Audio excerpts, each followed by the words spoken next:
Welcome to our video introducing the dual Arcana system. Arcana system is a pre-battle strategic system independent from the enchantment system. It allows you to increase heroes' attributes throughout the battle. The system will be unlocked after the player reaches level 7, and the slots within the Arcana list will also unlock one by one as the player's level increases. You will need to use Arcana fragments or gold for the purchase and upgrade of Arcana. It can also be acquired through other sources, such as completing achievements. Before the start of a game, player will select the Arcana system in the preparation slot to create an Arcana combination best suited for their hero. The appropriate combination of Arcana can give players a clear advantage when the battle is begun. Arcana is split into 3 categories based on its functionality. Red Arcana focuses on increasing the hero's ability to attack. Purple Arcana focuses on increasing the hero's ability to self-recover. And Blue Arcana focuses on increasing the hero's defensive abilities. Arcana of each color is further split into 8 categories based on their bonuses: attack, life, defense, function, lifesteal, attack speed, critical hit, and pierce. Each independent Arcana has 3 levels. The higher the Arcana level, the more bonus it grants the hero. On the Arcana page, players can freely pick as they wish to create the combination from red, purple, and blue Arcana. Players can create their Arcana combination on the Arcana page based on the role of their hero and their own playstyle. After choosing your Arcana, you can click the top right of the Arcana page to rename and save your combination. In addition, the system has recommended combinations based on roles and playstyles for the player to select directly and use. Depending on the different combinations in a match, Arcana will enhance a hero's performance in different ways. Even if the player uses the most advanced Arcana for their combination, the bonus provided for the hero will not greatly affect the balance of the game. Then, how will the Arcana system help players? During the early stages of the match, the basic attributes of heroes are quite low. Even if the Arcana did not offer much bonus, it could bring about a considerable and substantial difference. Such a change will help the player decide their early game strategy and playstyle while adding more variables to the battlefield. Arcana combinations are not absolute. According to one's understanding of the hero and their playstyle, players will all have different combinations. Should you focus on certain enemy heroes or making up for the shortcomings of your allies? Should you take the initiative in teamfights or increase roaming efficiency? It is entirely up to the player. This marks the end of our video introduction to the Arcana system. Thank you for watching, and good luck on the battlefield. Class Introduction. Welcome to the class introduction of Arena of Valor. In Arena of Valor, the 2 sides will confront each other in teams of 5, and the heroes are the avatars of the players on the battlefield. Your knowledge of your hero and class is the first step towards victory. For your convenience, heroes are divided into 6 classes in the legendary duel: Tank, Warrior, Mage, Assassin, Marksman, and Support. Due to the unique abilities of some heroes, they will have multiple classes. Players can clearly see the characteristics of the 6 classes in the hero interface. Aside from this, players can also check the class of their chosen hero at Choose Character screen in a match. Tank class heroes. Tank class heroes fulfill the role of the meat shield of the team. If you're a fearless warrior who wishes to charge through the forefront of battle, then tank class heroes are undoubtedly the best suited for you. Disrupting the enemy's formation and drawing their fire is the core use of tank heroes. Thus, they also shoulder the heavy burden of initiating team battles. Warrior class heroes. Warrior class heroes excel in close-quarter melee combat, combining the ability of dealing damage and tanking. Warrior class heroes are the backbone of the team, and they're suited to fight in any situation. At the same time, they have multiple item sets and play styles. In a real combat situation, we will prepare item sets based on the team's composition and battle situation to balance the team's overall offensive and defensive capabilities. Mage class heroes. Mage class heroes are the core of the team's offensive capabilities, dishing out large damage via magic. Using their spells and abilities to obliterate everything in their way is what all mages desire. Normally, mage heroes all have powerful magic damage capabilities, and a certain amount of control abilities to ensure that they can quickly defeat enemies with very high armor. but due to their poor survivability, they can be vulnerable targets for the enemy's attack. Assassin class heroes. Assassin class heroes are the masters of burst damage. Thus, they are quite difficult to use. If you're someone who enjoys the thrill of seeing the enemy fall to zero almost instantly, then the Assassin class heroes are your best choice. Assassin class heroes often combine excellent movement abilities with damage abilities. However, due to their lower basic HP than other heroes, Assassin class heroes rely on other players' ability to assess the situation and timing, as well as their mastery over the hero to maximize their potential. Marksman class heroes. Through steady and consistent physical damage, Marksman class heroes are also the core of a team's damage output. Different from the ability based on burst damage of mages, Marksmen prefer suppressing their enemies from afar and dishing out non-stop physical damage. But their fragility and lack of survival skills are their biggest shortcomings, putting them in a position where they are dependent on the protection and support of their allies. Support class heroes. Support class heroes value functionality. Normally, they are unable to deal substantial damage or have noticeable defensive abilities, but they have the important mission of protecting their allies, supporting their attacks, and guiding the initiations of team fights. Support players can also be the MVP. According to the different styles of the team, some teams require a tanker support hero, who can share the burden of the tank with higher offensive capabilities, whilst other teams require a functionality-based support hero, who can protect teammates in dire situations and provide buffs to control and enhance magical damage. Your choice is closely tied to the team's needs in real combat. A team will need to choose 5 out of the 6 classes above to form. Utilizing different combinations of heroes can bring forth different chemical reactions for the team, and the right mix of combinations will allow you to demonstrate your advantages. This concludes the class introduction for Arena of Valor. Good luck on the battlefield, and we will see you next time. Welcome to our video introducing the ping system in Arena of Valor. Arena of Valor is a fast-paced, competitive multiplayer game. Communication and coordination within your team are vital to ensure victory. To help players communicate conveniently while reporting and delivering quick, accurate information on the battlefield, Arena of Valor has a context-sensitive built-in ping system that is easy to use. The ping button prompt is placed on the top right corner of the screen in a match. To use it, long press the ping button and point your finger to the triggerable area to send your team the corresponding ping.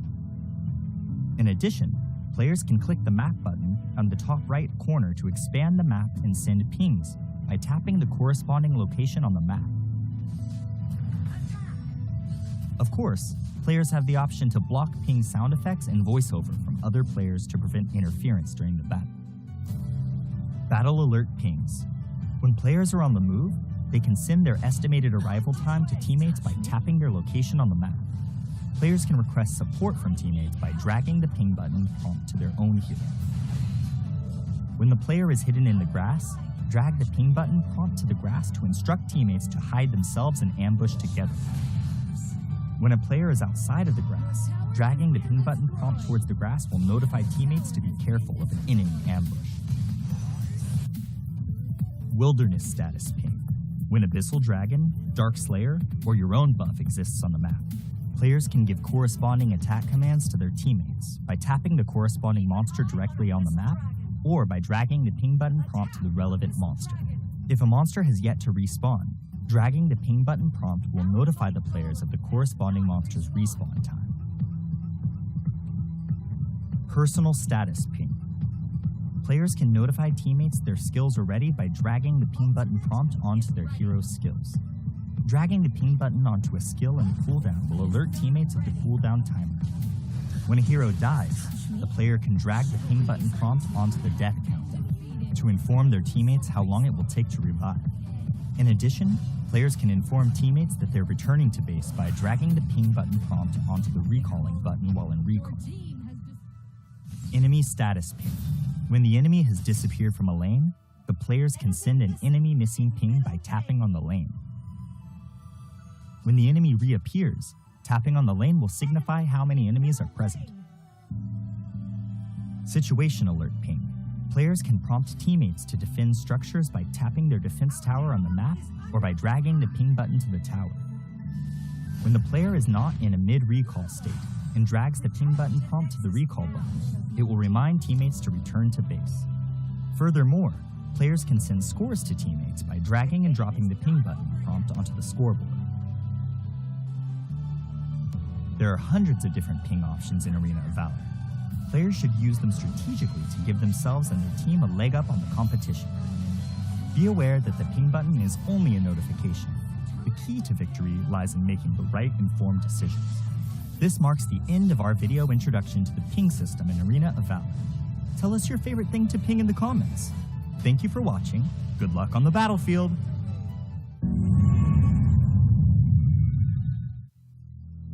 Welcome to our video introducing the team communication systems in Arena of Valor. Arena of Valor is a fast-paced, competitive multiplayer game. Communication and coordination within your team are vital to ensure victory. To help players communicate quickly and clearly in-game, Arena of Valor has introduced team communication systems, such as pinging, quick messaging, built-in real-time voice chat, and emojis. Players can press the context-sensitive ping button prompt on the top right corner of the screen to instantly notify teammates of their status on the battlefield. Players can also drag and hold the ping button to various elements in-game for different alerts. Depending on the context, pings can be divided into types such as battle alerts, wilderness status, personal status, enemy status, and situational alerts.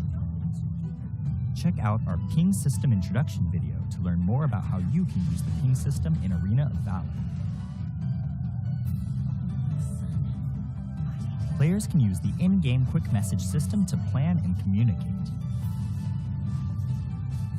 Quick messages first appear as part of the pre-battle strategy screen. Rally for a team fight. Before the match, the player can set selections and adjustments within settings. These pre-made messages can be split into 3 major categories: defense, offense, and communication. Players can select 8 messages from these 3 categories to use as quick messages within Arena of Valor. Some quick messages even have voice lines that play when being used. Let me get the buff.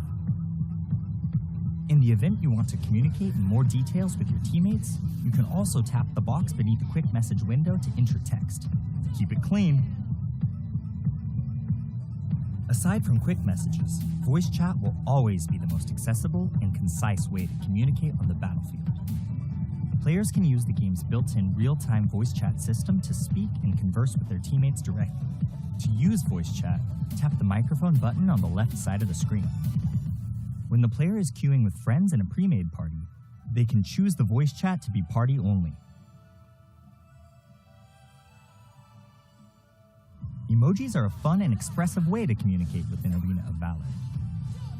Before the start of the match, players can equip emojis with their customization suite. Make an emoji selection while in a match to use the corresponding emojis. When triggering certain scenarios, heroes will automatically release their preset quick emojis. If there are teammates nearby that use an interactive emoji, and the player responds with an interactive emoji of their own, a new effect will be created for both emojis. One last thing to note, emoji displays can be seen by your enemies. Use your smileys wisely.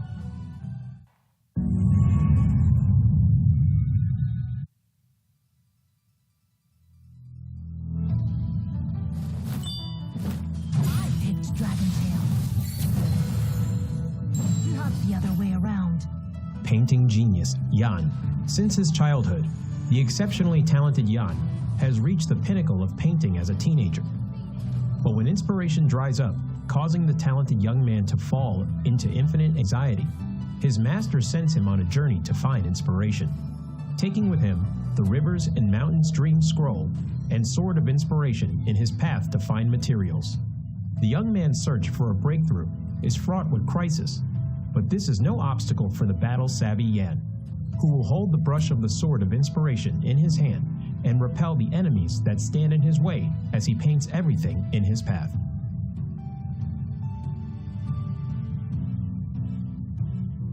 Passive, Spiritual Spark. When Yan uses Skill 1 and Skill 2, he will gain a stack of energy, having 2 stacks of energy, depending on the difference in the previous skill. Will cause the next normal attack to gain additional boost. After using an enhanced normal attack, his attack speed will increase. Yan's skill will mark an enemy when it hits them. Dealing damage to the same target will consume the mark and trigger additional physical damage, restoring Yan's own HP in the process. Skill 1. Black Jade Sprinkle. Yan will deal damage and apply movement speed reduction to enemies in a fan shape in front of him. Passive Enhanced Normal Attack. After a short delay, deals damage to the enemy in front and knocks them away. He can move during the delay and deal additional damage to minions and wild monsters. Skill 2. Draconic Step. Yan moves forward in an arc, dealing damage to enemies along the path. Yan is untargetable while using the skill. Passive Enhanced Normal Attack. Charging towards the target enemy and dealing damage, he can use another part of Skill 2 within a short time frame. Additional Skill 2 cast has a separate cooldown calculation and does not accumulate energy. Skill 3. Hills of Dream. Yan releases his seal, entering enhanced status and dealing damage to surrounding enemies, receiving a massive physical penetration, and can use the second part of the ultimate skill. He gains super armor and reduces damage taken during the cast. Yan will enhance all of his other skills. The second part of Ultimate. Yan charges forward and deals massive damage and knocks away enemies in a massive range forward. Enhanced Skill 1. Deal 2 instances of damage to the enemy. Enhanced Skill 2. Deals even higher damage. Yan's ultimate skill buff will increase with every upgrade. When ultimate is upgraded to level 1, the skill damage of skill 1 and 2 increases by 50%, and the number of times the mark can be triggered also increases. When ultimate is upgraded to level 2, passive enhanced normal attack hitting enemies will extend the enhanced status duration and can be used multiple times when under the buff from the second part of Yan's ultimate. They aren't affected by cooldown reduction. When ultimate is upgraded to level 3, passive enhanced normal attack will return 1 stack of energy.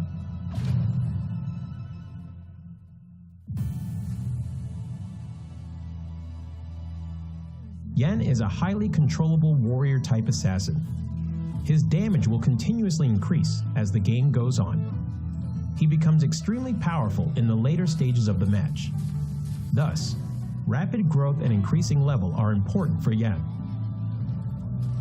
The key to mastering Yan is utilizing Yan's skill set, launching enhanced normal attacks with different effects, and making use of the short cooldown time of his skill set to continuously dish out skill combos. At the start of the game, if Yan needs to support and gank enemies, he can save a stack of his passive in the bush. Use Skill 1 to slow down enemies who passes by, and trigger Skill 1's enhanced normal attack to knock away the target, to crowd control them and coordinate with teammates to finish them off. Yan needs to save up 1 stack of his passive while chasing down enemies. He needs to make use of Skill 2 to get close to the enemy first, then uses enhanced normal attack's additional reset of Skill 2 to continue pursuing. Once the gap is closed, use Skill 3, Skill 1, enhanced normal attack, Skill 3's second part to finish up. In team fights later in the match, make use of the buff effect from the ultimate to bring forth a good haul. Yan needs to attack from the flank. Use Skill 2 first to close in on the back row, followed by Skill 3, normal attack, Skill 1, normal attack, the second part of Skill 3, Skill 2, Skill 1 to finish them off. When there are multiple tank-type heroes in the enemy composition, due to Yan's lack of high damage before using his ultimate, he needs to watch his timing when he enters the battle. Make use of the physical penetration from the ultimate, as the bonus can deal quite substantial damage even against tank-type heroes. Due to marks being able to be triggered multiple times, while in enhanced status, Coordinating with Skill 2's movement and Skill 1's damage, you can potentially take down tanks. Yan's passive HP Restore allows him to have decent survivability. Watch your timing on using Skill 2's untargetable effect to dodge enemy damage. Yan needs to improvise in battle and requires careful observation of the situation on the battlefield to choose the right skill to cast.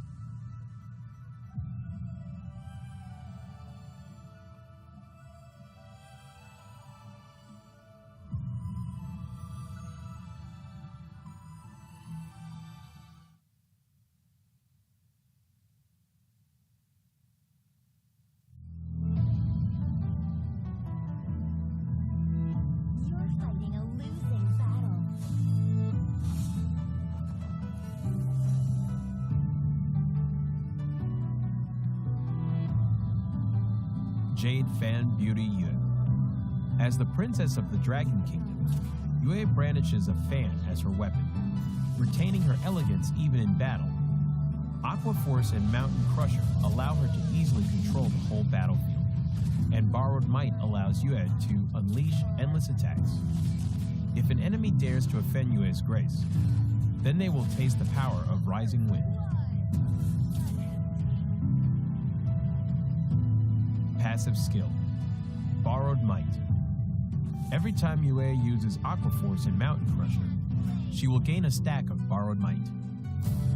When she has 2 stacks of Borrowed Might, Yue will reset the cooldown time of Aqua Force and Mountain Crusher and strengthen the next Aqua Force or Mountain Crusher. Skill 1, Aqua Force. Yue throws 2 bone fans at close range, dealing damage to enemies in their path. After strengthening, Yue will throw out 4 bone fans when using Aqua Force. Aqua Force will deal several times the damage where the bone fans converge. Skill 2, Mountain Crusher. Yue throws 2 bone fans at far range, dealing damage to enemies in their path. After strengthening, Yue will throw out 4 bone fans when using Mountain Crusher. Mountain Crusher would deal several times the damage where the bone fans converge. Skill 3, Rising Wind. Yue knocks back nearby enemies and deals damage to enemies in its path while pushing them back slightly. Yue will gain additional vision.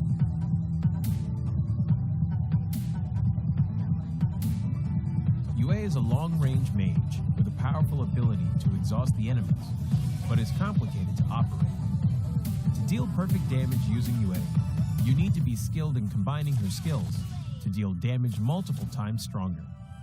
However, when Yue overlaps with the enemy, both Aqua Force and Mountain Crusher can deal full damage. When in the lane period, Yue can quickly clear enemy creeps via refreshing her skills through her passive skill and then assist the side lanes. In team fights, Yue needs to use Mountain Crusher multiple times to exhaust the enemies and frequently use Aqua Force to charge up her passive skill to look out for chances to kill or exhaust fragile enemy heroes. The core combo of Yue is to save up a stack of her passive in advance and instantly use Mountain Crusher twice to deal burst damage. But be cautious. Yu's ultimate is the only life-saving skill, so she needs to save her ultimate to be aware of enemy assassins' heroes in team fights.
Welcome to the Arena Valor International Championships 2022. My name is Vittorio. With me is Nikos. We are now on the second day of the semifinals. We are now at the lower brackets. And we're actually going to witness the best of 7 between V Gaming and Bikertopia. Are we going to see a GCS versus GCS finals? Or are we going to see a redemption story for V Gaming to have a rematch in the finals with one team? Yeah, I think they need to have a rematch, man, because of how they just giving a lot more games yesterday, and it had more flair, I think, that they give after. But it's going to be really hard for the side of V Gaming again in this current matchup. But we could possibly see GCS versus GCS in the final because of how Bikertopia just won against Bacon Time at the game 7, and that is something that is hard to believe, and is given the fact that 7 games for yesterday and also maybe 7 games for today is going to be a tired week for the side of Bikertopia. But Bikertopia had what it takes to be in the finals. But yeah, V Gaming was also had a couple more dishes that they need to give, but a 4-1 loss to one team at the upper bracket, that is some history to be pulled off by the side of V Gaming. They need to win and go for the finals. Yeah, definitely they have the capability, but Bikertopia also has that perseverance, that endurance to actually outlast Bacon Time in a game of 7. So if you put that into account, they've played a lot more games than V Gaming, and of course V Gaming is a more rested team in this series. Yesterday they lost in 5 games, so definitely they had a lot of chance to actually witness what happened on yesterday's series. And Bikertopia, a very aggressive team, but V Gaming is no stranger to that kind of gameplay. But in your screen, we are gonna see the prize pool for AIC 2022. We already have the 4 placers. It's Bacon Time. They're gonna be taking away the $100,000. But the first, second, and third is still a mystery. Whoever is gonna be losing though is definitely gonna be taking the $200,000 for the third placers. But who wants to settle on the third place? You want to have the highest honor. You want to have the lion's share of the prize pool, a $700,000 US for the first placers. That's definitely big for a mobile game. Yeah, that's 200 for today, and for next week it will be 700 as well as 350 to be distributed to all the 3 teams left for today. But yeah, in terms of the bracket itself, we already seen one team will wait, whoever, maybe V Gaming or Bikertopia will be in the finals. But now for today we are going to see V Gaming and Bikertopia who will claim their victory and go for a one-team matchup in the final for next week on the 10th of July. So yeah, V Gaming, they had a pretty big loss against one team with the 4-1 losses, but Bikertopia, they had a lot more games, 7 games they played with Bacon Time, and it's going to be really hard for V Gaming itself because they had a lot of rest. But in terms of how Bikertopia is, they can drag a lot more games, and V Gaming really needs to think about it. If not, it's going to be something that it is really hard to be in the lower bracket semifinals, and it's kind of nuanced to see Bikertopia versus the V Gaming. It is really hard to go for this matchup. We've seen V Gaming and Bikertopia match it out on the second day of the playoffs, and we've seen how V Gaming actually won against Bikertopia. They had the better firepower in terms of how they play it, and it was a best of 7. So you already have an inkling of what's gonna happen. They had a 4-1 against Bikertopia in the upper bracket, but now in the lower bracket, where everything is at stake, you don't have second chances here in the lower brackets. It's either you win or you actually get out of the tournament. and definitely that will boost some of their fighting spirit. They're gonna be giving their all in this best of 7, and I hope I hope they do commit a lot in terms of investing their hero pool. We've seen yesterday Bacon Time actually failing in the series because the drafts that they had was pretty much comical. It wasn't really a draft that you would expect to win, and if a team actually pulls that off yet again in this best of 7 series, I'm gonna be losing hope for that team already. But we already have game number 1 starting, and V Gaming still going with the main lineup: Han, Wang TD, Maris, Kwang Hai, and Bird LP. Kwang Hai is, all of the members of V Gaming are very, very solid players. I don't actually see the players of V Gaming falling off in terms of individual skills. It just so happens that they actually lose in a lot of team fights. It's not about mistakes. It's about decision making. In Bikertopia, T1, Zero Recent, T-Lin, and Pika, I can see a weakest link as well on VRO. They're very, very solid. Both of these teams are definitely going to be competing in terms of who's going to be taking the bulk of the early game. You can see here on your statistics that 5 to 13 minute win percentages, V Gaming doesn't usually win in the opening early games, but the mid game they actually have a boost on their win rate, and on the late game they only have a 40%. But on Bikertopia, they definitely win their games early on. 100% win rate to most of their matches that end at 5 to 13 minutes. But Yeah, as it progresses, they grow weaker. Yeah, that is the interesting part, is because of we've seen gameplays for Bikertopia, they wins a lot in the early phase, and 5 to 30 minutes is 100% win rate for Bikertopia. 66%, that means V Gaming could defend pretty good in that early matchup, but in terms of after 13 minutes, that statistic for Bikertopia just lessened a lot from 100 to 30%, and giving a lot more potential for the side of V Gaming, because of V Gaming, when they saw 30-minute marks, they've wait up for the Dark Lord Slayer, they slayed it out, they play a lot more aggressive in that particular minute. So if V Gaming could just stretch this matchup and wait for Bikertopia to play the early game and just defend it a lot, and V Gaming could have much more like a similar when they match up in the second day of playoff. So Bikertopia, they could not bring the game into late game. After 30 minutes, that is a death match for side of Bikertopia, because of V Gaming will punish more in terms of how much you invest in time, and Bikertopia needs to win that game. If they want to win, they have to bring the game down before 30 minutes into the matchup.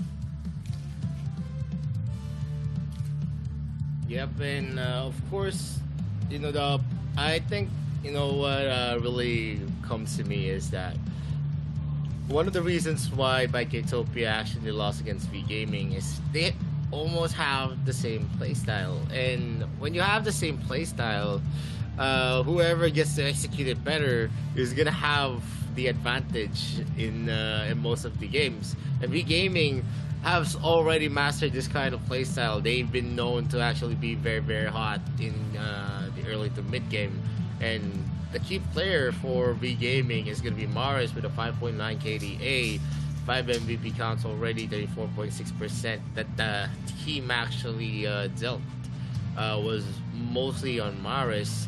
So that's actually a big number. He performs very, very well, especially in team fights. You don't see him making a mistake early on in the game as well. Not much that you can expect here. If they really want to actually shut down the machinery of V Gaming, they need to shut down Maris. If you lock Maris down onto his lane, he's not going to be able to provide contribution in the match.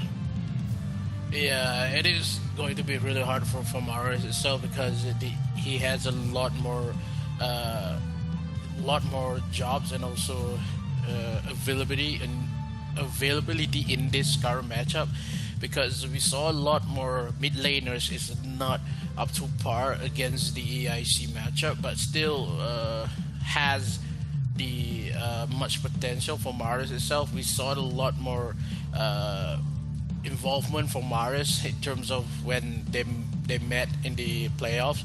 They won a lot more contests in that mid matchup, but in terms of how Biketopia needs to realize that this is going to be their redemption, and they need to bring a lot more into the game, and if they want to win against V Gaming, because V Gaming maybe seems a lot of trouble when they face down one team on the upper brackets, but Biketopia has a lot more spice in their journey because of how they are the first one to be sent by V Gaming onto the lower brackets, and they still want to manage to take over V Gaming in terms of this final lower bracket, and it wants to go for the final.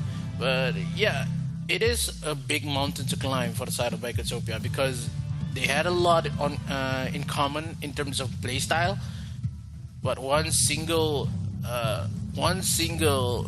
advantage could be taken is between Maris as well as Zin in terms of what is their composition they want to bring in game number one, or either steal away the momentum in this first matchup. Yep, and game number one, the first bat is going to be a Florentino instead of an Omen. Aya is still going to be definitely the first bat in Biketopia. They're going to be picking out if they're going to be banning an Omen or a Lorian. V Gaming needs to play this well. There is going to be a 2 picks for Biketopia since they're the first pick. So Lorian and Omen is definitely going to be an open pick there. Lorian is going to be open, Nakrot as well. In terms of the Nakrot matchup, you can actually pick up Zuka against a Nakrot first pick. But yeah, Gaming is actually hovering onto a Laville instead of the Lorian. They are going to be very confident there. Maybe they already have a composition in mind. Laville brings a lot to the table with a double trouble. Late game is definitely going to be available for V Gaming because of their AD carry. The only downside for a Laville pick is the early matchup.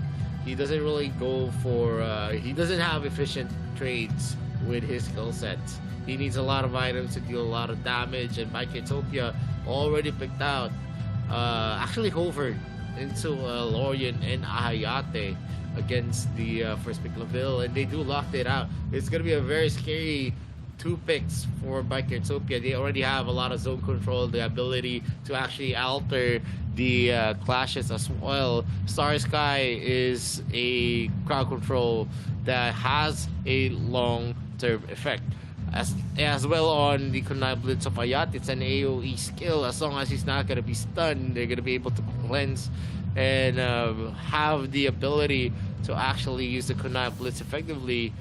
They're definitely going to have the edge on the team fights. But V Gaming answered it out with a crazy pick and a Baldoom, who strategically, as a support, has a lot of utility on himself. Yeah, because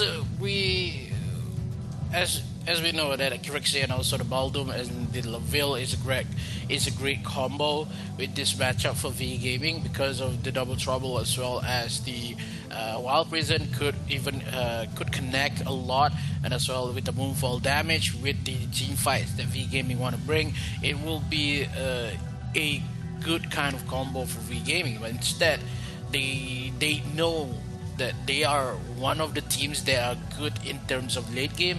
They want to bring the Crixie as well as the Laville. So after 13 minutes, they will have a lot of items with the Moonstick, as well as the maybe the Hekates for Crixie, and bringing a lot more Major Pierce with the Total Reaper, and they had Laville to secure us with the AD damage.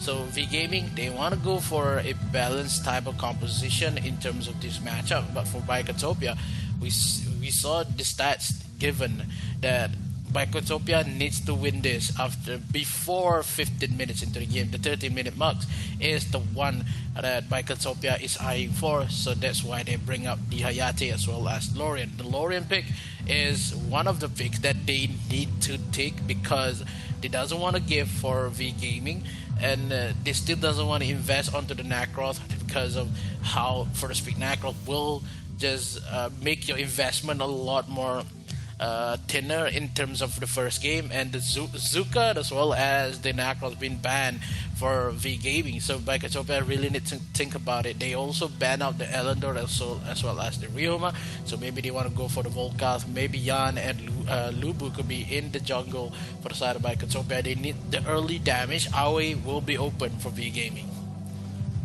Yeah, Aoi is going to be open, but I don't think Aoi is definitely going to be a pick. It's very effective in this kind of lineup. Aoi actually excels when there's a lot of squishies, but if there are a lot of tanks on the other side, he's not going to be effectively getting. They're not going to be. It's not going to be an effective pick for V Gaming. But Kira definitely is a pick that could actually make a difference. It's one of the junglers that actually can burst down tanks, and I really think Kira is going to be fitting well here for V Gaming. Yena, as a Dark Slayer laner, maybe they think that Ion is going to be put up in the DS lane because Bicotopia actually used the Ion multiple times in their best of 7 series against Bacon Time. That Ion was always placed into the Dark Slayer lane. So the jungler question is what jungle are they going to be using in Bicotopia? They're actually hovering onto a Wukong, and that's going to bring a lot of damage. They're actually relying heavily onto the Thane, who's going to be the main tank for Bicotopia. They're not investing much on sustainable heroes that can actually outlast them. They're going all or nothing. Glass cannons are actually found in both sides, and it's a pretty scary prospect here. If the Wild Prison doesn't deter the initiation from Bicotopia, or they're not going to be able to use it defensively, it's going to be difficult for V Gaming. We have a Baldum versus Thane matchup here, and this will definitely dictate the flow of the matchup. It's either the Baldum is a more effective support, or the Thane will actually be able to outlast the members of V Gaming. That's a focal part here, because if they're not gonna be able to destroy Thane in the opening minutes of the clashes, it's actually very difficult for V Gaming to go for an entry play, even with the entry that they have on the Kira and the Yena. Yeah, they could play for a lot more team fights because of how they have the Baldwin as well as the Grixie. But in terms of the counterattacks that Bicotopia putting on with the Lorien, the Stereo Sky, as well as the Kunai Blitz, it would be hard for the side of V Gaming in this first term. They have to wait for the late game for that Kira to be online, as well as the Yena. So if Yena could silence one member for the side of Bicotopia, they could burst out for a lot more team fight in terms of only one, maybe Pika could be silenced away from Burrell B, and that is going to be something. But in terms of the jungle matchup, I would say that V Gaming had the best picks currently with the Kira instead of the Wukong. We haven't seen a lot of a Wukong 100% win in terms of the jungle, because how Wukong really needs to depends on what item he has, maybe onto the slick stings, and also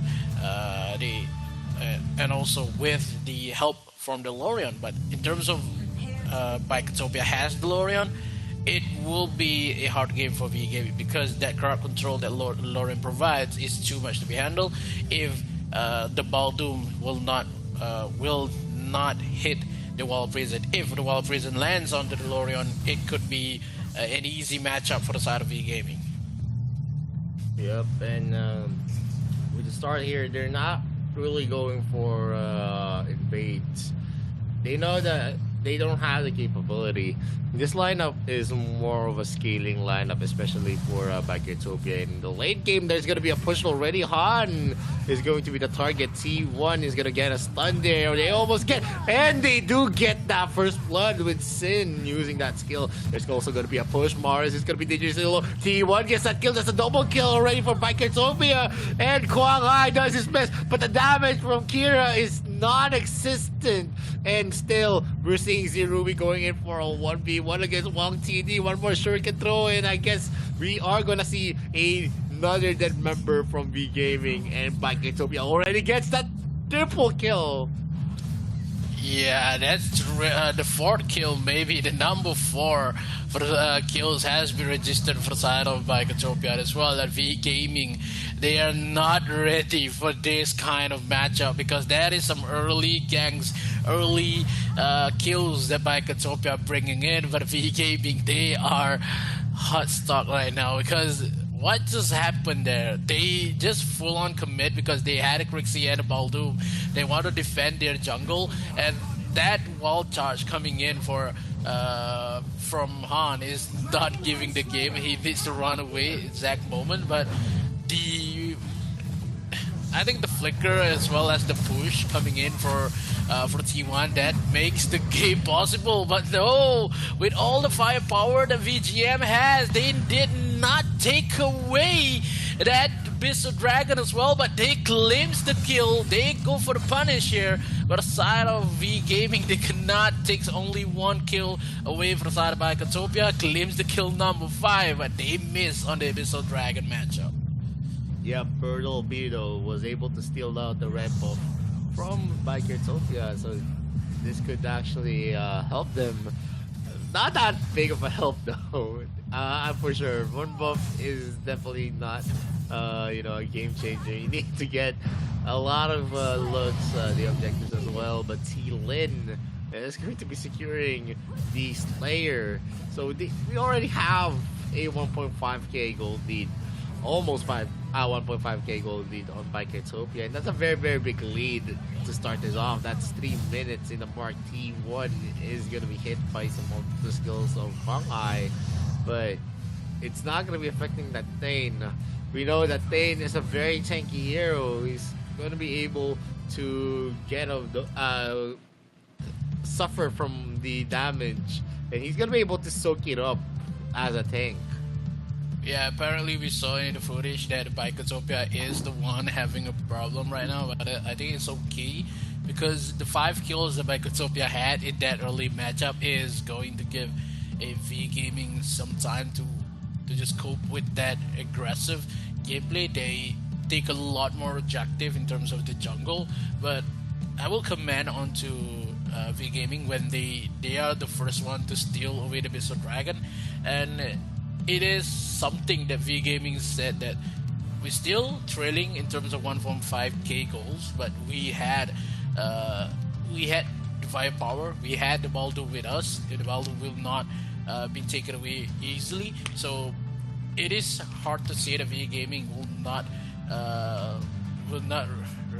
put more resistance into the first matchup because the early ganks coming in for Baketopia is really working for them because Baketopia really needs to win this before 30-minute marks, and they had to play a lot more aggressive in terms of they had the Hayate as well as Lauren, but it will push back a little bit because they're going for Wukong jungle. They need to wait for the Cliff of Santi to be finished before they're going for the second objective. So that point is, if Wukong has more scaling than the Kira, it's hard for the Kira to make up into this game. I would say V Gaming still have the chances to closing the gap in terms of what objective will be next for V Gaming because they did not push onto this lane just yet because of how the Yan still has more damage than the Yena, and they need more time for the Kira and the Yena to have maybe one item, maybe the spear along this, maybe. But in terms of the matchup currently, Baketopia is on top, and Baketopia has much more momentum. They are saying this game will be theirs.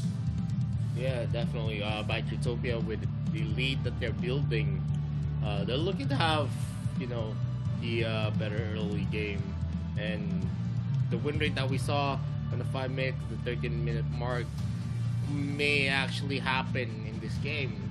That's just how much of a lead that they're actually building.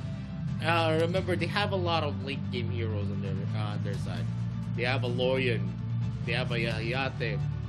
They also have a late game monster in the jungle, which is the Wukong. Right now, you're gonna see that his damage isn't that big because most of his damage will actually come from luck, from the critical strikes. But as he builds up his items, he's gonna be able to almost have 100% crit rate.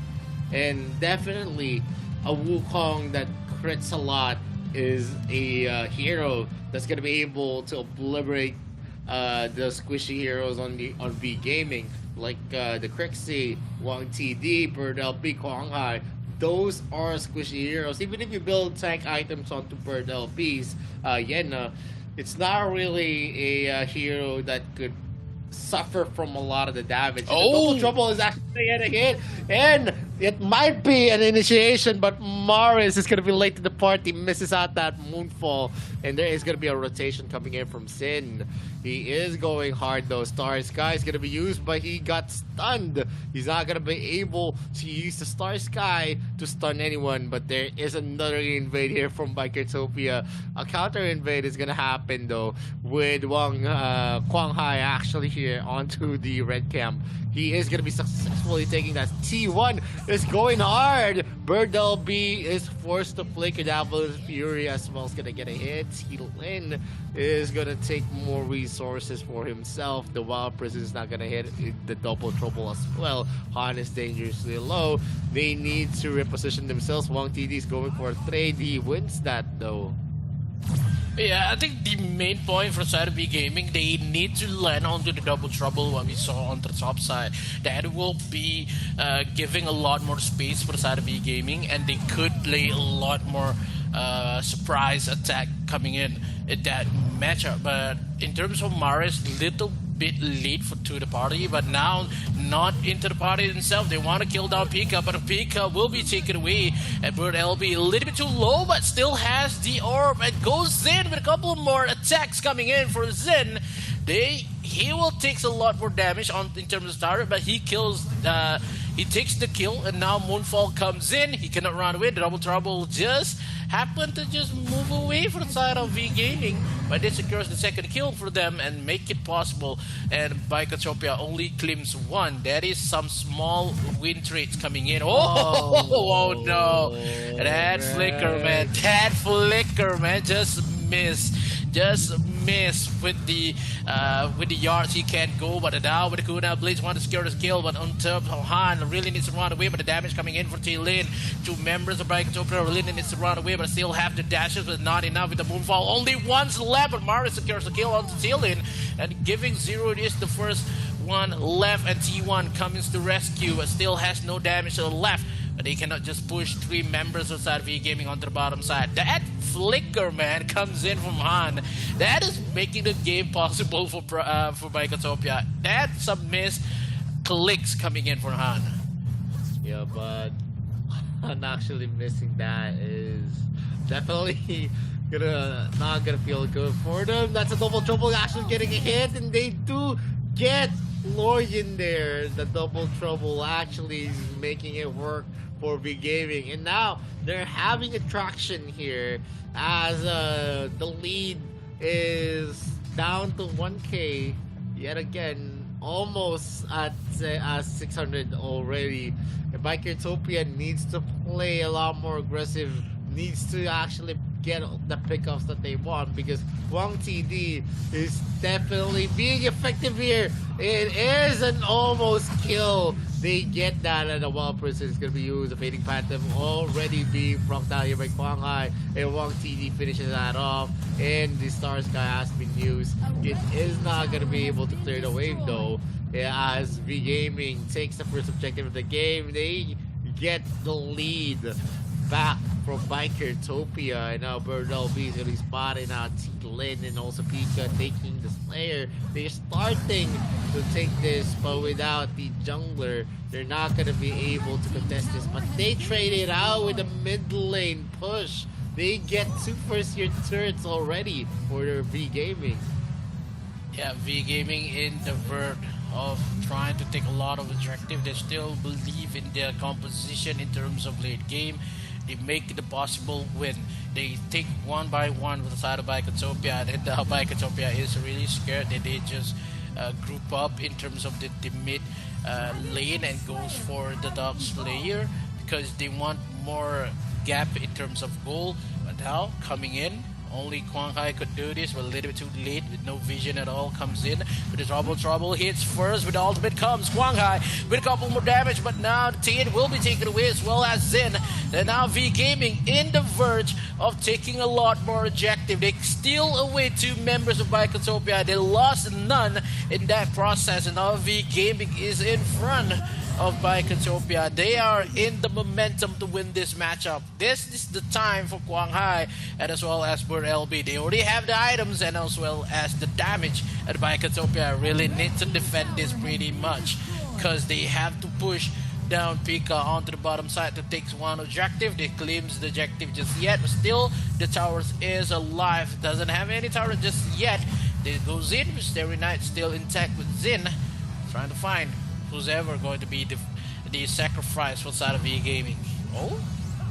That is a counter play coming from T. Limited damage is not yet felt. He was able to shave off half of the health of Quang Hai, but doesn't really matter, but because they need to have a 1-hit lead if ever they want to win the clashes. T. Lin right now doesn't have the itemizations just yet. It's the 9-minute mark, and now V Gaming is the one who has the lead. It actually played well for V Gaming. What Wang TD was actually doing. All the double troubles actually connecting gave them the chance to get this lead, and now they're going to be securing the Holy Dragon for themselves. 2 of the mid-game objectives already to their side. Yeah, given with the double trouble to play for the side of V Gaming here, and Bikertopia really needs to realize that the double trouble is the one need to be not hit for the side of VGM, because they will go for a couple of dives with only the head of Maris as well as Quang Hai. That will secure the kill. And what they do before this, and given the fact that V Gaming still have the momentum, they will go for a dive, but a little bit too late here with a 1 second mark. But now the members of VGM, they need to wait for another double trouble before they want to go for that. They know Pika is there. They goes in with a couple more dashes. Pika really needs to run away. They goes for the wild charge here. Towers will be taken down, and now a couple more damage. They're still not on the deficit of the members. They lost Maris in the process, but they killed down T. Lin. But now the members of Bikertopia onto the counter attacks. They still with 2 members. Both LB will be taken down as well, and Bikertopia will still await the momentum in terms of the next objective. Will goes in. They go for a couple more targets. If we seen Pika trying to find where is Huang TD, want to kill down with no double trouble left for Huang TD. He wants to kill. The double trouble does not connect to any members of Bikertopia, and the momentum is on Bikertopia back in this matchup. Yeah, I mean I think it was a bad call coming in from Han, who actually forced out that clash. It wouldn't actually happen if Han didn't use the wild person, didn't go for a wild charge, trying to harass the members of Bikertopia, because it is going to be hard there. They're not going to have a lot of long-range damage to just destroy that turret, and that gave a chance to Bikertopia. They could have taken it in a war of attrition, but them forcing out objectives is actually not a good thing. They still don't have a lot of items on Wang TD. He does have a claim against Sting in a Fafnir as well, but it's not yet enough to actually sustain him in the clashes. Remember, there's a lot of people that can burst down the members of V Gaming. You have T Lin. T Lin is not gonna be spotted there though. Bird LB is just gonna be missing him in that brush. But if he does attempt to go for a kill, there's a chance that he is gonna be taken. There is a 5-man positioning here from Biketopia. They're positioning themselves here onto the bot lane. Tirui is very, very near, as he's not going to be hitting that shuriken. The Holy Dragon might be started yet again by V Gaming. They still have the capability, as in terms of objectives, they have the better takes. Without the mid lane turrets, the control that Biketopia is just going to be limited at this point. Yeah, look, we already reached down to 13-minute marks, and now the momentum is still onto the hands of E-Gaming. They're trying to find whoever going to go in, because Double Trouble hit, but not enough of the time to be taken with the wild charge. Members of E-Gaming, they takes away the Holy Dragon. They want to go for a push onto the top side as well as mid, because on the bottom side will be leaf away for the side of V-Gaming. They doesn't know where the other 3 members for the side of V-Gaming is. Now V-Gaming is going for a dive onto the jungle. They want to spot whoever going to make for the jungle rotation for the side of, maybe they go for the T-Lane, but still T-Lane can match it up. Still they want to push down bottom side. They want to play this out for the late game matchup. Bottom tower will be taken down. In terms of 55 seconds left for the Dark Slayer will be spawned here. The Dark Lord will be spawned, but the members of EGM focusing on the TT turret on top side. Mid lane will be given for Quang Hai and as well as for LB. But LB will be a rotation on bottom side. He will push away because of T-Lane will be present on bottom. And Quang Hai is the one not responding onto the bottom side, while Prison is catching 1 member. Still have the Moonfall onto the back side here. 4 versus, this is 4 versus 5 for the side of EGM. They killed down Zero first. Not enough damage here. They don't have the Kunai Blades. They take double kill for Quang Hai. And Quang Hai takes the kill number 3 as well, given to Marius. And 3 members has been absent for that team fight alone, because T-Lin is not there with them. And Biketopia need to force this turret onto the mid lane and giving VGM onto the top side, pushing into the inner inhibitor turrets, and also they need to go for a couple more. Oh no, the double trouble hits in terms of TP! He's not going to go back. Couple more damage, but Dylan has the damage to kill down, but they go for the trade! Onto bottom side, and VGM takes the game number 1. Okay, that double trouble plays a good role in that matchup. Man, Wang TD making the dream work.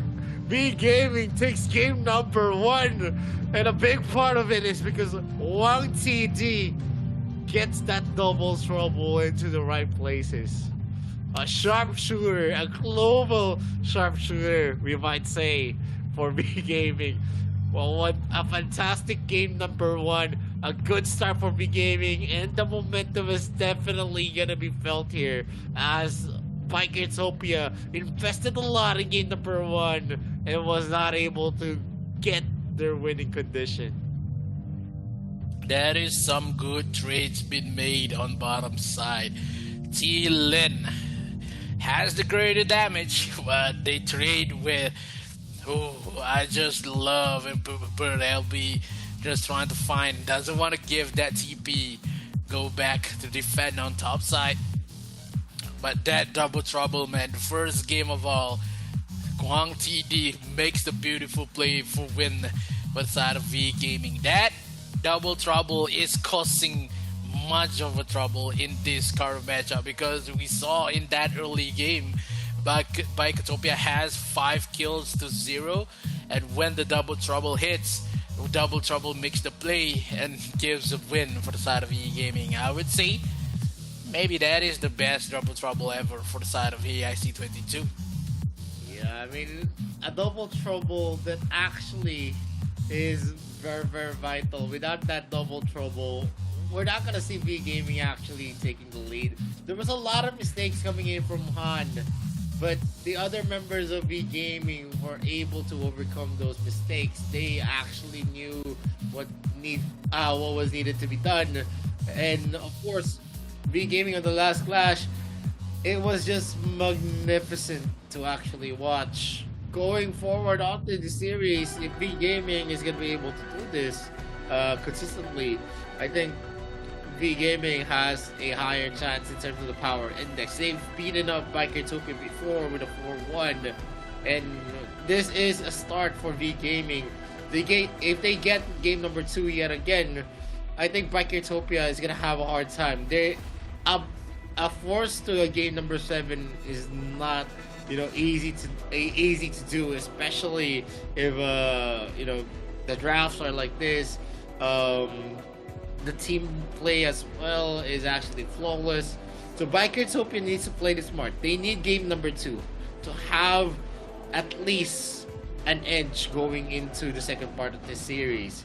And if game number 1 is a sign for V Gaming, it's definitely a sign that's gonna make a strong statement, because we've seen a lot of good plays coming from V Gaming. They were the ones on the losing end. They actually lost the early game. And Bikertopia has a high win rate percentage if we talk about the 8 to 13 minute mark. But now V Gaming was able to return that. So we're expecting a lot more. In terms of the composition, they didn't really have a lot going into the late game. So the winning condition there was they needed to win it in the mid game, and they actually was able to do it because of the plays coming in from Wong TD. Yeah, the plays comes really clutch for the side of V Gaming. That is when the early matchup, yes, we saw how V Gaming is not on to par just yet, but in terms of how V Gaming is making the play for them, they wait for the double trouble, and when the double trouble hits, they going for the dive, and that will secure us a lot of kills, and it makes it possible for game number 1 for V Gaming. But in terms of Bikertopia, they had lost Lorion as well as Hayate in that matchup, and also Jan. It is going to be something in the game number 2 that is Bikertopia really need to think about the early matchup, because they had a lot going on in that first early game. But in terms of when it comes to strategy and goes for a dive, it will be much more complete for the side of V Gaming, because of Bikertopia just receive a lot more kills, and we saw what happened in that graph itself. For about 7 minutes into the matchup, it is on the hands of Bikertopia. When it goes for Wang TD has the 6 things and also one items better than Zirui, it comes to a dimension when that double trouble is the one making the plays, and we saw the potential of Bikertopia when one tactical has missed and misplaced for V Gaming. They take back a couple more hundreds in terms of 13 minutes into the game, but V Gaming closed it pretty well with that comings from Bert LB on bottom side. They wait, but in terms of if the double trouble does not hit, it will be Chi Lin is the one to defend, because it would take a lot more time for Bert LB to spot where Chi Lin is, and the luck is on the side of V Gaming when the double trouble hits and makes the game for V Gaming in game number 1. Yeah, definitely. We're gonna see the MVP. It's gonna be Kwang Hai on that Kira. Perfect game for himself, 6-0-4. He knew and trusted Wang TD to make the plays, and every time the double trouble hits and when Kwang Hai is actually in that rotation, it's definitely a sure kill.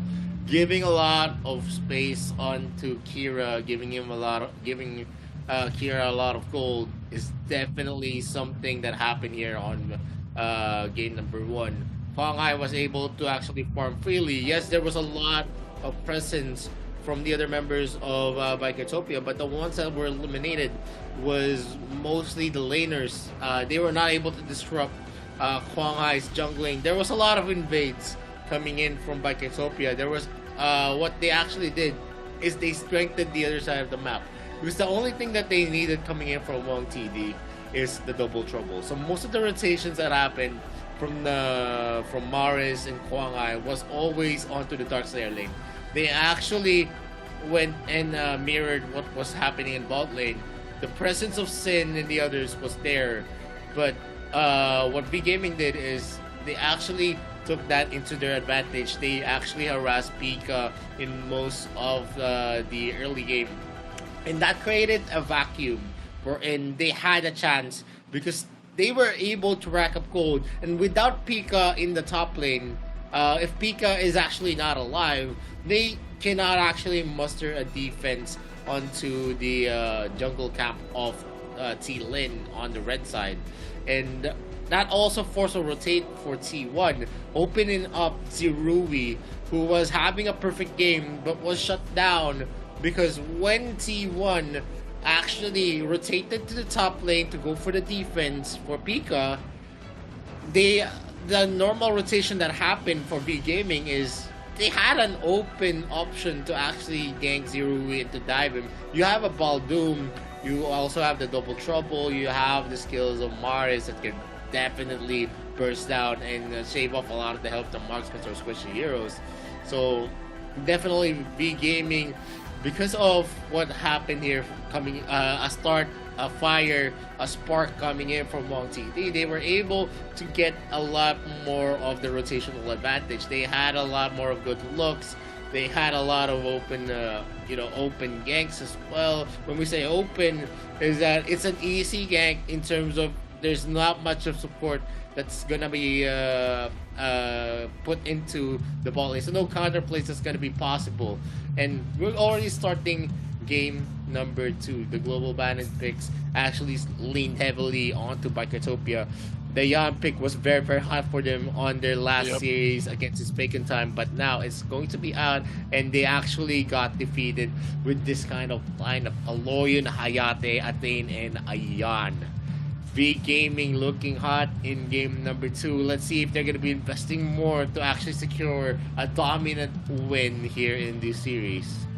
Yeah, because Biketopia still has a lot of heroes, but in terms of what they invested in this matchup, they only gone for the Lorian, and it makes V Gaming doesn't have to bend out the Lorian. They have to bend maybe an Omen, maybe an Aya for the next matchup. And for Biketopia, they need something in terms of these early game matchup. Maybe they want to bring out the rest, maybe for the Volkov itself, but Ryoma will be taken away in that first matchup in terms of how B Gaming will take in Ryoma as well if they want to. But the Lorian be banned for Biketopia, that is one scary type of composition when been taken away. But I don't think that V Gaming will need to ban the Loville, but I think it will be so because Zuri is the same type of gameplay as Wang TD. They leave open for maybe the Nacross will be picked here for side of Biketopia. If they take the Nacross in that first pick, it will be a Zuka push for V Gaming. They still has the if they want to bring down maybe the L'Oreal to be picked here for the side of V Gaming, but I doubt that. Still Zuka as well as the maybe they want for a talent pick for the side of V Gaming. They could have versus a Nacross because they already used down the Grixie. The Roxy is one of the good thing to be taken away. But if they don't pick down the Zuka first, it will be given Elsu for the side of Biketopia. So maybe the third pick for V Gaming, they will take it away the Zuka, because if they did not pick Zuka in the third pick, it will be a steal for Biketopia with the bans onto Zuka, and that Nacross will have a lot more space to play with no regards onto chasing for that Zuka himself. But Iggy has been hovered, as well as the Slins for Biketopia. They had a lot more early advantage here. Still the same kind of composition when they bring in the game number 1. But V Gaming likes the balanced type of composition. They brought up the Roxy as well as the Elsu. Still opening though for the third pick here. Maybe they want to go for the Zuka or not here, because V Gaming is going to be really hard if they don't bring down the Zuka. They'll still have the Kira if they want to versus the Nacroth. Still wait for the Roxy to hit with the Agnes Grips and happen to go for a Tulan instead. And now V Gaming doesn't have the Zuka priority to bring versus a Nacross here. Maybe he just want to give an idea for Cyber Cassiopeia, ban out the Zuka, and we will not take the Zuka because we have someone else. Maybe we go for Lubu Jungle because we have the Talon. Because Talon maybe go for jungle as well because versus an Iggy, but Talon will have a lot more hard time. He needs for V Gaming, if they want to bring the Talon jungle and Akali in mid, it could be a potential as well for side of V Gaming. Yeah, and right now with the first three picks, we're actually seeing it's an Akrot, a Slims, and an Iggy. They have long range damage, and you know, a food for thought. Whoever actually got the Slims in yesterday's matches actually won that match. Mike Utopia is actually looking to have, you know, a very mobile setup, a long range damage capability, especially in the late game. And then you have the Flying Spear as well, which is a focal point on why Slims was a definite choice as a marksman against an Elsu. Because most of the time, when the Flying Spear was thrown, the sniping positions of Elsu is always going to be altered. He is going to be forced to stop his sniping position. And maybe that is what Mike Utopia is aiming here in game number 2. There is a Roxy, a Tulin, and a Butterfly pick. A Butterfly, unfortunately from yesterday's matches, actually lost all of its games. And in comparison, I don't think Butterfly is, you know, a hero that brings a lot to the table. And definitely with the Zuka and also the Volcan being banned out, it actually inhibited their choices in terms of who they can field onto the jungle area. But really, is there no other a jungle that's available? Butterfly in game number 2, but let's see if it's gonna work out. They already invested 3 big picks for themselves. That's a Tulin, a Roxy, a Elsu, and then an Alice being over a possible Malok. If ever Malok is gonna picked out, it's gonna be the first here onto the playoffs. We don't see Malok that much. One of the reasons is that he's very slow. He doesn't have stuns except for his ultimate.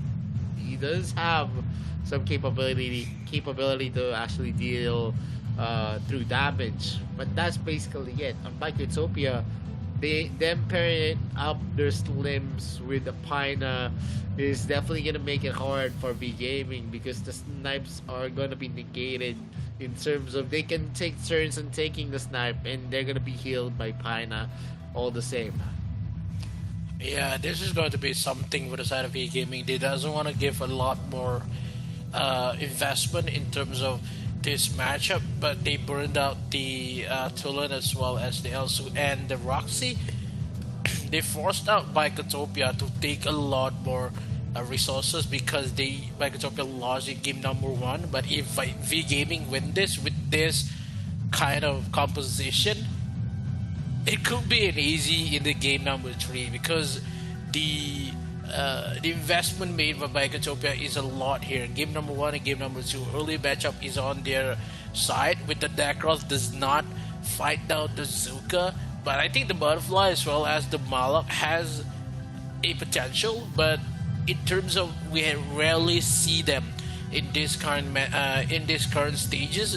It's going to be something for the side of gaming to show us that Malak can play in terms of how hard the matchup is versus the Pena as well as the Iggy.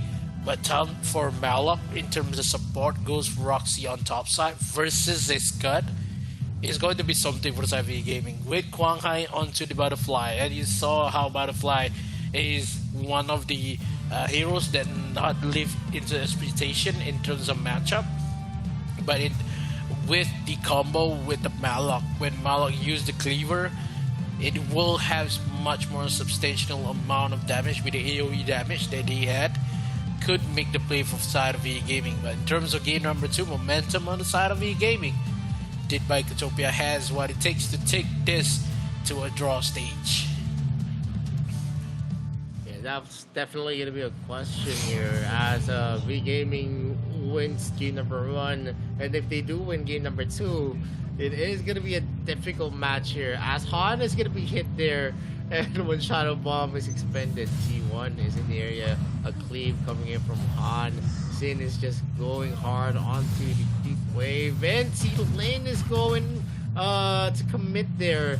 They are not going to be able to get Mars though, who's actually forced to flicker, and T-Lane is just going to go back into his jungle trying to get more resources for himself, while the butterfly is actually being harassed by Sin.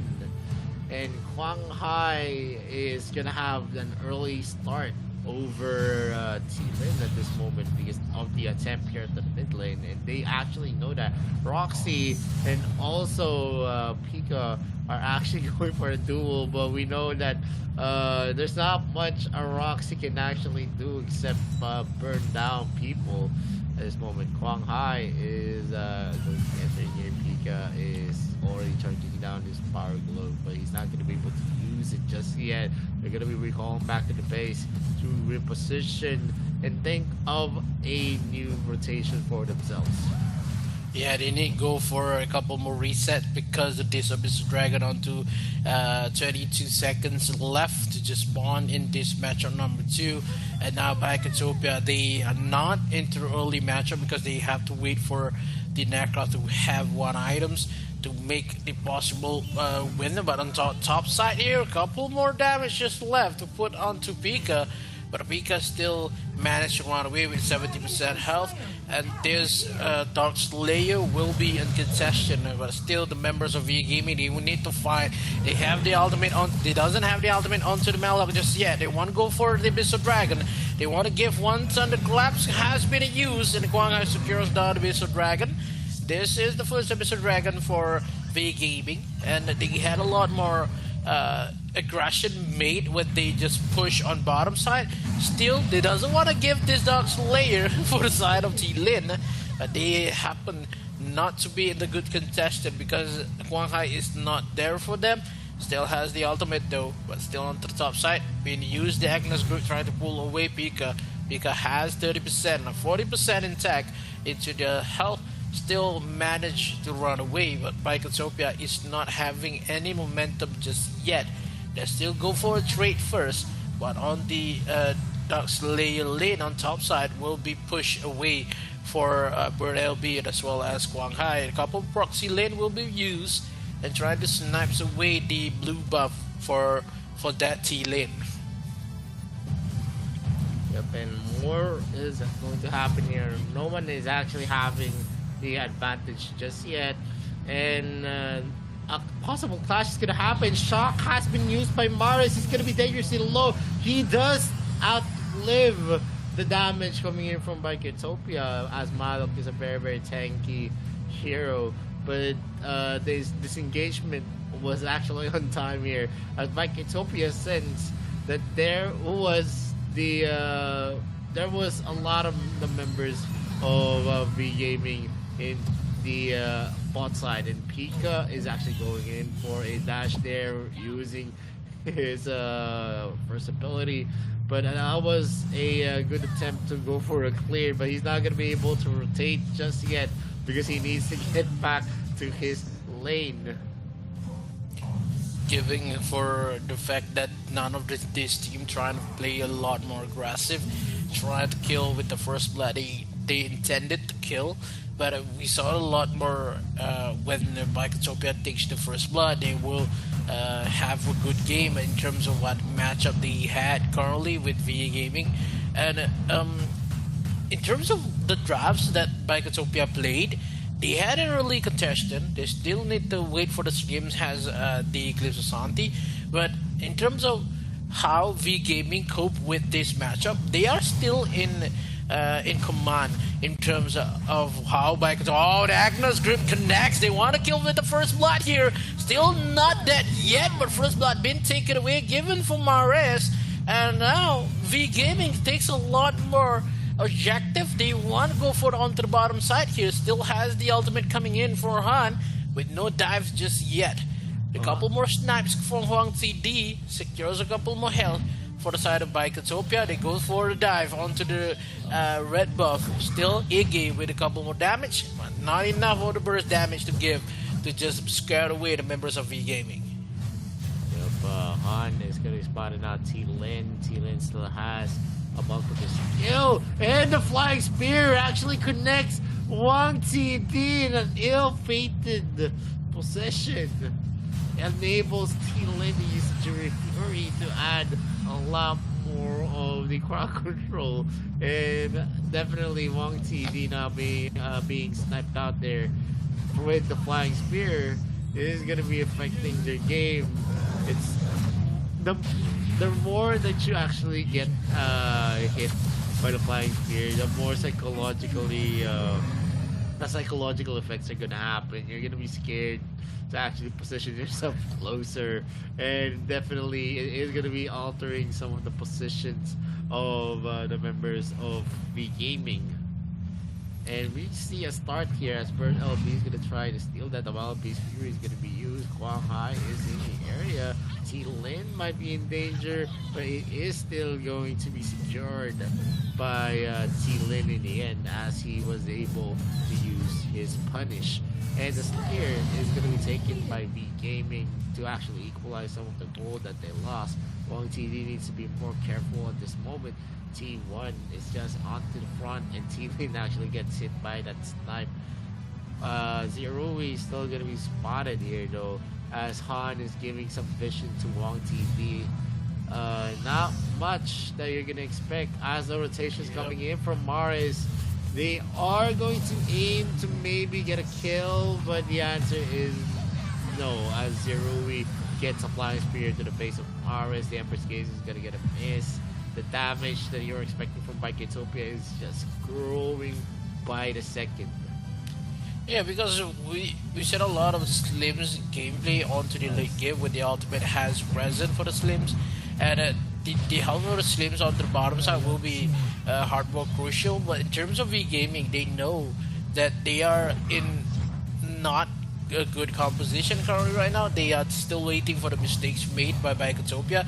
They have to push bottom side here. The Spirits does not connect, but a couple more snaps just left trying to push away the members of Biketopia, but now getting Biketopia a little bit mad. Still has the shields been upgraded here, but has the orb trying to find a run away. Well, a couple more damage just left, but still managed to run into the mid lane. Secures a second kill for Vika with the kills onto Bird LB on top side, but a little bit late for Huang Hai here, trying to chase away, but being forced to just blinks onto the minion, trying to force a defense on the top side. Doesn't want to give the turret for Biketopia, but the members of VGM, they know they doesn't have a lot more damage in terms they have to wait for the dead Elsu, and still they lost Huang TD in a couple of process, but still they could not defend this. But living for the Mr. Dragon will be taken down with the force onto the bottom side. No minion just left. Still has the ultimate for Han though. VGM just not going in for a couple more attacks, trying to find a shield just yet. One more, but still being taken down by Zerui onto the Missile Dragon. But now the counter attack just here.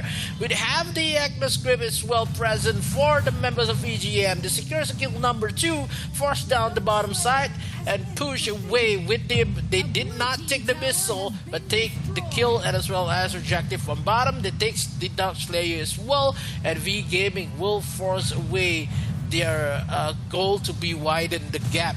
Biketopia need to find their sweet spot here. If not, it's going to be really hard for them in terms of they are waiting for the V Gaming is waiting for the 30-minute marks.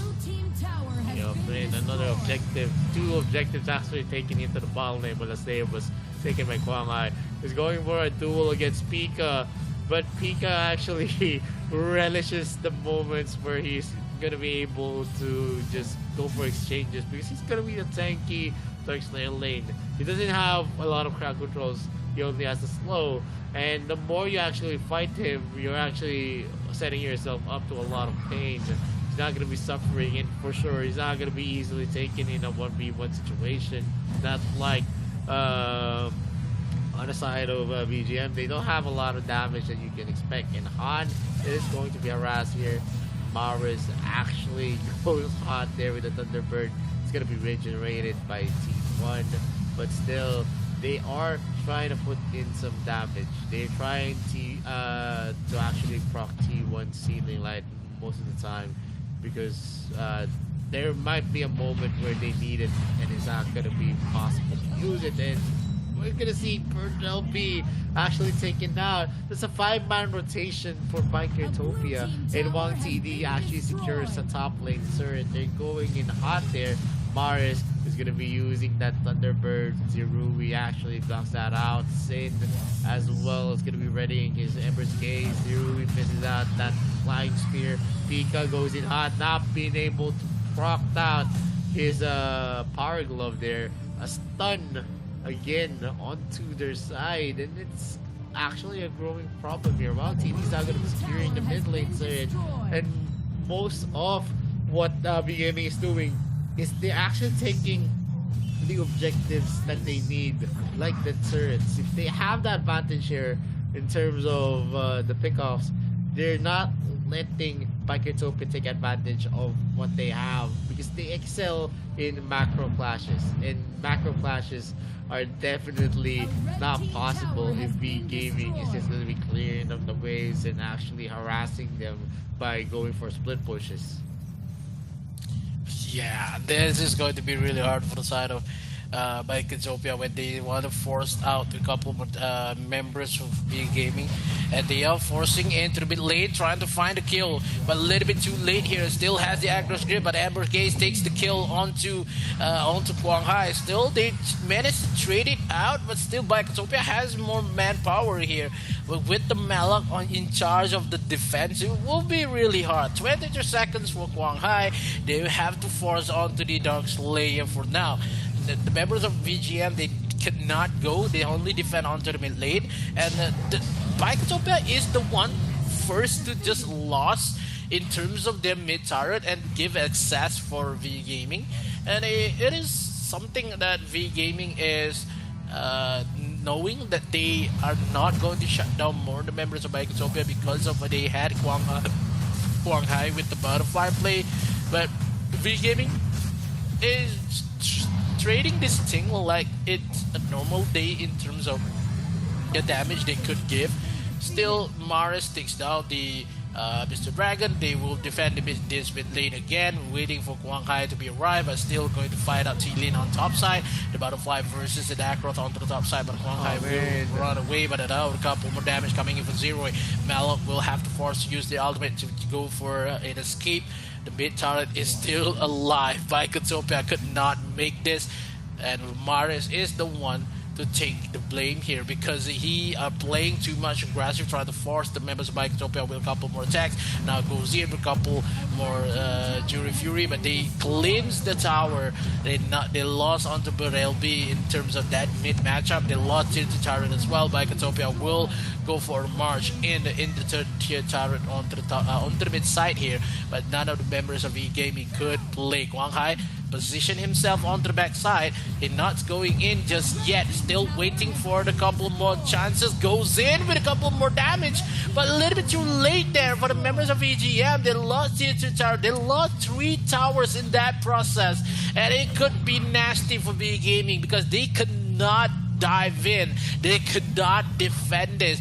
Not 3 towers, but 4 towers in that process. 3 in the mid lane, 1 on the tier 2 tower on bottom side, and VGaming is in the brink of losing. One member trying to find a way. Kwang Hai fighting down, but VGaming has not enough damage, but been killed by Pika. 1v1 Kwang Hai itself with the Belloc in place, but still the ultimate does not giving a lot more pressure for Bikertopia, and Bikertopia is laughing trying to win this game. Yeah, I mean, right now we can actually see that Bikertopia is going to be excelling onto the team fights, and as the game progresses, You're not seeing me gaming being able to actually win this. The damage that they've been dealing is, I don't know, it's just too little. Tulin, even if he has that looks wherein he actually is able to proc all of his skills, his passives as well, it's just not enough. He doesn't have the damage, and the butterfly pick actually isn't working out well for them as well. Pika and the others are open. They're starting in the clashes. Han and the others are going to be backing off though. They know that they don't have anything to actually fight it out against Utopia. As long as T1 and Pika is alive, they're not going to have the capability to go near the back line. And with Sin being able to have the capability to just throw out a shadow bombs in safety is definitely a big threat to V Gaming. He's not going to be adjusting himself because he's just going to be staying near to T1, as well as Zerui, who's definitely like a turret whenever he's with T1. He has additional attack speed. He has the capability to regenerate some of the damage being dealt here by the other members of V Gaming, like Maris and Wong TD. I don't see any kind of possibility anymore. Even if Wang TD connects the snipe onto Sin, onto Zerui, the damage he's going to deal is just going to be regenerated, and T-Lane is going to be starting here in the bot lane while there's a defense here in the mid lane. The Dark Lord Slayer is not going to be bursted easily. Kwang Hai does his best. T-Lane goes hot. The assassinate is going to be used by Kwang Hai. And Maris can almost kill T-Lin, but he didn't. He doesn't have his ultimate. Han is already dead. Got slowed down by the Power Glove. Got slowed down by the Hydra. And it is now dangerous as Zerui gets killed by Wang TD. T-Lin gets a kill as well. It's a 3 versus 1. Are they going to be able to actually take this one more? And it is into the hands of Utopia with the earliest death timers at 20. Will Maris be able to get the defense? Sin goes in hard, has the orb ready for himself. T1 is in the area, and it's already a Nexus block with Pika finishing game number 2. It's a 1-for-1. Oh yeah, 1-for-1. Utopia makes the live dream come true when they takes the investment in terms of game number 2 and make the game livable. But yeah, V Gaming with the butterfly as well as the Malo matchup is not going to work for them, and they apparently they had a couple more investment in terms of game number 3 will be proceed. But yeah, Utopia takes the lead in terms of momentum currently right now. They trade 1-for-1 game, and Utopia had a lot more incoming. But now the question is, if V Gaming brings out the Zuka, they doesn't have the Necrothers yet to play in game number 3. A lot more. Yeah, it is a lot more. Yeah, I mean, at this point, it is a win that definitely is well deserved for Utopia. The draft that they had really countered well what V Gaming had. And yes, they were actually getting those micro wins in some of the clashes. It didn't matter. Even if they got the push, T-Lin is always going to have the better capability to do the split push as well. It was actually a death fest for V Gaming because they can't actually compete, especially in team fights here. You can actually see that most of the time, when there are team fights that's gonna happen, what T1 is gonna do is just use the healing Lappy in the front, use the Nature's Rally, you have some stuns coming from the Forest Sentry, and Pika will always go to the front, and they would have the advantage there. And one of the reasons there is that Pika is gonna be generating some of his health, and he's definitely someone that's been a thorn to the side of the squishy heroes in the back line. He was always having the looks to actually be able to go to the back and not let a sniping position be done by Wang TD. Maris as well was trying his best, but because of the magic resist items as well, they didn't have it. Huang Ai and the butterfly, the pick was just not, not Not really good enough, man. Not good enough. Not good enough in terms of even if he tries to assassinate anyone. It's so hard because he's just gonna be stunned most of the time. Even if there is gonna be a cleanse, there is still going to be the forest sentry. You still have the nature's rally as well. There's a healing light, and he wasn't able to actually have the. He wasn't able to reset his ultimate in most of the scenarios because the ones he assassinate actually got their health back because of the Paina. Yeah, because that Paina is one of the best pick versus an Elsu. We saw at that last team fight when Tiglin is one health away to die. When Tiglin did to go back and the Paina is there, give it a lot more health, and that what makes the push possible for the side of Bicotopia when they had a Paina. And in terms of what happened in that core matchup, I saw how V Gaming will not cannot cope with the speed that Nacroth has, as well as the damage that that Slayer gives and that the Scott gives. But in terms of how V Gaming, they already invest on the Roxy as well as the Elsu, and the Talon is still not onto contention when Bicotopia invests a lot more.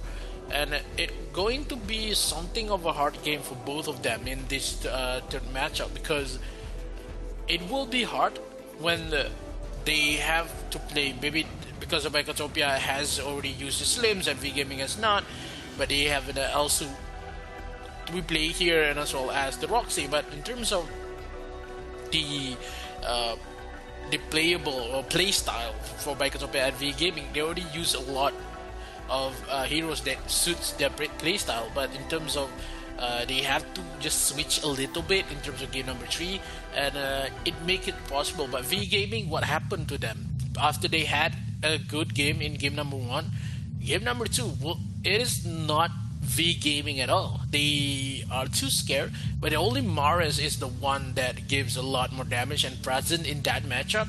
But yeah, Han with the Malok, I think that is some mismatch coming in for V Gaming. Well, you could say it's a mismatch, but who do you actually want to field against the lineup that Bicotopia had? Once they already had the Scud pick and the final pick, it was already a done deal.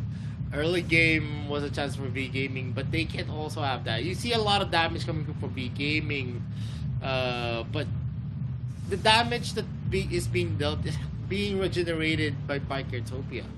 So even if you do deal a lot of damage in the game, it doesn't mean that you're gonna have the upper hand in terms of the offensive, in terms of the aggression. You're gonna see V Gaming always dealing a lot of damage. That's a fact. They have an Elsu, they have a Tulin, who's gonna have who's definitely gonna have an easy time dealing damage. But the problem here is that, does that damage actually constitute something? Because most of the time, the ones receiving damage is T1. The most of the time, the ones that actually receive the damage is Pika. And if there is a snipe that actually hits Sin and also Zerui, it's not always enough to get that kill. They need someone to go in, and Huang Hai can't do that because there's a lot of slows coming in from Paina. There was a lot of slows coming in from the Scud as well. They had the Wild Beast charge. And don't forget, you also have T-Lin, who they can't only commit because once T-Lin goes to the backline, they're actually gonna suffer into the clashes. And that was a big problem in terms of the composition. And moving forward, game number 2 is a good start here for Bicotopia. It's a 1-1 in this series. It's still anyone's game. Game 3, 4, and 5 is definitely going to be crucial here. But before we move on to that part of the series, we're actually going for a short break. My name is Vittorio. This is Ecos. This is Arena Bell International Championships 2022. Don't touch the browser. We'll be right back. Think I'm crazy or am I really brave? I don't let nothing faze me. There's no hold up delay. I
Welcome back to the Reno Villa International Championships 2022. My name is Vittorio. This is Mikos, and we're all ready. In game number 3 of this Best of 7 series, we have a 1-1 score between V Gaming and Bikertopia. So it's still anyone's series. No one still has the lead. Whoever gets game number 3 definitely will have the better momentum going into his second part of the series. We already have the global ban and picks. There was not much of picks expended on the side of V Gaming. Only a Tulin, Elsu, and a Roxy. Followed by Kertopia. I could argue that one of the best combinations right now is a Paina with the Hafeni or a Paina with the Slims. But did that not being available for Bikertopia, this could actually affect their series as it progresses. They have a Paina, Slims, Iggy, Nakrot, and also the Scud being picked out in game number 2. That's 5 big picks yet again. They're expending everything to actually have the advantage going into this best of 7 series. Yeah, because the investment made by Katropia is much of a big investment. So they have to win in that matchup number 2, because if they lost it, that game number 3 will be hard for Bikertopia itself. Then V Gaming, I'm pretty sure they obviously know that it will be a hard game when they bought Malok and as well as the Butterfly to be played here. They invest 3, but the other 2 is not on to par with the damage and as well as the movement speed that Bikertopia could give in that matchup. But now in game number 3, they still has a lot more potential here, and Bikertopia has to ban out the Lorion at opening for the Nacross to be picked by Quang Hai, and still has the potential to ban out the Nacross because they still has the Zuka to be played here for the side of Bikertopia. So if they want to give the Lorion, it's okay, but Florentino will be taken away with hovering onto the bans for V Gaming and lock it up. Florentino will be taken out, and now the Nacross has been banned. Zuka really needs to be taken away here for V Gaming in first pick, but still has the Lorion if they want to. And Maris played it really well with the Lorion pick, but still has the Iggy. They doesn't have the Crixie anymore for game number 3, and it is possible for Bikertopia to punish it down. But V Gaming brings one big investment here with the Varus pick, and I kind of like it with the Varus first pick if they want to.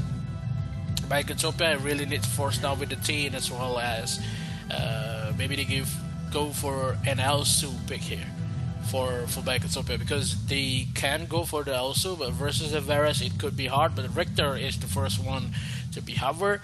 Still has Richter support, maybe Richter Dark Slayer. In terms of the second pick will be detrimental for side of Bikertopia. They go for the Elsu as well as the Richter versus a Varus first pick. Yep, we are actually going to see long range capability on the side of Bikertopia if they do pick out the Elsu. V Gaming could actually take Iggy. Iggy has been one of the good trade-offs against an Elsu pick. And it not being available for Bikertopia, we could actually use that. Or we could actually see V Gaming actually using a Lorion. And as I said, Lorion, it is been over. Iggy or Lorion is definitely an option here for V Gaming, as Lorion could actually provide zone control wherein he is going to be targeting the Elsu pick. But it's still far from the hands, as we see some of the best gap closers like the Liliana and the Richter actually picked out by Bikertopia. I'm pretty curious what are they going to be using to defend that Elsu.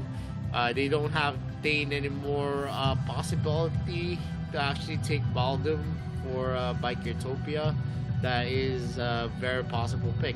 V Gaming though looks very scary as well. 2 gap closers. You also have the capability to start clashes with the Flying Spear, and we've seen the double trouble from V Gaming before, and it could actually recur again in this matchup with the Slims being picked out. Well, yeah, because the Slims, you have double trouble with a lot more range, but still in terms of stunts, that spear is making a good play for Slim itself. So it is something for the side of V Gaming when they brought out the Lorian as well as the Slims.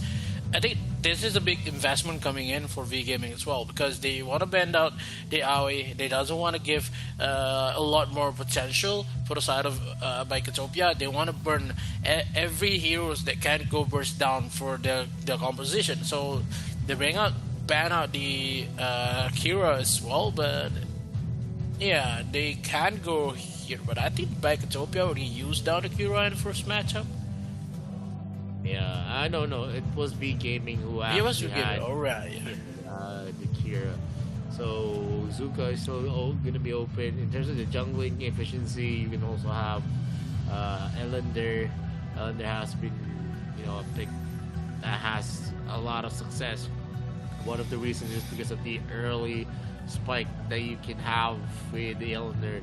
Just 2 items actually, and you can burst down practically anyone, even tanks or targets that are also viable there. Biketopia actually hovered onto Superman maybe for as a protection. We've seen a Superman support before and it didn't work hot. One of the reasons is that Superman, yes, as a tank hero, he has a lot of utilities, but he's not really a tank that can soak up most of the damage coming in from the other team. That also is going to be a problem for them. But we see the assassins already in Biketopia. A glass cannon composition for sure. Are they going to be able to get that pick off that they want? But V Gaming actually is going to be copying what Biketopia did in a different type of composition as well. They're going to put Arcana to actually shut down the capabilities of the Elsu. And a Ryoma being picked out here as someone that would duel with the Richter. Yeah, I think the Richter onto Dark Slayer, because we see a lot of various jungle in terms of what could be placed here for side of B Gaming, and in terms of Ryoma, we've seen a lot of the Ryoma early matchup is been good, but it is hard to say whether Ryoma comes into the mid game, and Biketopia is the one that been forced a lot into early matchups. So V Gaming doesn't want to give a lot more stable gameplay for Biketopia in that early matchup because of the damage that Ryoma had, and it can take a lot more objective in terms of the siege damage that Ryoma has. But I love how V Gaming trying to bring the same type of composition with the P9 Slims, trying to take down Biketopia in this the third matchup, because Biketopia did pretty well with the P9 Slims, and V Gaming said, let's give it a try and try to win this matchup. Can we do it? But the bottom pick here, I think, is the most suitable kind of pick when he can just wall prison the Pena out of his way, try to give a lot of stuns and as well as the healing. Then I kind of like it. But in terms of what V Gaming has currently, they had an early composition, mid game power spike. But Biketopia, they can go for a couple more late game capabilities with the Zuka as well as the Richter.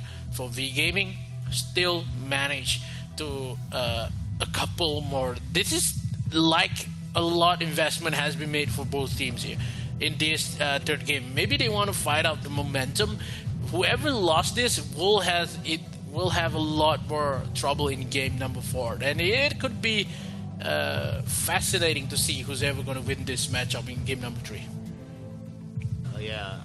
With the bottom being picked out, there's a lot of possibility that they could counter out what V Gaming is backing. But we've seen the effectivity of the Pina before.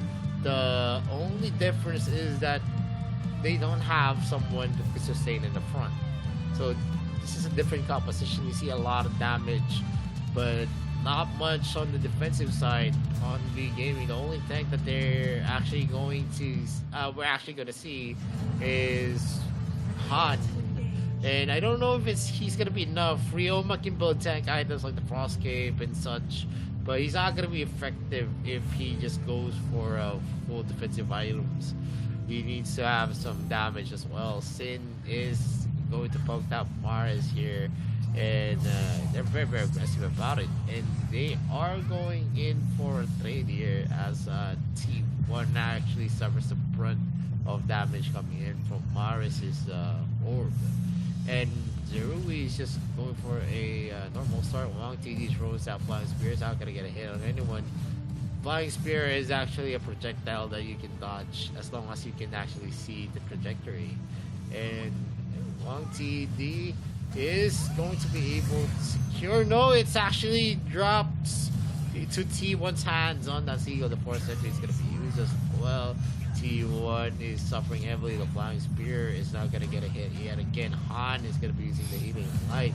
But right now, the Healing Light's activity doesn't really offset the damage that they also can do in the early game. There is going to be some trades here, as we're seeing that Biketopia is going for a rotation that's more geared to the Darkslayer lane. I would say that in this early matchup will need to be played more aggressive on the side of V-Gaming. They're trying to force down the Ryomar on top side because the rotation comes for Tiglin, and they want to shut down this lane as early as possible, because when they manage to do it, it will be a best case possible. But now V-Gaming trying to kill down away with the Lorian kicks here, but has been stopped by the Blinding Light itself. But V-Gaming still need to push whatever they want to do in this early matchup, because when they take down the Slayer, they cannot go for the Wizard Dragon because they take exactly the same time to be taken away, and Biketopia responds a little bit too well here. So V-Gaming still has a couple more gold to chase away from Biketopia, and it will be something that is hard to do when Biketopia has an Elsu and as well as the Baldoom. So when the Baldoom hits with the Wild Prison, it will clash a lot more members, maybe a couple more investment and also sacrifices for V-Gaming. And Biketopia, they treat this well in terms of they know the power spike for V-Gaming in that early matchup. They doesn't want to go force onto mid lane because of that Lorion. They're trying to force on top side first and wait for one items for the Zuka to be handling this kind of situation. Force out the Foxtrot first, and it will be something for the side of and it could be level for side of V-Gaming. And I would say that it is hard for maybe in terms of V-Gaming. They had an early matchup, but it could be something that is really hard for Biketopia though, because it can be detrimental. They goes for a couple more damage. They're trying to find a way here, but no, cannot secures the kill onto Chile. They don't want to force it out. A little bit too late with the flicker, trying to kill onto Chile. Make it possible, but gives the kill onto Bird LB a little bit too early there. V-Gaming trying to find the momentum itself and trying to make this possible. Yep, and definitely V-Gaming right now has first blood. They are not gonna have the gold lead though, as Biketopia actually is holding the fort down well, and we're gonna see the win rate with first blood 7.8%. They did get the first blood in the early game, but they didn't on the earlier match here on game number 2, but it didn't translate to a win. That's just a chance though, and this is a chance for Biketopia, as they actually have the better early to mid game. They need to capitalize on this, while the Slims doesn't have the damage just yet. Defending was going to be used here for Guanghai. They need to be more aggressive for Biketopia to actually have the advantage. They are going to be able to burst down. As long as they're going to be able to burst down Han, I think the game clashing capability of VGM is going to actually fall, and Pika is going to be spotting up for LB. Lin is going to be in the area. They're going for a hard push here, and Sin actually gets taken and a stun there with a Starry Sky coming from Maris. They're going to be taking another kill for themselves. Yeah, that is going to be something for V Gaming. That rotation coming in for Maris is making the play for VGM, and it could be a lot more possible. Pycotopia is not in terms of momentum. They cannot kill. VGM only cannot kill onto T1 because of the Baldum. They need to wait for a couple more damage for Huang TD as well as Quang Hai. They force onto the top side. The T-Lin really needs to run away to force into the mid lane here. A couple more minutes into the second objective to be taken down, but that kill, the second kill comes in. Oh no, the dash from T-Lin ultimate has been pushed as well. The orb has been used by Zen, trying to give a lot more damage, but no, it has been skipped with the vulnerability onto the top side. Couple more damage has been put, and now Bird LB goes down to Pika with more damage onto the wall. Prison bottom side, hit one TD, really to run away. 3 members of Pycotopia trying to force. Maris has arrived. Maris still has the damage, but doesn't have the ultimate to just push it away. One TD really needs to be defended for the members. Maris being spot up into that brush as well, but wait for the ultimate coming in for Maris, and Maris need to go for the mid lane push here. Still have Quang Hai onto the side here, doesn't have the ultimate for T-Lin. T-Lin needs to run away, but still have the Bloody Kiss as well as the Venom is not being used, but Maris secures kill onto T-Lin. The members of Pycotopia is not happy with this matchup because a little bit too fierce for VGM itself, because VGM secures the 4th kill for themselves and has a 3,000 lead on goals, and the members of VGM trying to push on to the bottom side here. Give a couple more damage for Bird LB. Pika on the side. Wait for a couple more damage, but it is going to be something for V Gaming. They cannot take the bottom turret because of the Elsu is still on the vicinity and makes the kill for a couple more damage. But it is going to be something for VGM because by Pycotopia, it is going to be really, really hard right now. Early matchup is going to be win here with a couple more damage just left. Wild Prison as well as Star Sky did not hit any members. They still goes in with a couple more spears, does not connect. Maris a little bit too low. T-Lin on the side here, only waiting for Zero with a couple more snipes, but it not will be connected. Pycotopia really needs to defend this as well as their momentum. They need to think about which one will be taken away because they force a lot more investment on top side to just shut down Bird LB, but a little bit too late. Bird LB is online. Yep, and now Pycotopia is actually trailing by an almost 2K, and definitely with V Gaming having this kind of performance, they're gonna have a much more better late game.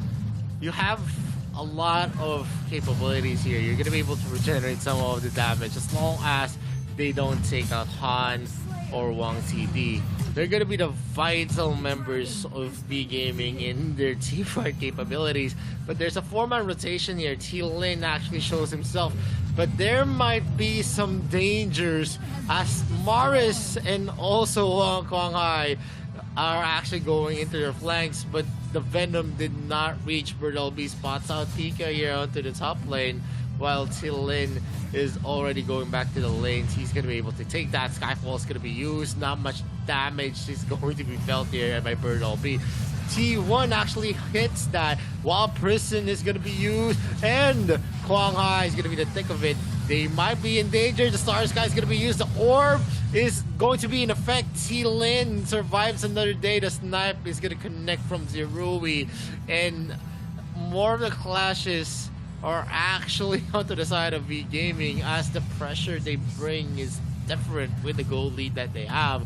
They're building up to a 3k gold lead. Sin does his best to actually clear out the waves, but a lot of the body blocks from Han's skill is there. There is going to be an initiation there. Wang TD finishes off Sin, who tries his best to burst down Han. Star Sky is going to be used. T1 doesn't have the cleanse, and an ultimate for Maris gets another, and 6-0 in the scoreboard. No scores yet for Pycotopia. Pycotopia really trying to kill one member of VGM, but a little bit too hard because of the healing coming in for Han. Makes the play. Maris a little bit trouble, already trying to find a way to run away, but still Pika is on not enough damage, but Han, that Pena is a little bit of a pain for Vicotopia. They cannot kill down that Pena. A little too much of crowd control as well as healing, and it could give a lot more potential for VGM to win this, to take a lot of lead. 6 kill with 0 in contestation, 4,000 goal lead for VGM itself. 50 seconds in terms of both objective, but VGM still had the momentum. The Omni Arms has been finished by T Lin. He will have a lot more damage in terms of only have Omni Arms as well as Spear Longinus. VGM, they need to take a lot of lead here. If not, the late game will be in the hands of Vicotopia, trying to force down Maris and as well as Han into the mid lane. Then Maris is the one to take 2 bullets in terms of that Elsu. Zuri played it really well with the Elsu, trying to force the members of VGM to stay low, but none of that matters. Here VGM trying to find a way to steal down the blue buff as well. Bottom side here, he happened with the clash. Kwang Hai as well as Pika. Pika lost a couple more damage, but Ability LB is the one to be taken for the wall charge. Still has Hans on the side, give a lot more health, and this Holy Dragon will be taken away from the hands of Vicotopia. But T-Lin trying to find a way to take down the Wizard Dragon. They still want to fight this, but T1 will not cope with the damage given by Han. Funky D takes a lot more snipes for him. Yeah, the top lane though is going to be an option here, as Vicotopia is trying to find a hole on V Gaming's defenses. They do get the first tier turret here to the top lane, but the Holy Dragon is going to be secured by V Gaming. A lot of the resources are difficult to protect on the side of Vicotopia, as all of their first tier turrets have already fallen. And that is a wild charge being used. Han might be taken out, and it is a wombo combo coming in from Vicotopia. Snipes, wild charges, the stun coming in from Sin as well. It was enough to burst down Han. Han is definitely not a tank, and without Han, they don't have a chance to actually win out in terms of the clashes that's gonna happen. Still 13 seconds in the mark. Kwang Hai is just in the area. Skyfall is gonna be used here. Venom is gonna be used as well. That is a Star Sky. The cleanse was far enough. That was a roll. A mistake coming in from Vicotopia. That Starry Night hits pretty well, but in terms of T1, that wall prison just stopped. The aggression comes in for the VGM itself. They buy a little bit some time, and Vicotopia will just say thank you for T1. That particular wall prison just stops Kwang Hai on that movement alone, and by a little bit some time. But VGM, they does not want to go for a couple more easy gameplay here. But Kwang Hai with a couple more snipes. Zero trying to play by Kwang Hai. Where is the movement comes in. T1 will be got spot up first. Now they spot up Ability with the Venom goes in. T1 will be taken away. No one has been put under the wall prison. They go full on force. Still has the Starry Night still being used on top side with the non-bringer. Will be pushed down. VGM, will they do what they did in game number 1? Still with being forced away. Pika will be run away with the Manhunter at VGM. Only 1 kill they take from the side of Vicotopia. Only on the kill of Han. Force on top side, maybe in the mid lane after this. 2 lane has been prioritized for VGM and itself. The members of Vicotopia really need to think about which lane they need to secure. Mid tower will be taken down as well as top side. And the core is exposed for Vicotopia. They need to defend this. Yeah, definitely. A reposition yet again from V Gaming. Maybe they want a Dark Node Slayer before they actually go, but the answer is no, because the Venom has been used. There is going to be a stun. There's a lot of slow as well. Pika is running. Star Sky might get a hit, but he is still going to be taken with a Wailing Blade coming in from Bird LB. 1 member down on Vicotopia. Healing Light is going to be used for Han. Orb is going to be used as well on Maris. He's going to be regenerating the damage that's been dealt. Zerui is dangerously low. 1 member left. Sid is going to be taken down along with the Nexus.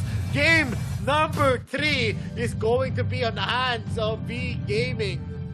Yeah, and it is a deserve for V Gaming when they invest a lot in that matchup. They had the Varus, they had the Slims, and as well as the Pena. We've seen a lot of Pena gives a lot of wins in terms of any matchup in this currently. Then Elsu is having a lot more trouble and versus a healer that gives a lot more health. And V Gaming, kudos to them to take the second game. In terms of this third matchup, only 2 games away to win this semi-finals, to win a spot to the finals itself. At V Gaming, they still had a lot more ways to go. But in that game number 3, the investment is a lot. And what happened in game number 4, it could be a disaster for them if they brought up maybe the same kind of composition with Malok as well as a Butterfly, and it could give Biketopia the game that they want to. Yeah, I mean, at this point, I think there's a lot more picks on the side of V Gaming. We've seen a lot of expended picks yet again. Dane Baldum has already been out in terms of the support. In the ADC, you're not gonna be expecting Elsu anymore. And especially Hayate in the first game was a pick that was fully expended for the side of Biketopia. But moving forward in this series, this game number 3 win is kind of huge because they were always trying to force out a team fight. A team fight isn't really the best strong suit for their composition because we have a stronger composition aside of gaming. Gaming having a Pina, you still have at the mid game, tanky Varus is still going to be expected. You have Brutal Beast damage. You also have the capability coming in from Maris, always securing the Star Sky in an AoE fashion. You also have the Flying Spear coming in from Flames. There was just so much of crowd control that you're going to expect there.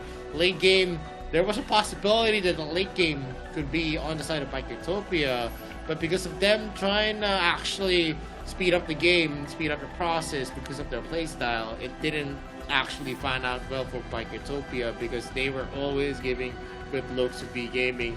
They had a 4-0 at the early parts of game number 3, and that gave V Gaming the boost, the confidence to actually go and be aggressive in taking the lanes that they need. T-Lin was actually forced out because he knows that even if he aids in the clashes, it's not going to be enough. He needs to make some plays when going for split pushes, and you can only get so much gold in split pushes because sometimes what actually happens is if the other, for example, the Abyssal Dragon lane gets pressured, there is a need to go for rotational defense. So most of the members are going to be concentrated there for Biketopia.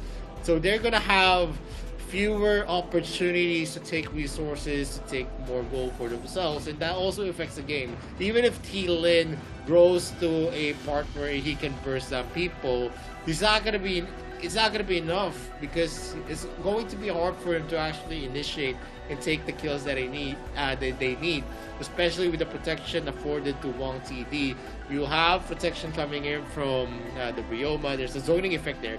The Wailing Blade is definitely a deterrence there. And also the skills of Kwang Hai as well on the Varus. They're always going to be chain CC. And then if you put into consideration the Star Sky, the Nature's Rally of Pine as well in the Forest Sentry, it's just so hard to go for team fights with the Pine in that composition.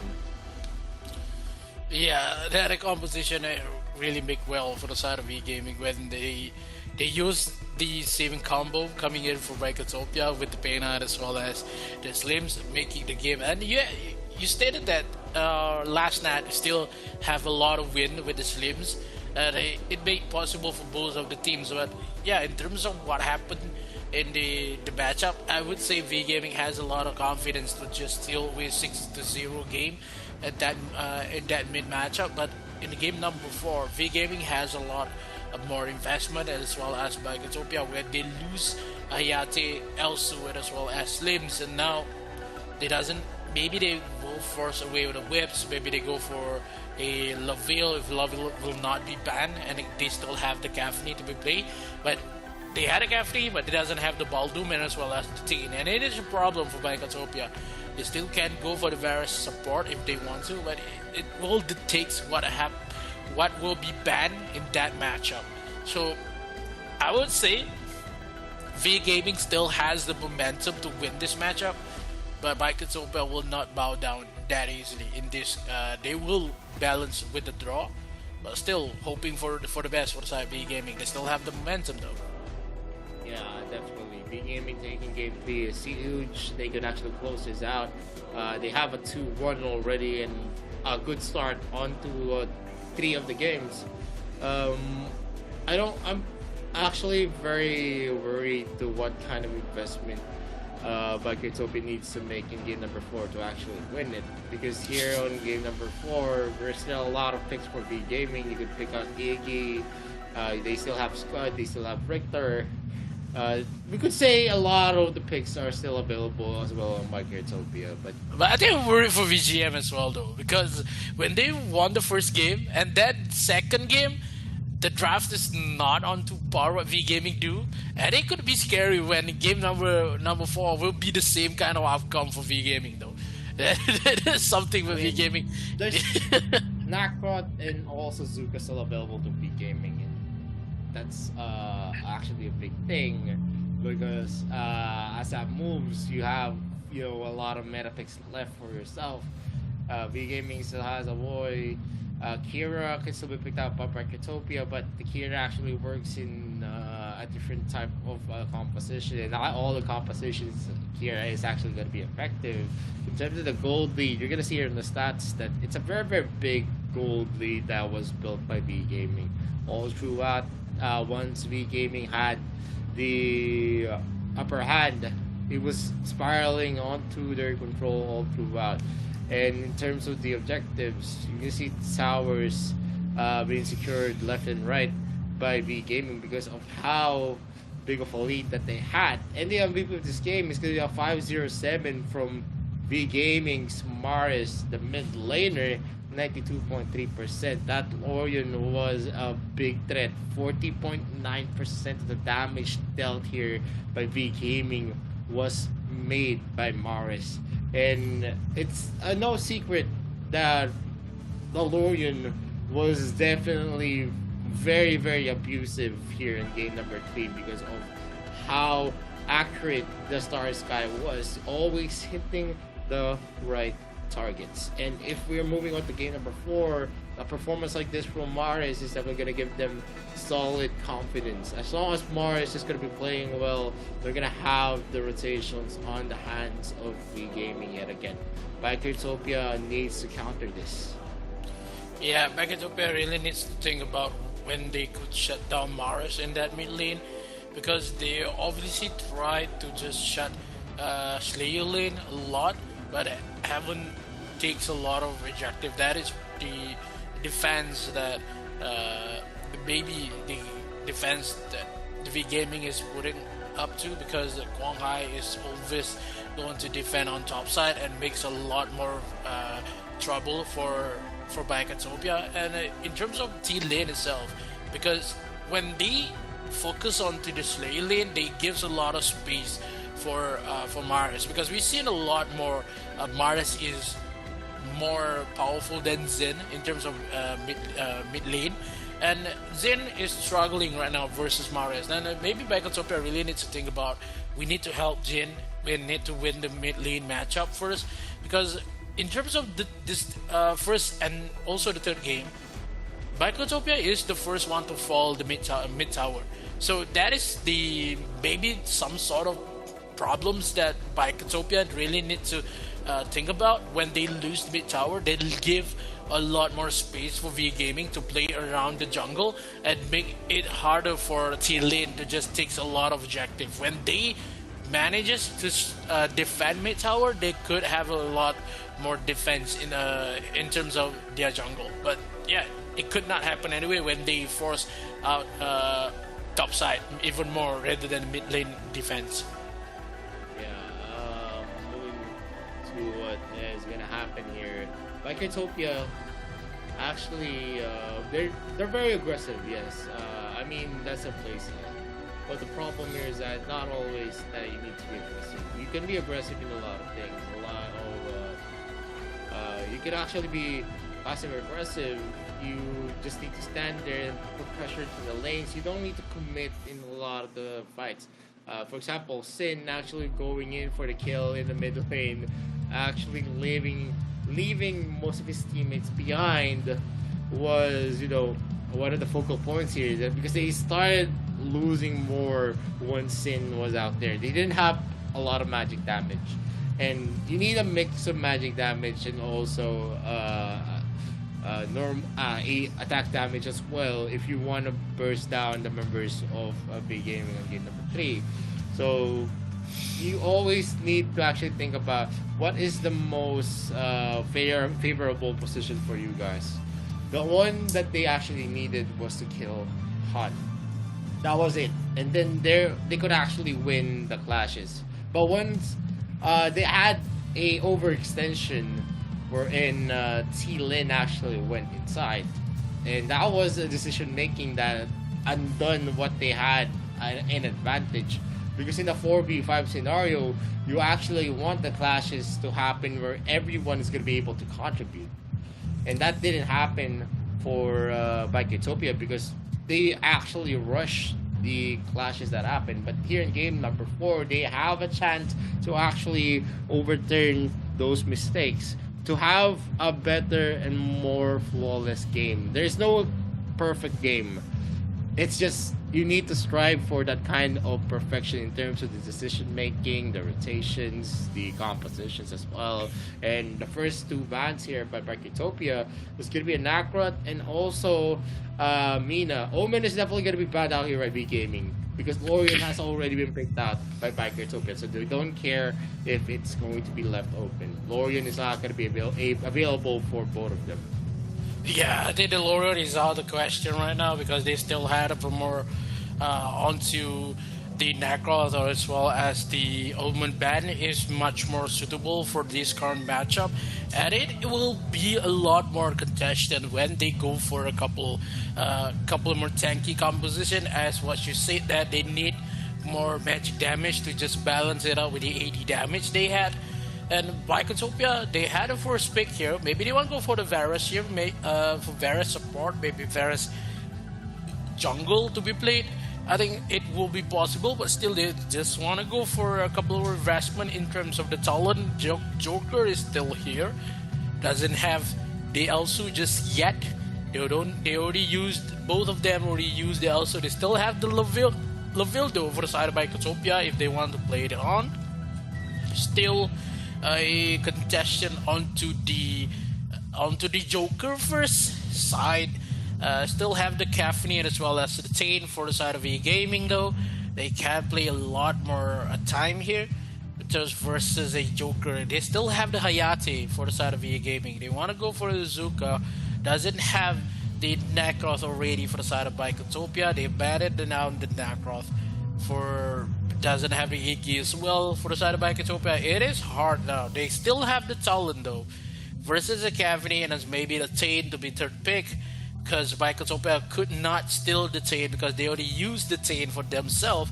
So V Gaming is laying punches after punches with the picks they had, trying to shut down Utopia as early as possible with this matchup. Yep, and right now, with the Cafe being picked out here by B Gaming, they have a chance here. Late game is definitely going to be theirs. Mid game spikes definitely on the Cafe. Cafe has been seeing a lot of success in terms of marksmen's being used up. I think Cafe is someone that brings a lot to the table. You have mobility. As long as she's going to be well protected, she also has the Fusillade to go for clears and to actually chase down people. Joker, though, is going to be a good counter since in the 1v1 matchup, I think Joker has something against the Kafeni. Damage as he's dealing as well. You could say that he's a mix of an Elsu and an assassin. And the downsides of that is you do have a long range ability, and the problem here is that in the late game, it actually falls off because your capability to burst down heroes are also gonna wane as the game progresses. Bikertopia is gonna be finishing up their first 3 picks with Roxy and an Arrow. First time that we're gonna see Arrow yet again in the playoffs. And B Gaming with the Zuka pick, they could be in the jungle. They also have Scud still available to them. Key is also going to be a viable option in the Dark Slayer lane, but they're going to be picking up the Scud here as their third pick. With 18 seconds in the mark, I think this is already a lock-in. And in terms of the first 3 picks, Gaming has a lot more mobility, has the capability to actually burst down people. While Bikertopia, the first 3 is a solid pick. Arrow is still a question mark on how big of an impact Arrow can bring. He has fallen off, he got nerfed, but the damage that he can bring into the table is still considerable. You have invincibility as well whenever you're using the demonic arm, his ultimate. And of course the empowered attacks are definitely there, the regeneration that it could bring. Yeah, I think it is going to be something that V Gaming going to invest in this matchup because it's much of a help. But I think when V Gaming they put the third pick onto the Scud, I love it versus versus a Roxy currently, because we still not have any idea when Roxy will go onto the support or maybe onto the Slayer itself, because it will be something that is hard to think about when this Scud already been placed onto the Slayer. Still not much of a deal here, but Irie is the one to be banned out by V Gaming, as well as the Iggy be taken away. Still not enough mid laners left for V Gaming. They're still going maybe for the Kali pick, I would say, because Crixie is the one to be banned by V Gaming though, and I think they still have Crixie to be played. Given Illumia versus Crixie, they still have Direct to be played on for Bikertopia, and I would love that if they want to go for a Direct pick. Still not much. Maybe they already used down the Yan. They doesn't have the Yan as well, so they give down the Aya. Maybe the Tachi could be picked here for side of Bikertopia. Maybe onto support, maybe onto mid lane. Yeah, they could be hard for side by Bikertopia because in this matchup number 4, they does not have a lot more contestants. Tulan is still open though for the side of Bikertopia. They could play down Tulan, and none of the members of V Gaming want to ban down the Tulan because if the Tulan has been picked by Bikertopia, they could defend it a lot. Maybe they want to go for the direct pick, a lot more for defensive. And the net mid, I kind of like it. We saw this long ago when V Gaming is the one to use a net onto the mid lane, maybe support, maybe mid. Still has Rui though. If they want to go for Rui, I don't think that V Gaming could play down Rui as fast as this game number 4. Maybe game number 5 could be for Rui, but a net been picked by the side of V Gaming though. And 100% win rate onto the net. Actually, in this matchup, Bikertopia was the one who has used a net, and now we're seeing Bikertopia actually put out the Kali, and Tulan over is Tulan is definitely better than the Kali. And why I say that is Kali is more one-dimensional. Late game, there is some possibility, but once he gets caught out, she's definitely an open duck. She's definitely going to be an open hero wherein she's easy to actually pick off. You don't have a lot of mobility to slow. She doesn't have crowd control spoil, and the capability to dash away without the flicker is non-existent. Bikertopia is going to be finishing it off with the Kilgrot though.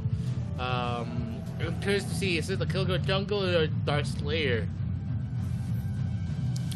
Yeah, it is going to be a Wiro maybe for the side of V Gaming when they want to just invest less invested in this kind of matchup when they face down a Kilgrot.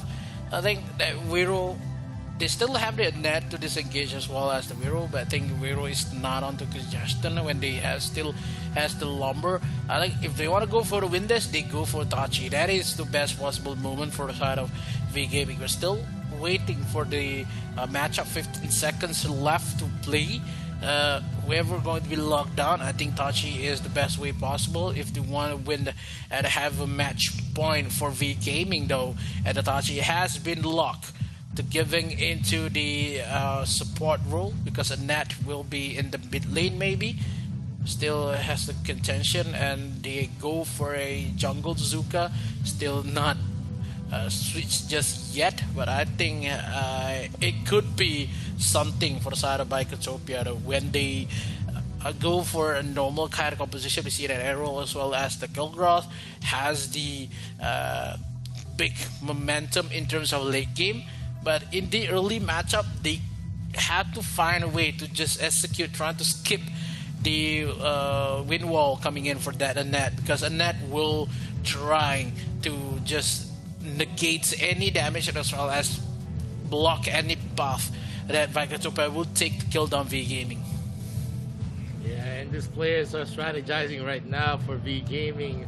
Looking at the serious faces of the players, they really want to win game number 4. Whoever gets this win, is it a tie for Bikotopia or V Gaming is going in strong for game number 4?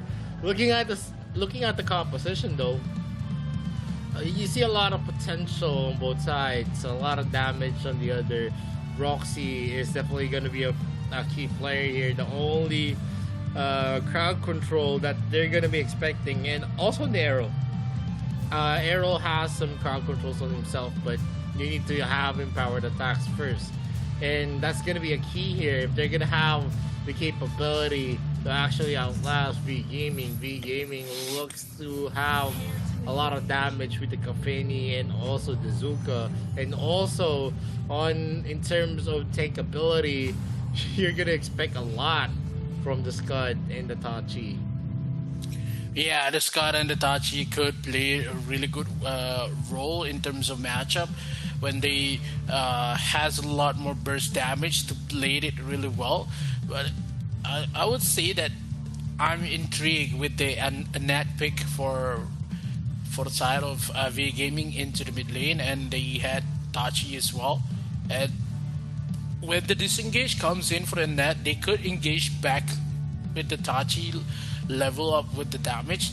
In terms of the drops itself, I kind of like what V Gaming is doing. They had a clear advantage, but with Arrow as well as Kilgroth, yes, it is hard to kill them. But when you are focusing not only trying to focus down the Joker as well, is going to be really well, because the Bikotopia kind of draft, they used to take a lot more objective with the Arrow as well as the Kilgroth and the Joker. But yeah, when they cannot get near the objective, it will be hard because of that Annette. Annette can just stick everybody together and as well as trying to push it away, and it could be a hard time for Bikotopia to play a little bit more aggressive, because the Kilgroth and the Arrow, they need some time into the mid game. Yeah, definitely they need a lot of time there. It is a problem that is going to be occurring a lot, because you don't have sustainable crowd control. That's the problem for Bikotopia. If they're going to be relying heavily on the Agnes script, they need to actually land every Agnes script in terms of the initiation, because if that doesn't happen, I think it's something that could affect them. Because we've seen a lot of Roxy games where Agnes script is the only initiation that they have, and it doesn't work out well in those kinds of scenarios. And definitely in this kind of composition, they're gonna be leaning heavily onto Han, and if Han cannot not to Han, onto the support of Bikotopia, and if they're not gonna be able to land that, it's gonna be a disaster waiting to happen. Because I'm expecting a lot you're gonna be leaning heavily onto T-Lin, into T-Lin in the jungle.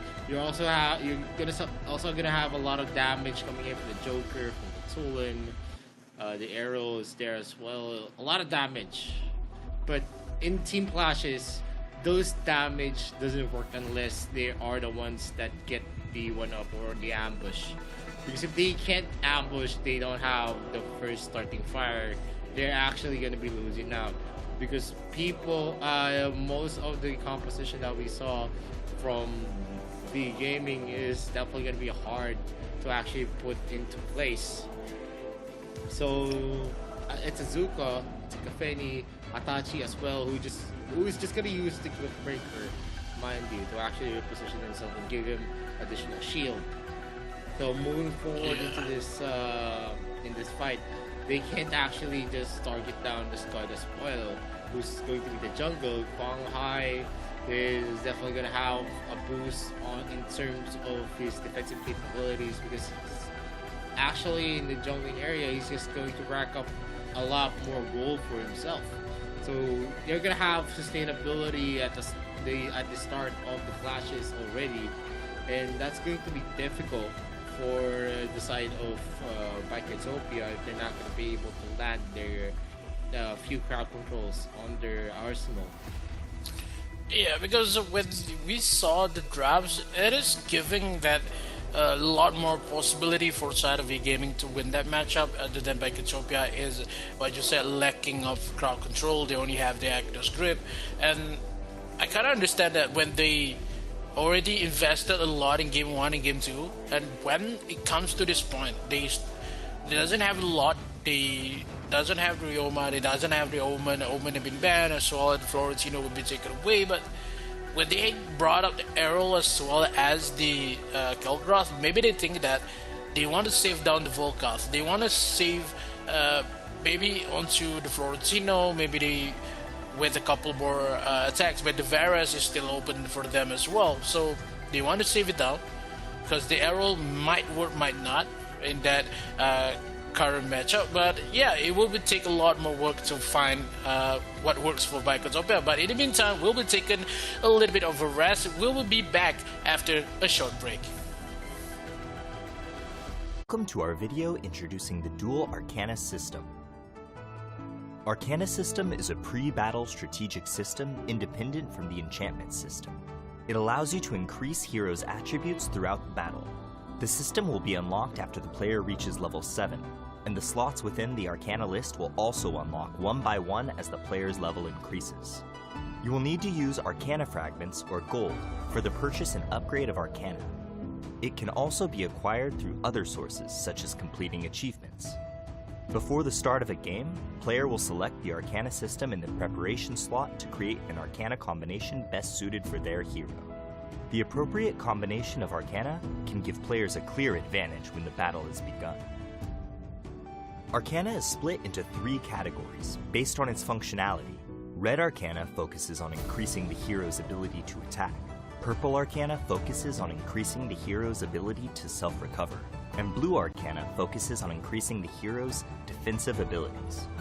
Arcana of each color is further split into 8 categories based on their bonuses: attack, life, defense, function, lifesteal, attack speed, critical hit, and pierce.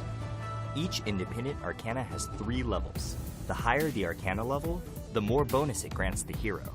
On the Arcana page, players can freely pick as they wish to create the combination from red, purple, and blue Arcana.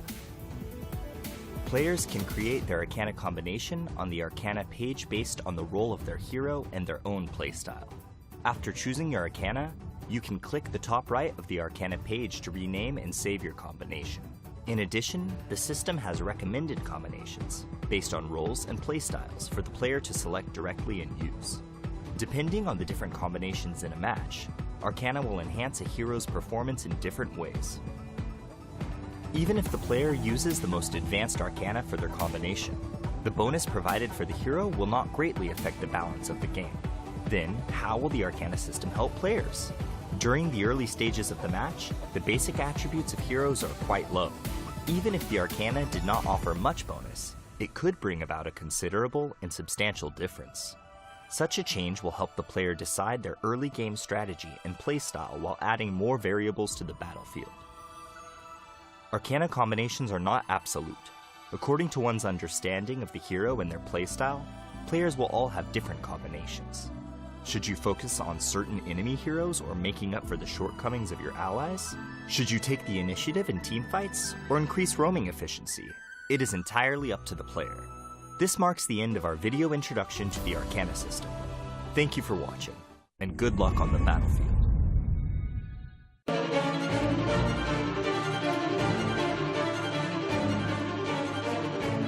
私が行った方が手っ取り早いのに本当バカ。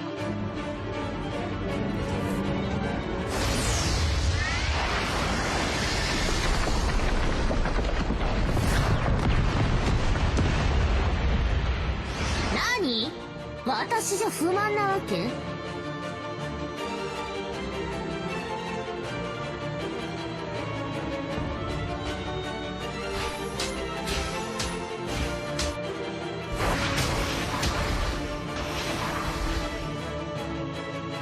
ほら、最初から私が行けばよかったじゃない。次はあんたの番よ。全部私が片付けるから。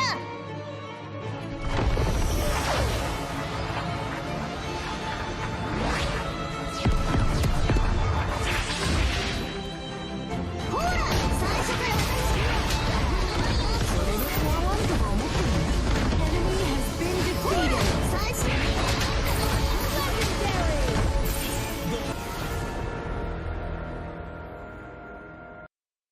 Class Introduction. Welcome to the class introduction of Arena of Valor. In Arena of Valor, the two sides will confront each other in teams of 5, and the heroes are the avatars of the players on the battlefield. Your knowledge of your hero and class is the first step towards victory. For your convenience, heroes are divided into 6 classes in the legendary duel: Tank, Warrior, Mage, Assassin, Marksman, and Support. Due to the unique abilities of some heroes, they will have multiple classes. Players can clearly see the characteristics of the 6 classes in the hero interface. Aside from this, players can also check the class of their chosen hero at Choose Character screen in a match. Tank class heroes. Tank class heroes fulfill the role of the meat shield of the team. If you're a fearless warrior who wishes to charge through the forefront of battle, then tank class heroes are undoubtedly the best suited for you. Disrupting the enemy's formation and drawing their fire is the core use of tank heroes. Thus, they also shoulder the heavy burden of initiating team battles. Warrior class heroes. Warrior class heroes excel in close-quarter melee combat, combining the ability of dealing damage and tanking. Warrior class heroes are the backbone of the team, and they're suited to fight in any situation. At the same time, they have multiple item sets and play styles. In a real combat situation, we will prepare item sets based on the team's composition and battle situation to balance the team's overall offensive and defensive capabilities. Mage class heroes. Mage class heroes are the core of the team's offensive capabilities, dishing out large damage via magic. Using their spells and abilities to obliterate everything in their way is what all mages desire. Normally, mage heroes all have powerful magic damage capabilities, and a certain amount of control abilities to ensure that they can quickly defeat enemies with very high armor. But due to their poor survivability, they can be vulnerable targets for the enemy's attack. Assassin class heroes. Assassin class heroes are the masters of burst damage. Thus, they are quite difficult to use. If you're someone who enjoys the thrill of seeing the enemy fall to 0 almost instantly, then the Assassin class heroes are your best choice. Assassin class heroes often combine excellent movement abilities with damage abilities. However, due to their lower basic HP than other heroes, Assassin class heroes rely on other players' ability to assess the situation and timing, as well as their mastery over the hero to maximize their potential. Marksman class heroes. Through steady and consistent physical damage, Marksman class heroes are also the core of a team's damage output. Different from the ability based on burst damage of mages, Marksmen prefer suppressing their enemies from afar and dishing out non-stop physical damage. but their fragility and lack of survival skills are their biggest shortcomings, putting them in a position where they are dependent on the protection and support of their allies. Support class heroes. Support class heroes value functionality. Normally, they are unable to deal substantial damage or have noticeable defensive abilities, but they have the important mission of protecting their allies, supporting their attacks, and guiding the initiations of team fights. Support players can also be the MVP. According to the different styles of the team, some teams require a tanker support hero, who can share the burden of the tank with higher offensive capabilities, whilst other teams require a functionality-based support hero, who can protect teammates in dire situations and provide buffs to control and enhance magical damage. Your choice is closely tied to the team's needs in real combat. A team will need to choose 5 out of the 6 classes above to form. Utilizing different combinations of heroes can bring forth different chemical reactions for the team, and the right mix of combinations will allow you to demonstrate your advantages. This concludes the class introduction for Arena of Valor. Good luck on the battlefield, and we will see you next time. Welcome to our video introducing the ping system in Arena of Valor. Arena of Valor is a fast-paced competitive multiplayer game. Communication and coordination within your team are vital to ensure victory. To help players communicate conveniently while reporting and delivering quick, accurate information on the battlefield, Arena of Valor has a context-sensitive built-in ping system that is easy to use. The ping button prompt is placed on the top right corner of the screen in a match. To use it, long press the ping button and point your finger to the triggerable area to send your team the corresponding ping. In addition, players can click the map button on the top right corner to expand the map and send pings by tapping the corresponding location on the map. Of course, players have the option to block ping sound effects and voiceover from other players to prevent interference during the battle. Battle Alert Pings. When players are on the move, they can send their estimated arrival time to teammates by tapping their location on the map. Players can request support from teammates by dragging the ping button prompt to their own hero.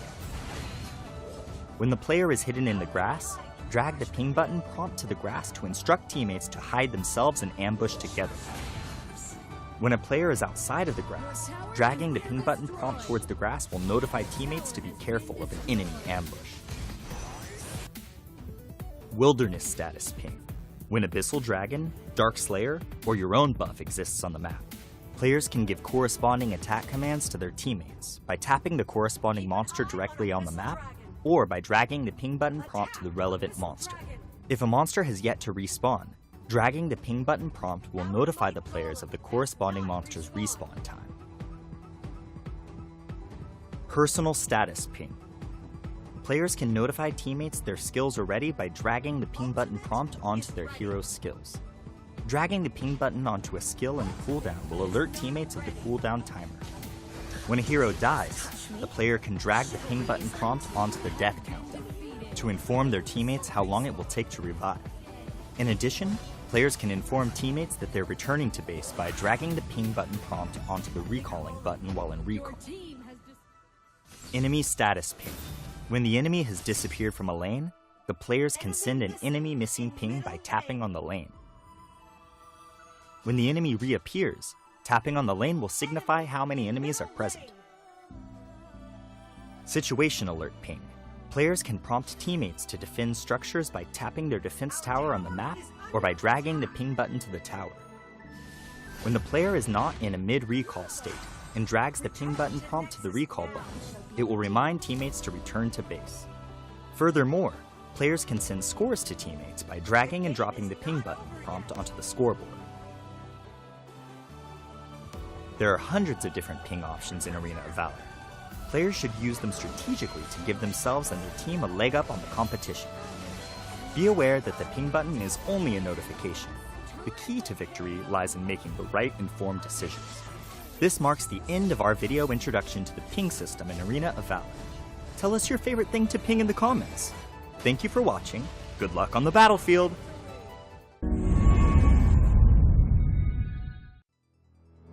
Welcome to our video introducing the team communication systems in Arena of Valor. Arena of Valor is a fast-paced competitive multiplayer game. Communication and coordination within your team are vital to ensure victory.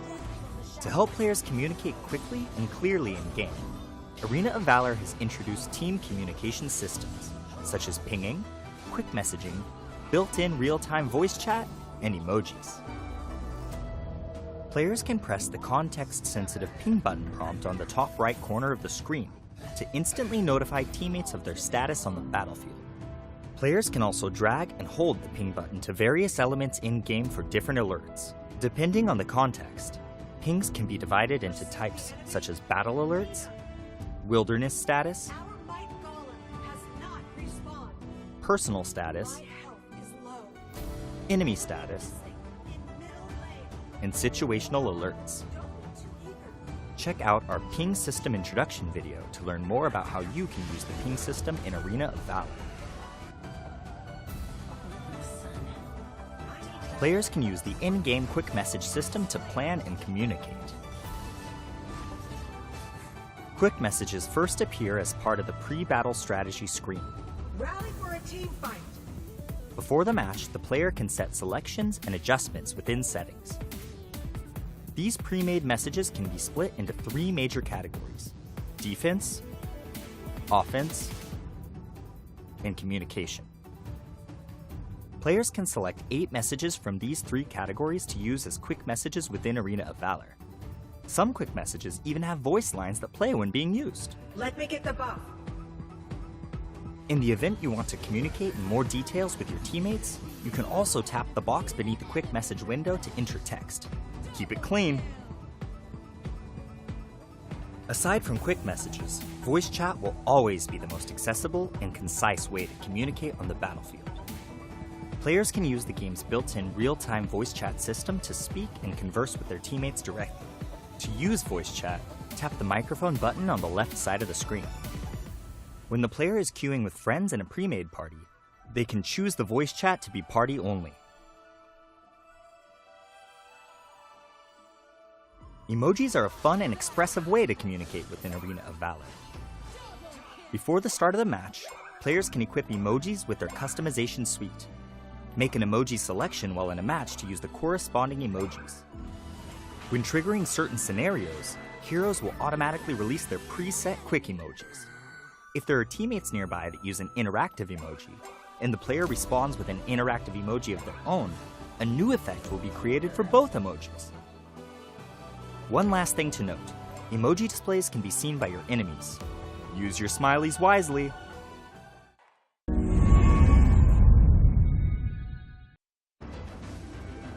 And welcome back to the Arena of Valor International Championships 2022 minute tutorial. This is Mikos.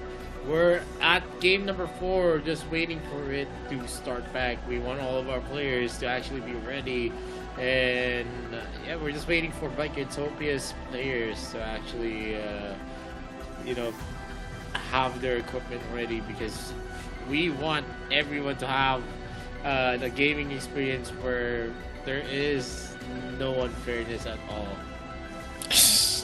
But yeah, in terms of what happened, I think they're still manageable. But in terms of, we want to talk about the momentum that V Gaming is currently having. It is going to be, deplete a little bit, but V Gaming still has the best drafts in this matchup, and it kind of, when we have 5-minute breaks that I literally did not remember what happened in terms of the drafts, and we still have, maybe they have the Scud as they have the Zuka. I thought it was, they did not switch it out, Zuka as well as Scud, but in terms of Baikatopia is the one having problem, but it is okay. But now the game will be started back, and we are going into full-on force currently with Errol as well as the Talon side of Baikatopia. They bring a lot more kind of pushes, but I think Baikatopia is the one needing to play much more aggressive in terms of objective, because of they had the kind of a lot more siege material with the Joker as well as the Arrow. But yeah, we mentioned that a lot, when that Roxy is the one to be setting up a fight for Baikatopia, and that is maybe will be some of the problems that Biketopia will travel along. But now V Gaming, they leave Wang TD alone on bottom side. Meanwhile, Han is the one to just force top side with trying to shut down Pika. I think that is something that V Gaming really needs to think about when they lose. Give a lot more XP as well as gold for 1TD on bottom side, and they have to wait for the Gaffney to be online. And Han will arrive on bottom as well, trying to force the first blood onto Zerui. As Zerui is still alive, none of the casualties have been taken away, and then trouble will be afar. Yep, and it's still a standard sort. No one still has the upper hand. Biketopia's jungler T-Lin is here, and as well as Bird LV and Kwang Hai. They're not gonna be engaging because they know they're not gonna be denting much, and the exchanges could actually go onto the side of V Gaming. And we see here Sin dealing some damage onto Kwang Hai, practice passive, but he goes with the power glove as well. He was able to deal a lot of damage. Bird LB is just hovering here into the area. The Slayer is going to be traded out though by Bikertopia. Bird LB is rotating to the top side. And pretty surprisingly though, V Gaming loves to use the Scud in the jungle position instead of the Dark Slayer. Maybe Bird LB doesn't really like that pick. And they actually try to steal the blue buff, and that was a good attempt if Zerui actually used was having the kind of laughter at that moment, but it was on cooldown. Bird LB is going to be taking the Sentinel as well. So some micro gold lead, some of the gold is going to be on their side since they were able to secure some of the Sentinel and also the Seagull as well. T1 is actually looking onto Han. He needs to proc his passive, and he was able to, and the damage that was dealt by Sin was negated by his shield.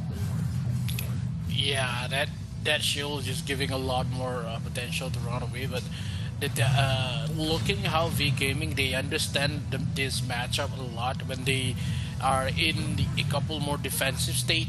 They have to defend top side a little bit more because of Bikotopia loves to just drive and shut down this lane, and it could be a fine rotation for V Gaming. Look how Kwang Hai trying to find a way here, but being still away with that Agnes Grips, but the Agnes Grip will not be present in terms of the Dax team fight with a couple more minutes onto the objective, but still happened to be a lot more movement for V Gaming trying to steal away with the punish itself. Kwang Hai steals that Salamander on the bottom side jungle, and they want to go widen the gap in terms of goal, and V Gaming just love doing this a lot more because of Bikotopia, they're not having a good matchup with these kind of drafts.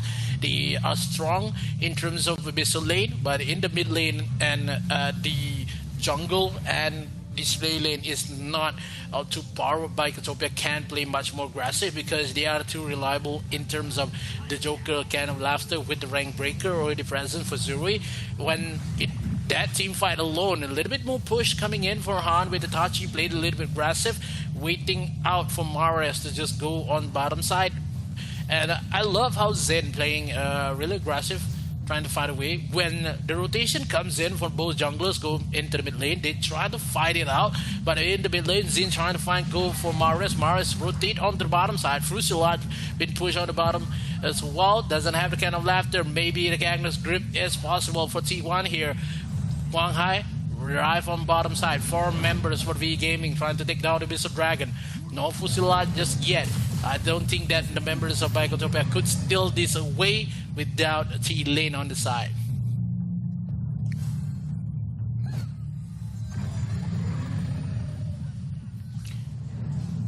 It's going to be something here though.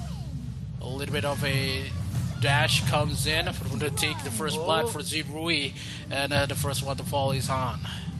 That is a problem there. They thought that with the low health on the side of Bikertopia was enough for them to actually secure the kill. They thought wrong. Pika is just doing some work here as he's gonna be able to get the first clear. As Bird LB is gonna be spotting him, taking the small camp of Kwang Hai.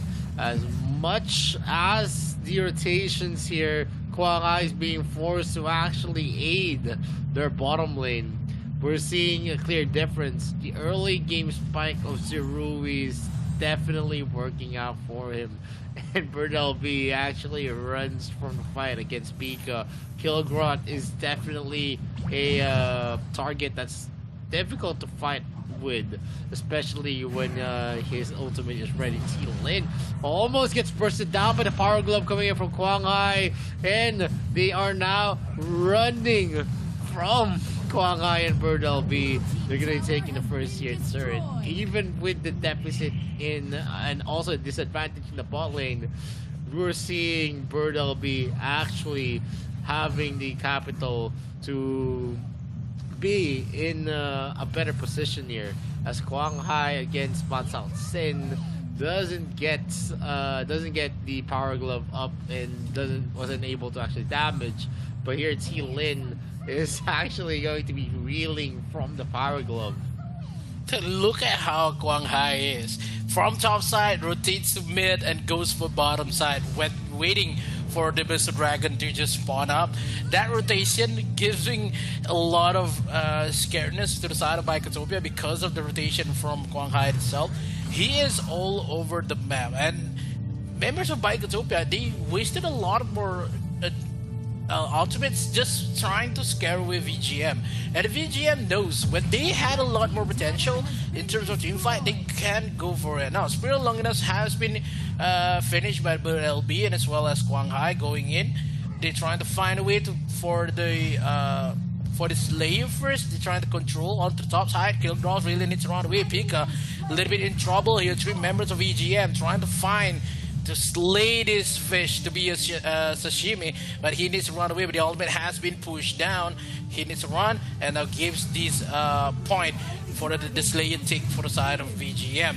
Going for a retake here. Errol onto the backside, trying to push it away, but did not steal it.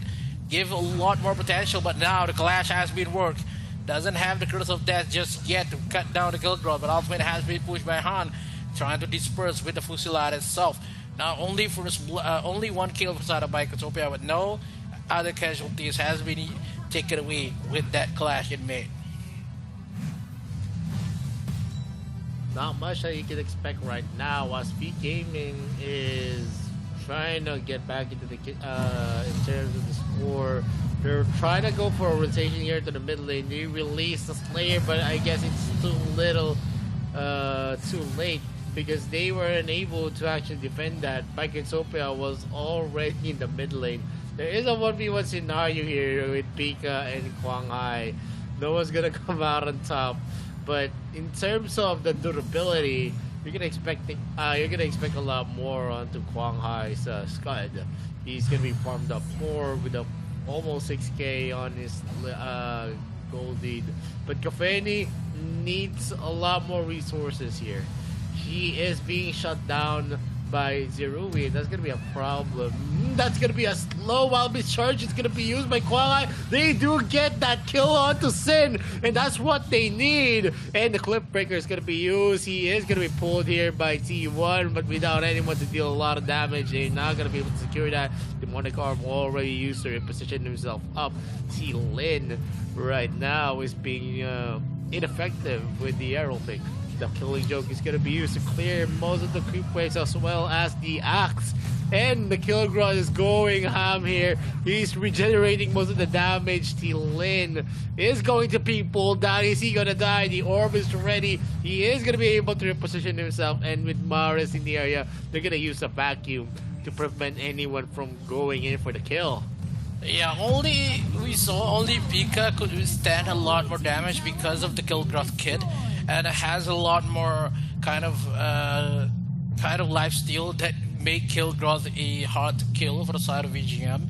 When they had a lot more potential with that teamfight, Arrow can just escape with the demonic arm, and at that point, when that and that from Mars is working for VGM, none of the members of Bikotopia could just go in front without being bind by that Mars. So it is really hard to engage full on a fight here.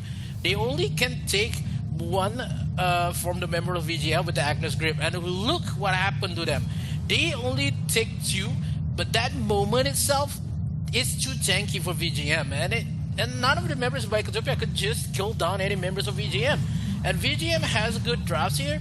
They can take a lot of lead into the mid lane itself. Only 3 members of Bikotopia is present now.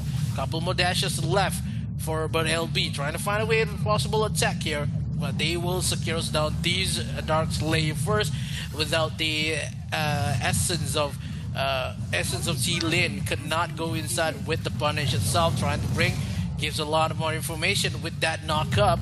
Still has been pushed away, but the Dark Slayer will be taken away for the side of AGM that lives down the Abyssal Dragon, but now only the members being chased down. T-Lin trying to fight it out, but still has not enough more damage. Still have the a couple of lives still. He can run away. Han with the ultimate just want to escape.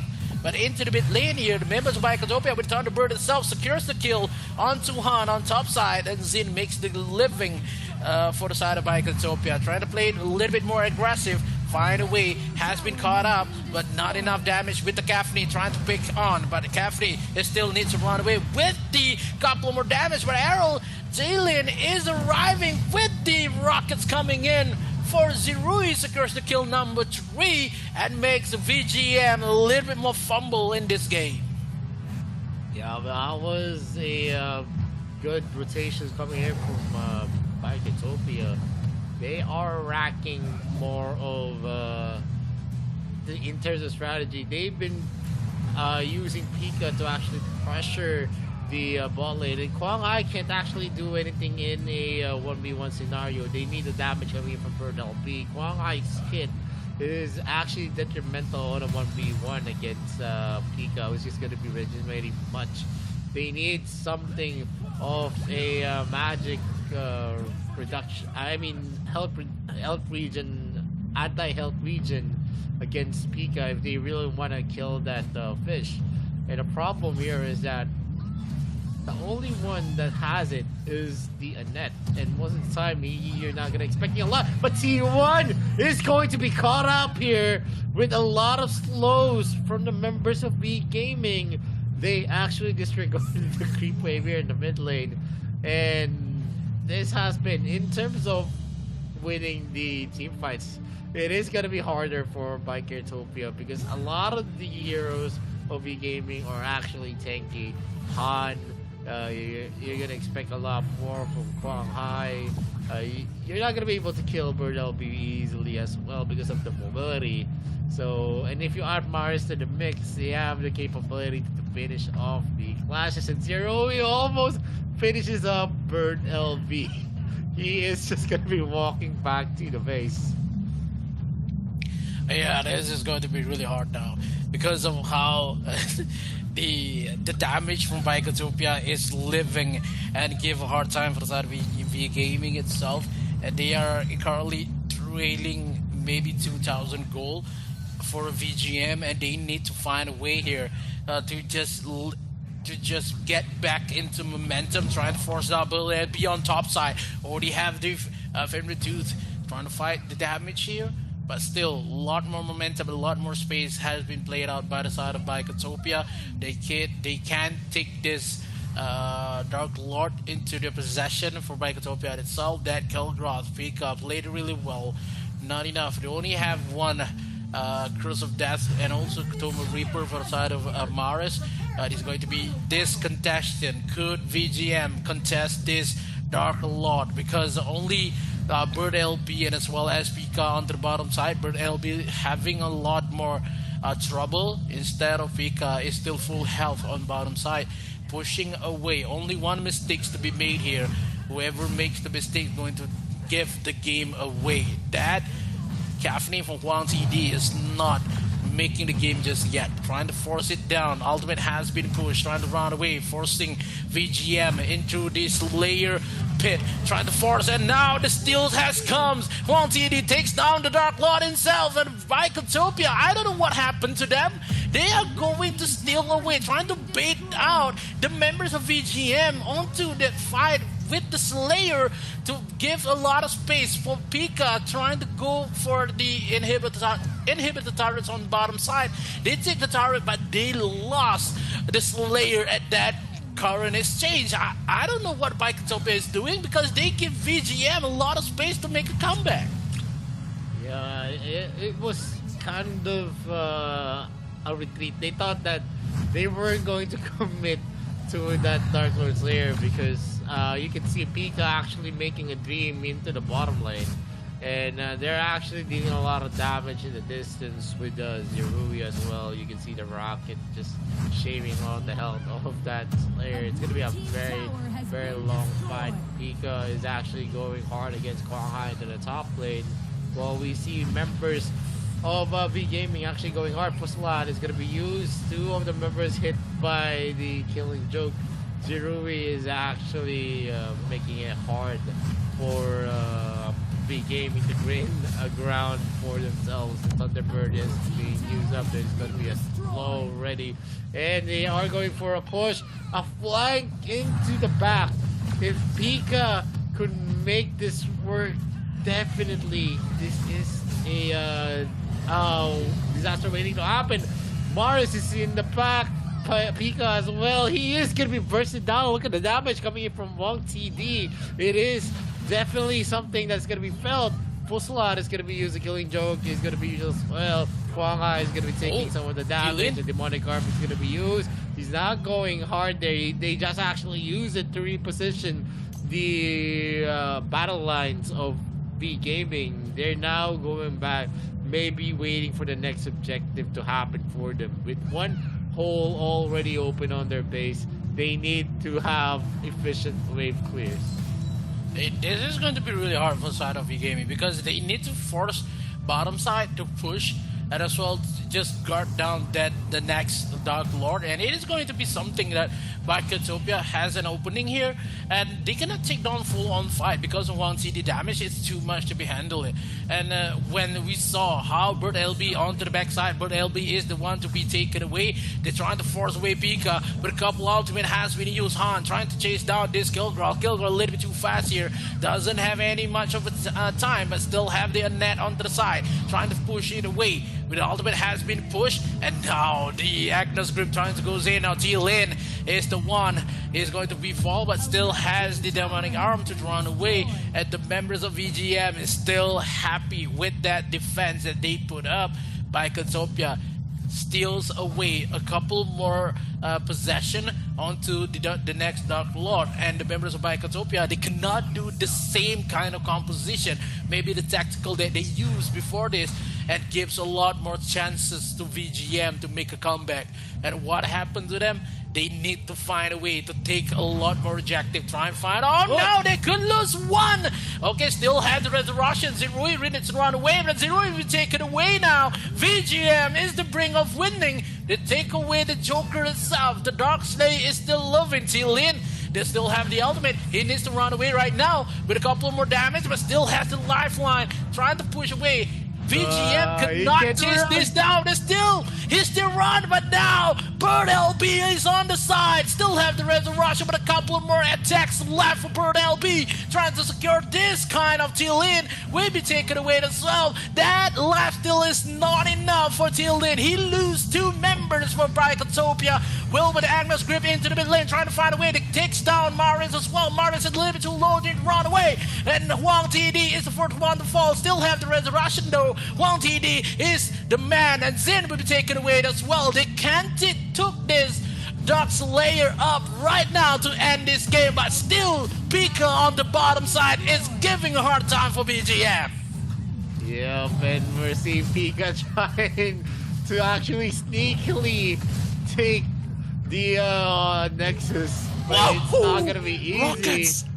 Yeah, that was an almost steal, but you can't actually think that, without a punish, without T Lin, they're not gonna be stealing that. Because if Kong Hai does let that slip up, he's definitely gonna be feeling it into the rest of this series. Definitely with the Dark Lord Slayer, you're gonna have the advantage. The resurrections are not gonna be up for a lot of members of Bikertopia. They lost a lot as well. Was Wang TD doesn't have his, and also on Maris, there is gonna be a 1v1 here with Pika actually going hard. It might be a dangerous situation. He's gonna be slowed, and Han is going hard. Fusilat is not gonna be enough to get that kill. The Dark Lord Slayer is now here, but the top lane is going to be destroyed by Wang TD. They're going in for a desperate defense. Are they going to be able to? Because T Lin is going to be missing that. He does not have the luxury. It's a 3 versus 5. A lot onto the flags as well. The Cliffbreaker is going to be used. The Demonic Arm as well. The range is going to be used. The ultimate in the vacuum as well. Han goes to 0 here. Bird LB gets T Lin. Wang T the exchanges gets Sin as well. And the Nexus is going to be taken as game number 4 is going to be in the hands of V Gaming. Match point for V Gaming. Already won the game number 3. Make it one more match to win this semi-final. Maybe the finals on lower bracket before the step into the final of AIC and waiting for one team to just giving a hell of a game. But now the question is, Bikertopia in the brink of losing right now.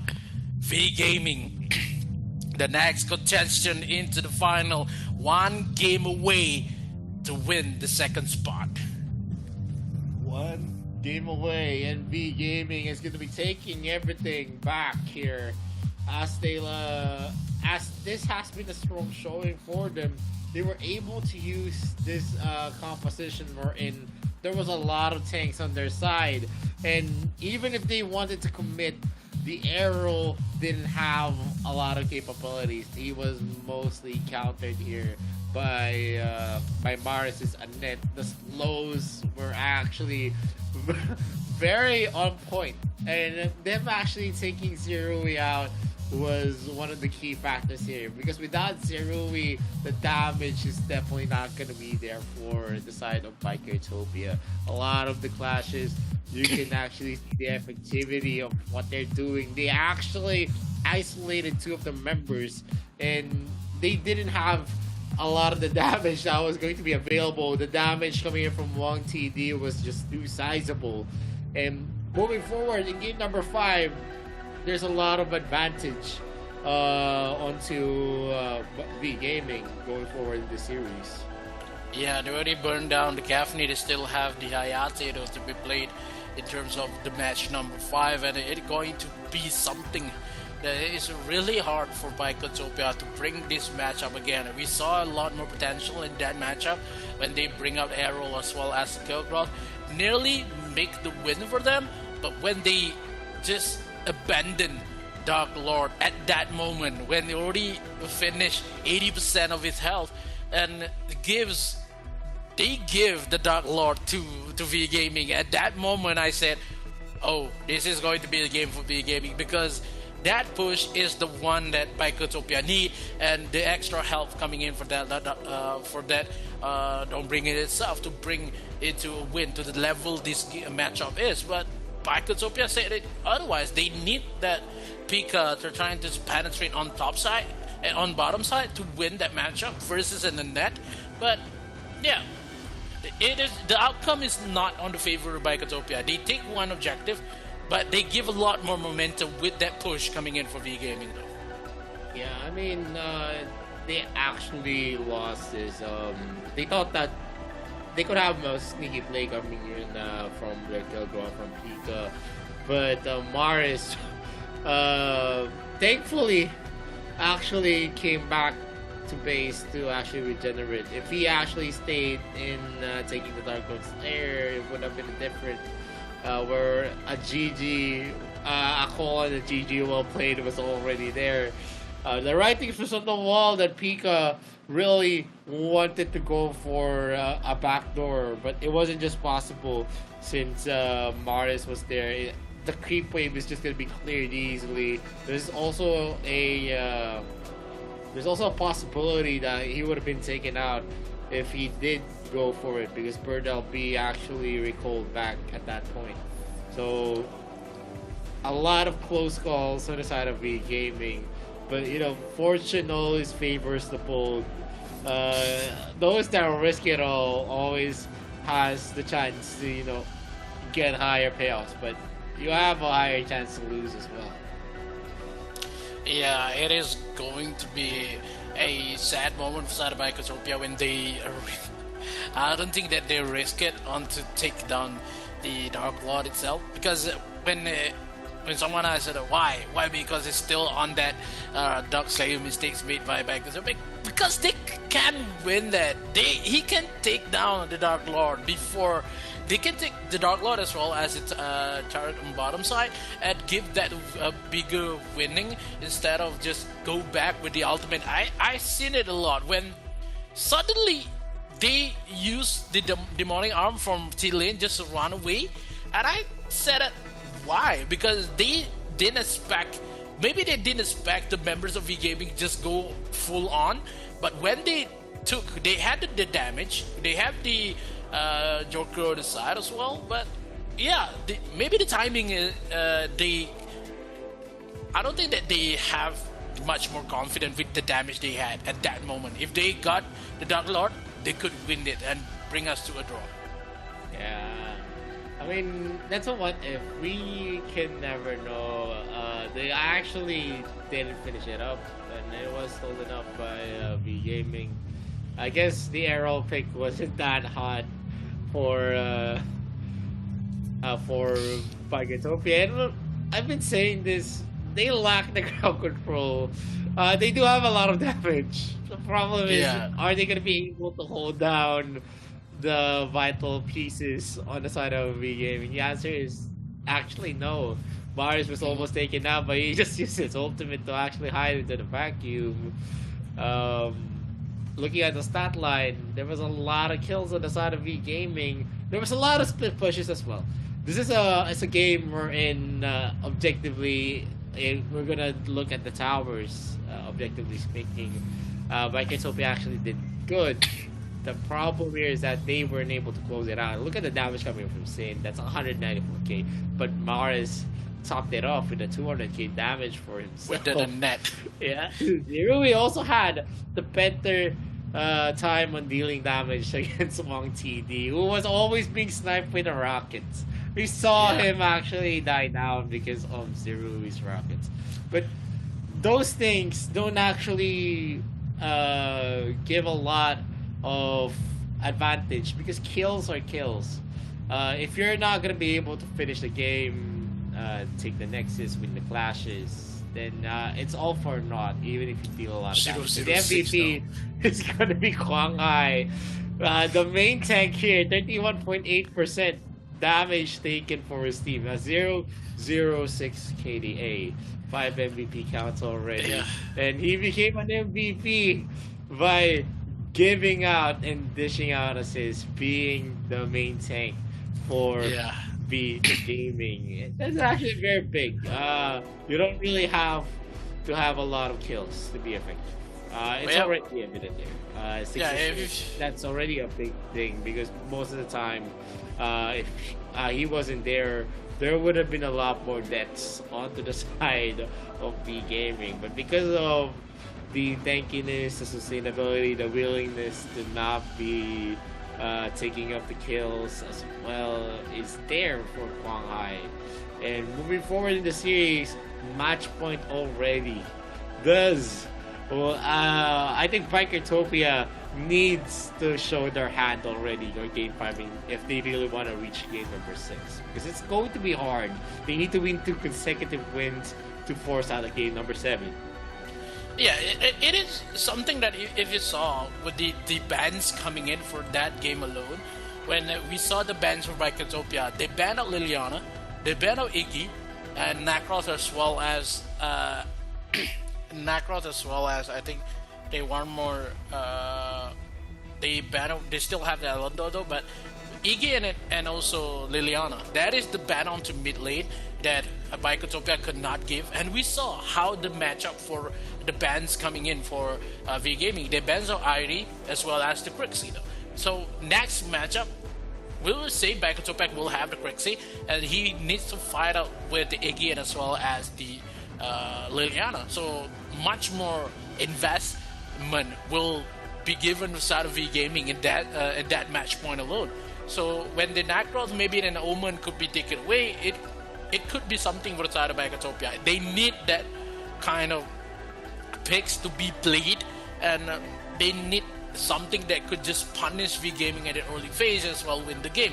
But when it comes to decision making, when the technical been involved in that current matchup, I think Bicotopia really needs something to bring on, because that moment in that matchup is the one to just give the game to side of V Gaming. I'm just sorry, because that matchup that leaves on to Dark Lore is giving the game for the side of V Gaming, and V Gaming is grateful for that. Because of that push alone, they can take a lot more objective and also possession onto jungle, and makes V Gaming win the matchup. But yeah, the last match possible, or maybe the match point for side of V Gaming, whoever going to pick the best kind of heroes in this matchup will win this matchup. Maybe match one, maybe not. Yep, and as we start game number 5, it is already a match point for V Gaming. They still have a lot in the tank. They can actually pick out Iggy, pick out Liliana. Crixie is available for Bicotopia. In terms of the jungle, they are still going to be able to use the Nacroth pick. It hasn't been procced out yet. They could actually go for an Omen, but since they are the second pick, they're not going to have that luxury. They need to ban out the Omen here. Not much of any priority picks are going to be open for Bicotopia. Most of the heavy supports have been taken on their side as well. They could probably use their Arthur pick here with a Luvu jungle, the one that has a lot of sustain for themselves. Volkov. In the side of V Gaming, they still have Ayate, so that could also play out. So if they go for a lot of sustainable picks in Bicotopia, they could actually pick that out. Aya has been also banned. Omen definitely is not going to be having the light of day, since it's going to be the second ban for V Gaming. V Gaming needs to go for an Omen ban, maybe a Crixie ban here, because the first pick possible for side of Bicotopia is going to be side of whoever got the strong matchup, and they ban onto the Omen. Crixie is open for side of Bicotopia to take, and Tain and Hayate will be open for V Gaming though. It doesn't have a lot more poke ability, but still has the Joker for Juan TD to be played, and Caffney is still open, but Elendor is the way to go for Bicotopia versus maybe an instant lock onto Hayate. That is going to be something. Do you want to force down Hayate? Maybe the Joker for the side of V Gaming though, versus a Elendor. Maybe a Yena could be present as well. We see this. We happen to saw when Elendor versus Yena, when ADT versus Talon Esport. Before this, when Elendor has been stunned, one stun comes in, and also the awful combo for Yena itself trying to take the kill. So V Gaming has a lot more juices, has a lot more ammo in this current matchup. So Richter is the first one to take, maybe a support, maybe a Slayer lane, because Slayer lane, they already have a lot more matchup here. So maybe it's hard to side of Bicotopia to find whoever going to fight down Richter in that matchup. Yep, and right now they're hovering onto the Richter for maybe. I feel like this is going to be a Dark Slayer lane, or they haven't shown us their hand on the first pick. It's a Brunhilde. It's a Brunhilde pick. A Brunhilde pick for game number 5. I just don't like that pick, but you know it actually will work out well. if I'm actually looking at game number 6 already, but yeah, game number 5, it could work out well if she's gonna be able to use it in trench, where no one can actually enter into her vicinity, where she's not gonna be a target, but Crixie's gonna be over there with the key as well.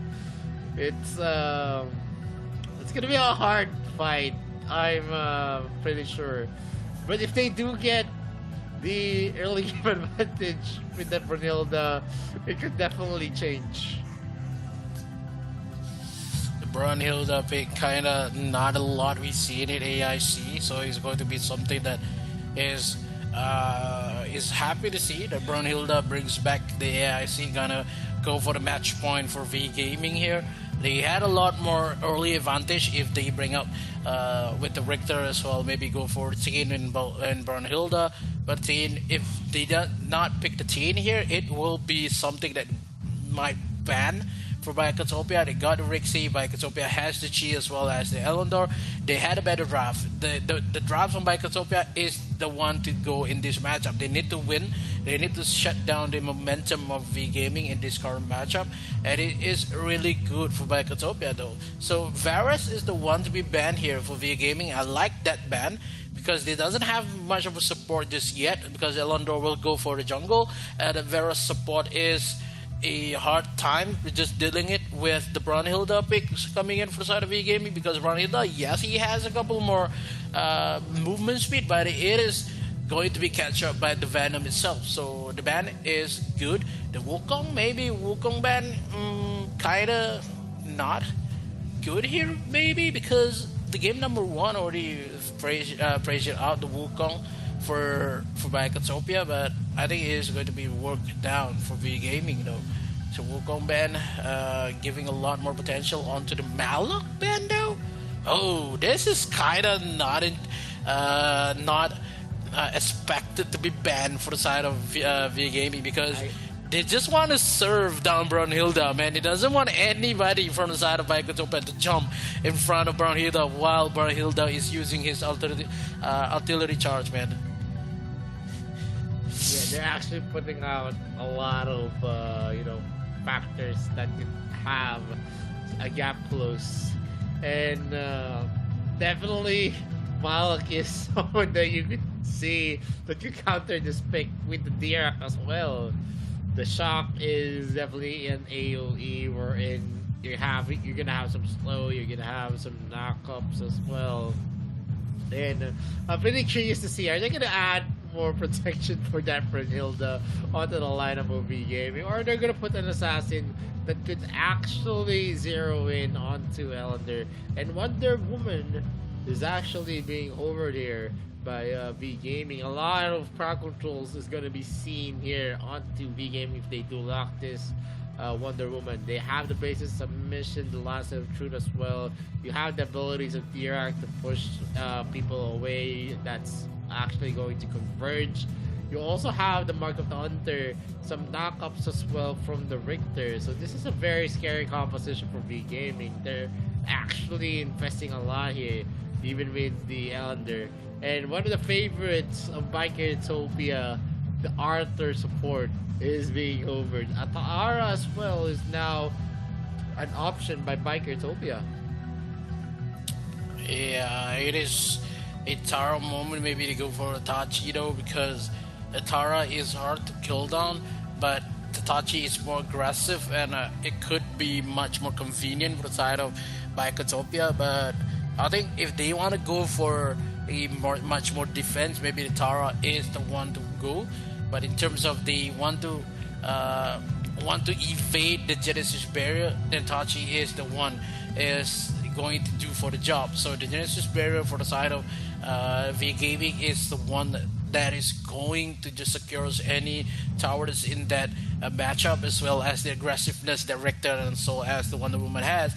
And the Brunhilde is the supports that gives the damage. And one more pick here. Maybe they want to go for a support Richter. Maybe go for Lumber this time. I think if they want to go for Lumber, maybe Tain could be possible. Richter support it is, and gives the Florentino versus a Yena on top. I kind of not liking it, but I think still need some proof that Ferocito could win against the Yen on top side. Yup, and right now with the composition, they actually finish it off with an aggressive Florentino. Bird LB, we've seen Bird LB actually use the Florentino before, but Kwang Hai is actually the one going to use the Florentino. Oh man, I thought it was going to be a Florentino jungle, but Bird LB has used it Florentino before. jungle, oh no. Maybe like a throw for V Gaming, oh no. This is a match point for V Gaming. I could not see V Gaming could do this to us, man. Yeah, I know. Florentino on Bird LB, that's going to be dangerous. It's one of the heroes that he's been practicing way back. We've seen him use the Florentino before, and he used it effectively. It's just about how the team fight is going to be unfolding. Are they going to be able to zero in onto T-Lin's Elder? That is a factor. And Bikertopia needs to pray that a lot of mistakes is going to happen for B Gaming in terms of team clash. The early game definitely still in the hands of Bikertopia. They have the damage, they have the power spikes coming in for the Crixie, you have the Elder, you have sustainable heroes as well. Yena is a scary hero in the early phase because of the silence and also the burst damage you can bring at level 4. But V Gaming has a solid late game. And if late game, if that's gonna be, we're gonna reach the late game in this game, Bikertopia is gonna be losing this for sure. Yeah, he's going to lose or going to just level up some of the momentum here in this current matchup. And it's going to be Bikertopia takes down V Gaming in this game number 5 at 3 points already on the banks for V Gaming. Bikertopia trying to play it really aggressive and give the first blood. Still had the first, but still first blood been taken away for V Gaming. A little bit more ambitious for Bikertopia. He knows that the damage for V Gaming is much more in the early phase, but that T-Lin is trying to pull anything to just take down V Gaming. Yeah, they even had Wang TD go for the defensive. And that actually surprised the members of Bikertopia, especially T-Lin, who did not expect that there was going to be a ranged damage dealer that's waiting for him there. And he was just stuck. He doesn't have Flicker. He doesn't have his teleport ready yet. The only one, he was just level 1 at that point. There was no commit from the other members, but Yena does have a boost in terms of getting the wave clear that she wants. That's going to be the shock from being thrown here. Then getting some slow stocks are definitely dangerous for Zerui. If he actually locks into Wang TD, it's as a good as saying that he's gonna be dead in a matter of seconds. Oh, yeah, a matter of seconds, really.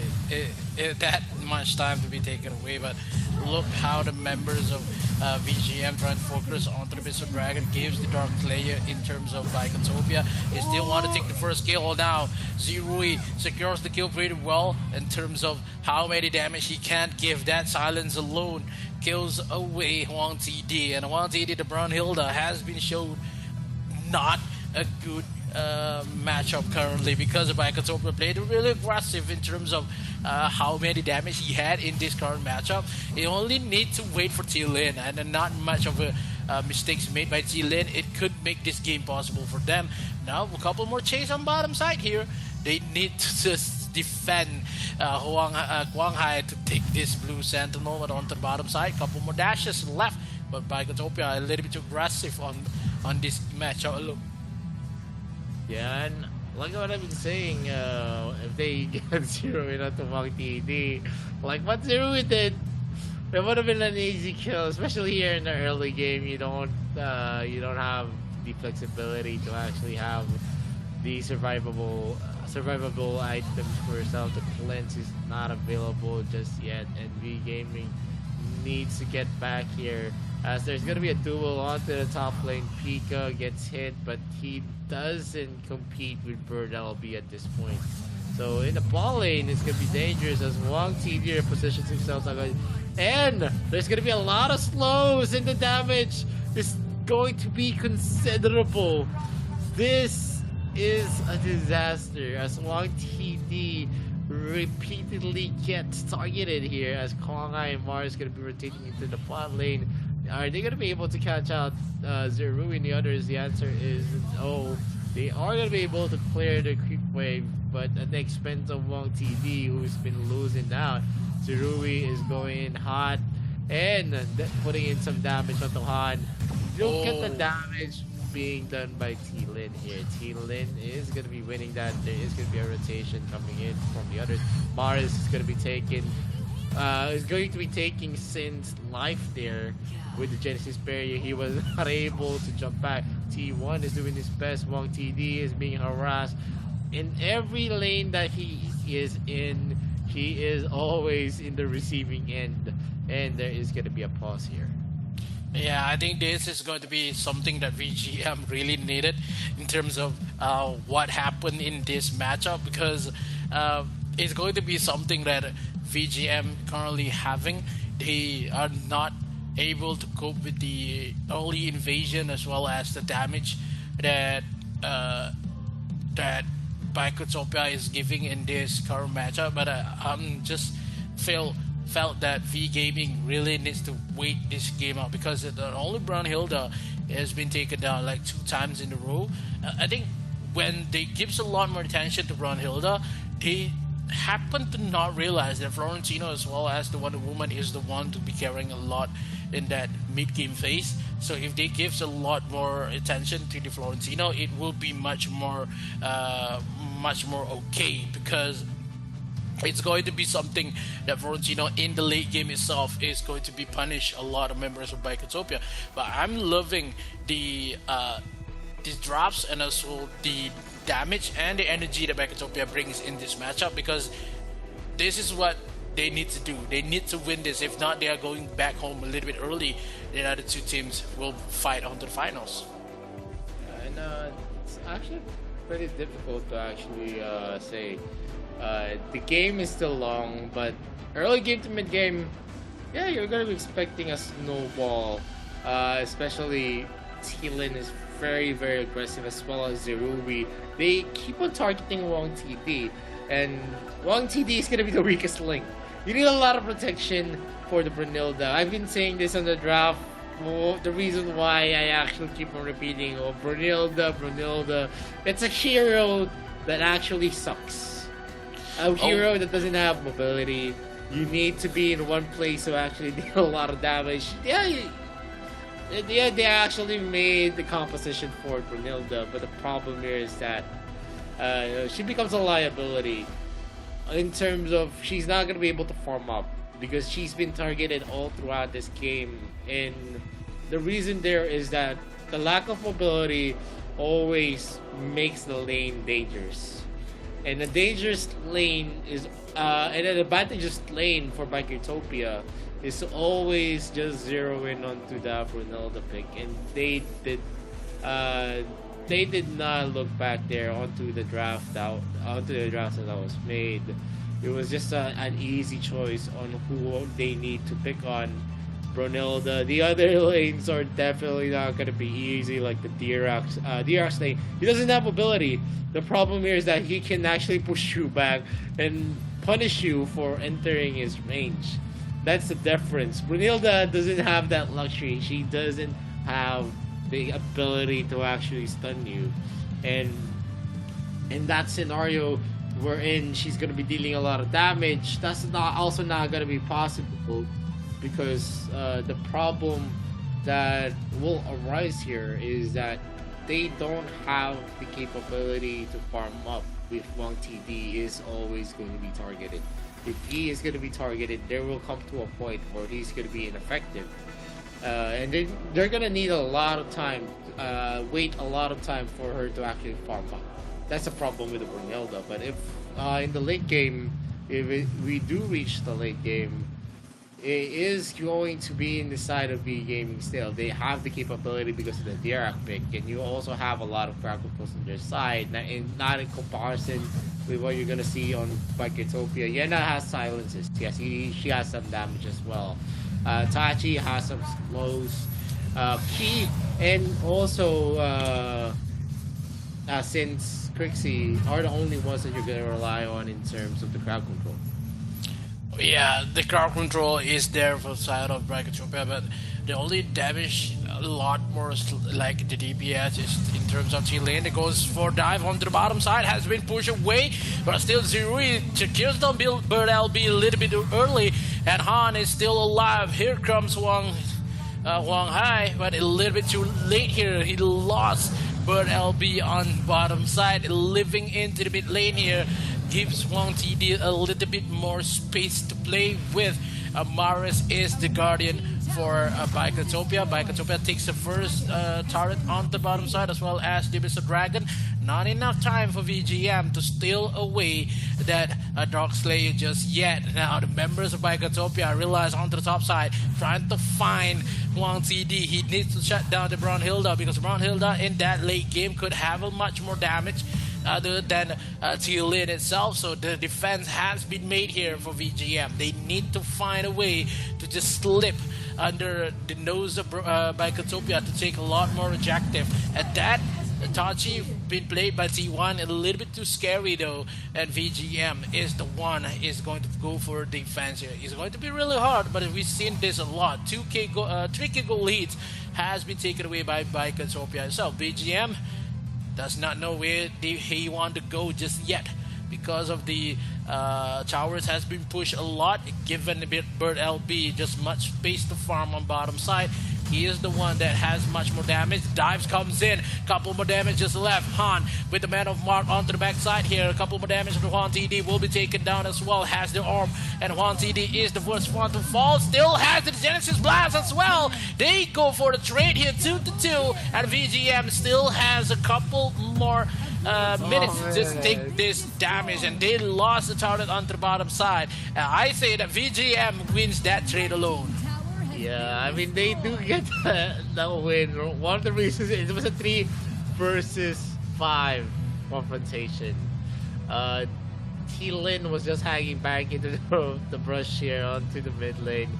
But I think that was a good win, because Maris was the one who had the bulk of the advantages there.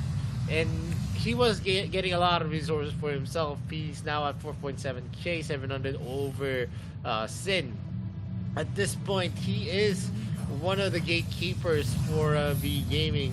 If he is going to be consistently having the the positional advantage, he is definitely going to be altering the fate of Biketopia, because he is the main focal point for the defensive strategy and their offensive strategy as well. Genesis Barrier is going to play a big part. Sin goes hard. The bracelet submission is going to be his last of truth. It's not going to get a hit though, and he is going to be destroyed into that clash. A problem where Wang TD actually is still trailing, because he is actually using a Brunhilde pick. Yeah, the Brunhilde pick is one of the edges for the side of V Gaming, because she is not up to par in the current meta, and they still have the Hayate though, and I don't know why they bring out the Brunhilde version. It's going to be something that V Gaming could manage to just alive in this match point, because if they had a Hayate, maybe the side of Biketopia could not kill him a little too much. 3 kills and also 4 assists for the side of Brunhilde. They lose a lot of turrets in this current matchup, and we saw this happen before this when V Gaming is the brink of losing, and that time when 15 minutes into the game they just stole the Dark Lord and makes the win for V Gaming itself. Now maybe V Gaming is waiting for mistakes coming in for Biketopia, because a lot more mistake has been made when we saw the dives comes in on top side. That is not in the favor of Biketopia, but Biketopia plays it really well in terms of objective taking, and I kind of like it. But they lost start on top side as well, so VGM does not lose so much currently because they are the ones chasing goal. Only we saw a 3K goal lead, but now still has a couple 2,200 goal lead in terms of how VGM is coping with the farming in terms of the damage itself. So now they haven't been spotted just yet with the Blossom just hit. Still not enough damage has been put by Bird LB to just scare away the members of Biketopia into the mid lane here. They lost down Quang Hai first, and now the second Morris is the one to defend this. They had 27 seconds to defend before Quang Hai leaves again, but the members of Biketopia is going to end this game without any hesitation. Yeah, going in for the top lane, and Trench is going to be used. It is going to be hard to actually reach the area of Wong TD though, and the mid lane turret is really the next one that they take. Inhibitor turrets are still intact at this point, but it is just so hard to actually overcome the advantage. They need to actually reach the late game. Quang Hai needs a lot more items as well. And T-Lin, already at 8.5k, is definitely going to have the bulk of the gold. While on the side of V Gaming, it's still going to be Maris with 3-0 onto his score, 7.3k as well. It's going to be a big thing if they're going to be able to hold back what the offensive of Biketopia.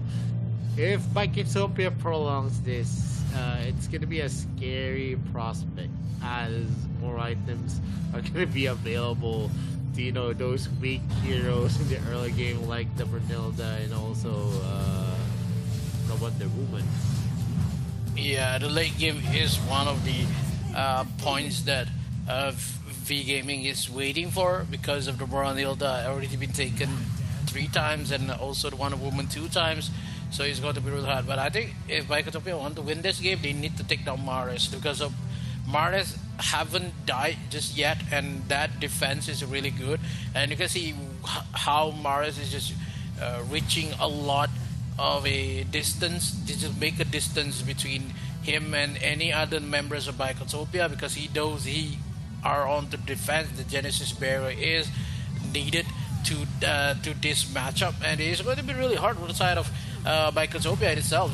If Maris is still alive, they cannot go full on damage, and the towers one by one will be taken away by Biketopia. It is just really hard. Dashes comes in from Zero. They clash onto the bottom side. They want to take a look at the damage has been dealt. Maybe Juan TD is the first one to fall, and Zero is secures the kill as well. Bottom side, and after that, it will be a detrimental pause coming in for the side of V Gaming maybe, and it is just get really hard. And V Gaming is not cope with the damage coming in for the side of Biketopia. It's too much to be handled with. Yeah, I guess it was a pause from Biketopia yet again.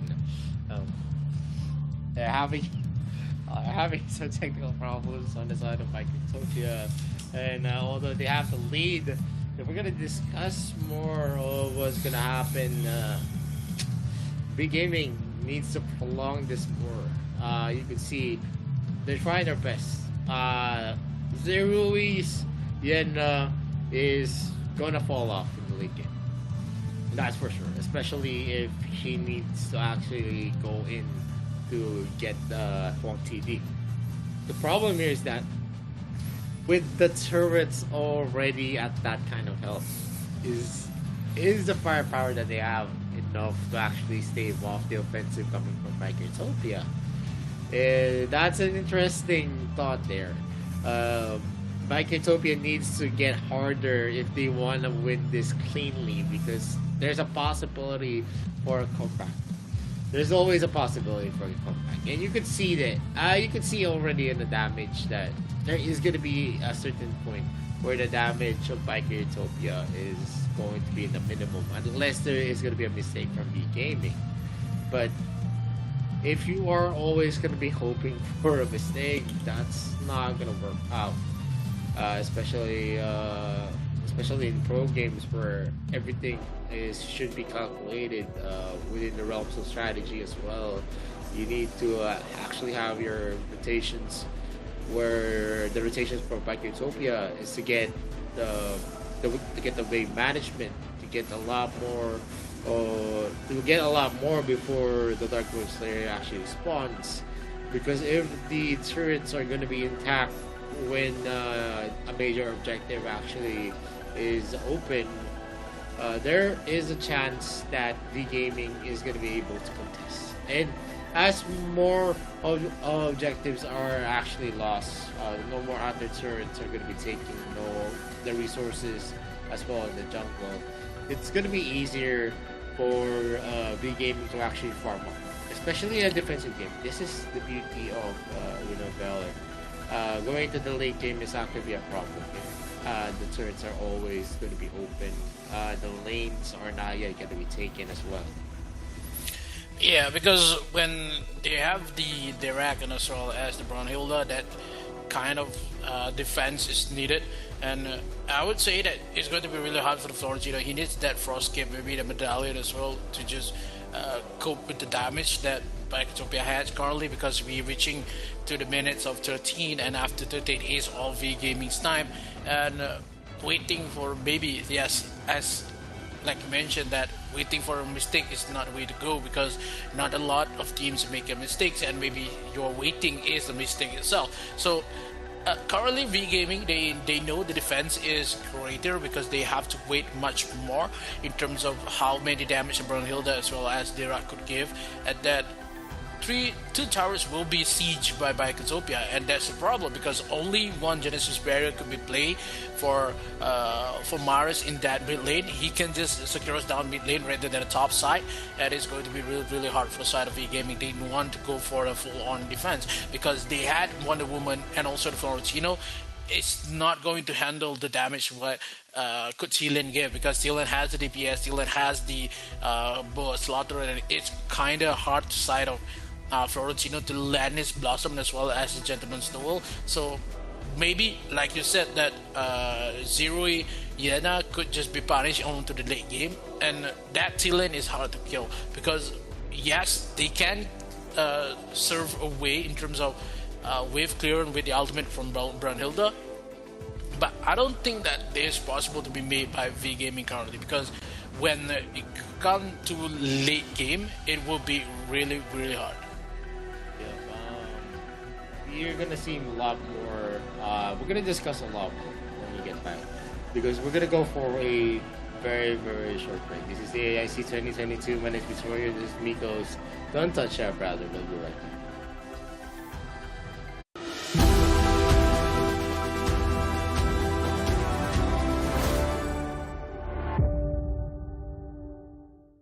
Hi there, rookie. Welcome to Arena of Valor. This is a multiplayer online battle arena mobile game. This may be your first time with a MOBA game, and you're at a loss about fighting with real players. Fear not. You have Arthur, a trustworthy pal to help you around. He will lead you into this legendary battle and show you the exhilaration of this game. See that crystal over there? Smash it with your divine blade and victory is all yours. Pretty simple, eh? But what about before that? Patience, pal. One step at a time. First, you have to destroy every defense tower in this lane. Of course, your enemies will not let you. They will do anything to stop you. So, do not rush to the tower. Wait! Get back! No! God! Please, no! Well, at least it won't get any worse. You have been defeated. Never mind, pal. We cannot run back time, but you will fully respawn as the countdown ends. See? Dying is no big deal in this game. Don't chicken out. Just go for it like a warrior. I see you have realized that you're not even qualified to fight against your opponents. Hurry up! Grab your divine blade. Embark on the journey of getting stronger. There's only one thing you need to keep in mind if you want to become stronger. That is, to get richer. You can buy all these dazzling items with the money you earn to improve your combat capability. Creeps on each lane. Monsters in the fields. Even your enemies are all resources of your economy. The process of killing these targets and improving your abilities is called farming in Arena of Valor. Also, remember that you are not fighting on your own. There are 4 partners standing beside you. You will be a tough tank after you are fully farmed. Charge, hero! Charge! Your teammates will support you without reserve. Let your enemies fight back as all they want, but all in vain. You are no longer the rookie you used to be. Consolidate at every step. Break down every defense tower in sight. The glory of victory will eventually shine upon you. Woohoo!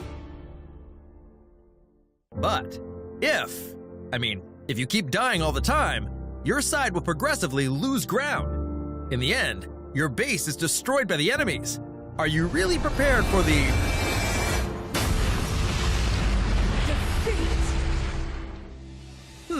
So what? Just take another round. In AOV, failure is just the experience you need to grow stronger. Come on, rookie. What are you waiting for? Let's go!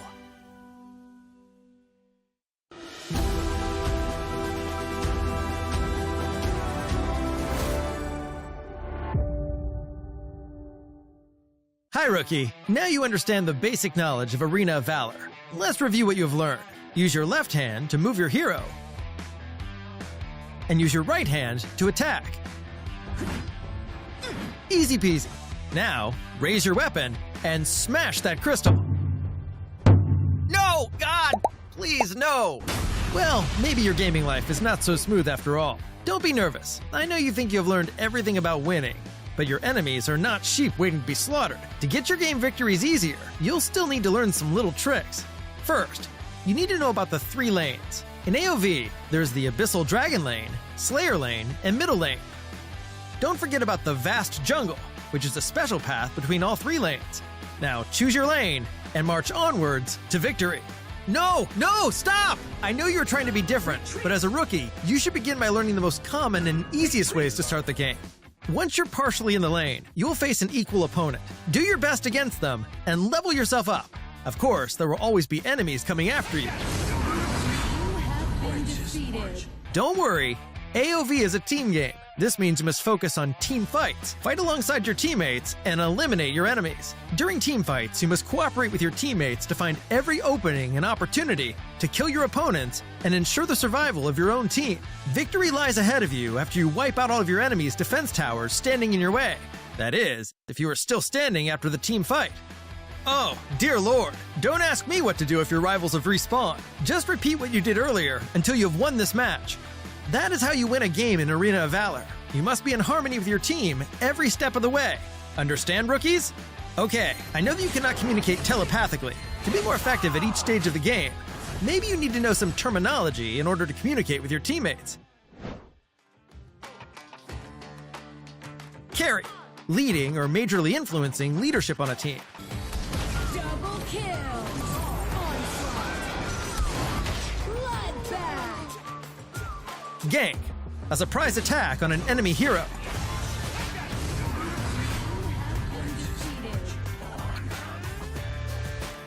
Buff, status effect that gives a beneficial boost. Debuff, status effect that gives negative impacts. Farm, gaining levels and gold by killing creeps. KDA, kills, deaths, assists. CD, skill cooldown. Poke, to damage enemies from range with minimal risk to you. DPS, damage per second.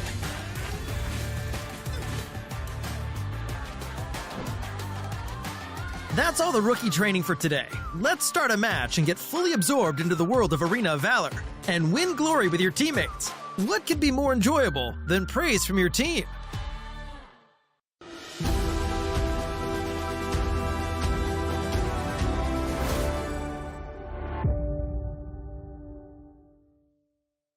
Hi, rookies. Now you've completed the most basic practice. Show me what you've got.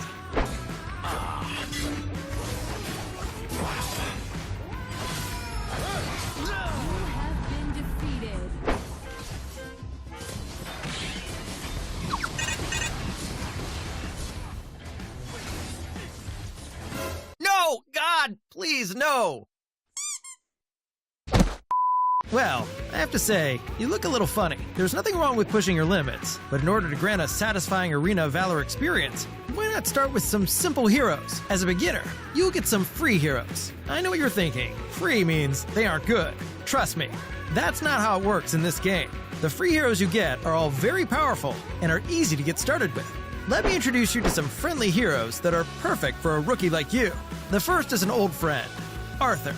His passive skill, Paragon, increases his armor over time as he levels up in a match. His skill 2, Holy Guard, can deal a great amount of damage over time, which is quite brutal in the early game. What's more, Arthur can use skill 1, Righteous Fervor, to leap forward and interrupt the enemy's movement.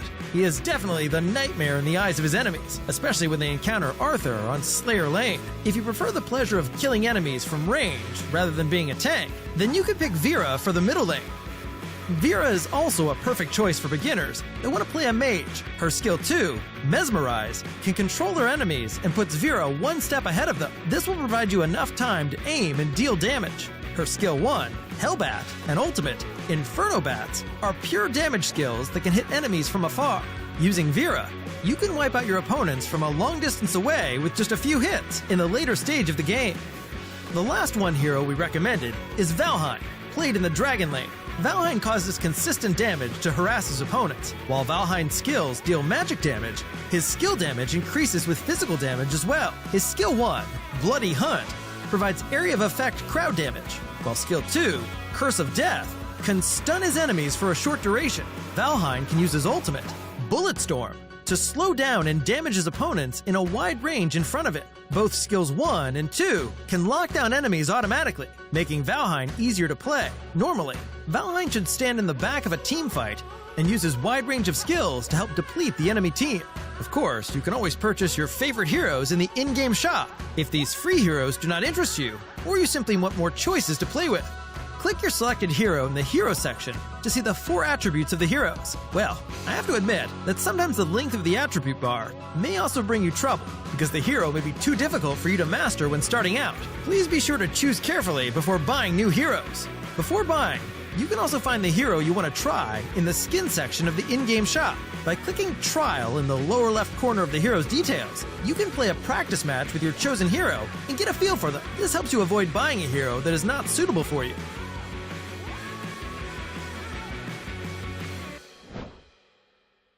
However, the most important thing in-game is that you have to adjust the position and hero you want to play according to your team's lineup. Take a look at the lower right corner of the selection interface, and you can see the issues with your current lineup noted automatically. By correcting these issues and supplementing your team with a different position, you can build a perfect lineup. Maybe you're fast enough to instantly pick your preferred position and role, but that might not be the best way to earn a team victory in Arena of Valor. Keep in mind that AOV is about teamwork, and the interest of the whole team is above all. Got it, rookie?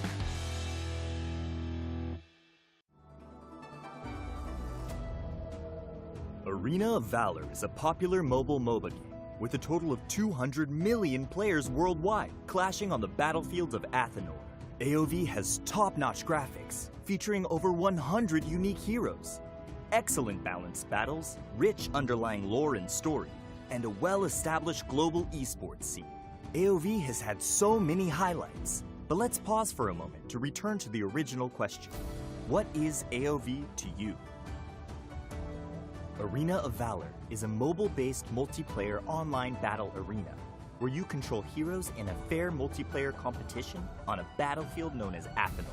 In the game, each side will occupy one side of the map through constantly attacking the enemy, destroying their towers until the eventual destruction of the enemy's crystal base to secure victory. The extremely large number of unique heroes, filled with the imagination and creative skills, the excitement of confronting real players in real time, and the uncertainty that comes with teamwork are all factors that make every game you play a refreshing and unique journey. The thrill of the warrior's brutal attacks pummeling defenses, the mage's arcane abilities that control the flow of battle, the agility and fatality of an assassin ambushing from the shadows, the marksman's incredible long-range burst damage, the support's incredible offensive buffs and team protection abilities. There's a hero for every playstyle, with the amazing variety of classes in AOV. On top of that, your growth as a player is something even more exciting. Operating skills, the number of heroes you can comfortably play, game sense, situational judgment, split-second decisiveness, and courage. The accumulation of all this growth will give you a stronger ability to win games. Maybe one day, you too will grow up to be a professional player on the stage of AOV's global tournament and become a star that everyone looks up to. Welcome to Arena of Valor.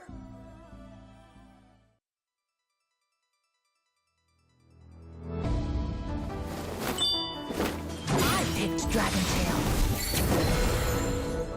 Not the other way around. Painting genius Jan. Since his childhood, the exceptionally talented Jan has reached the pinnacle of painting as a teenager. But when inspiration dries up, causing the talented young man to fall into infinite anxiety, his master sends him on a journey to find inspiration, taking with him the Rivers and Mountains Dream Scroll and Sword of Inspiration in his path to find materials.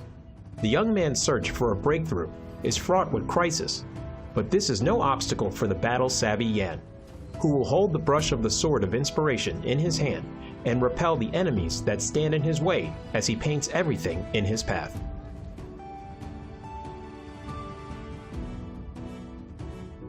Passive, Spiritual Spark. When Jan uses Skill 1 and Skill 2, he will gain a stack of energy, having 2 stacks of energy, depending on the difference in the previous skill. Will cause the next normal attack to gain additional boost. After using an enhanced normal attack, his attack speed will increase. Jan's skill will mark an enemy when it hits them. Dealing damage to the same target will consume the mark and trigger additional physical damage, restoring Jan's own HP in the process. Skill 1. Black Jade Sprinkle. Jan will deal damage and apply movement speed reduction. Welcome back to the Arena of Valor International Championships 2022. My name is Vittorio, this is Mikos. We are already at game number 5. We just went for a short break to actually address the technical issues, so we do apologize to all the viewers out there. Bikertopia and against V Gaming. To go for a recap, Mikos, in game number 5, we're already seeing Bikertopia actually pressuring V Gaming, who doesn't have the power spikes yet here on game number 5.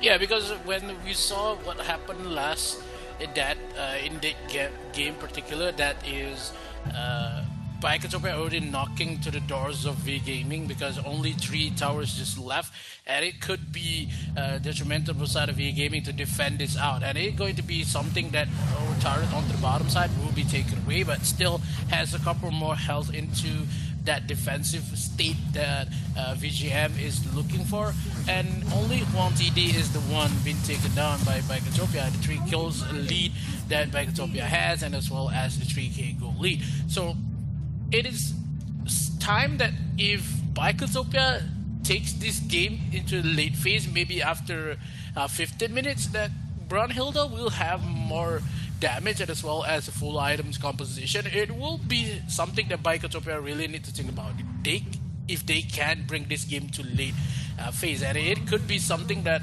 Bikertopia is doing right now because they won a Dark Lord Slayer in this tournament matchup because only 2 minutes left for the Dark Lord Slayer to be spawned. So if none of the members of Bikertopia trying to push it away, look how Bikertopia just forced down on top side, just want to bring this game into it, and trying to find Rizuri with a couple more dashes, and also maybe the silence comes in, but now Maris takes a lot more attention in this matchup, but now look at the health what he landed. It just goes in, a couple more damage just left, and the Genesis barrier has been pushed, and Huang Hai takes the kill onto Tillit herself, then pushing away with the Florentino.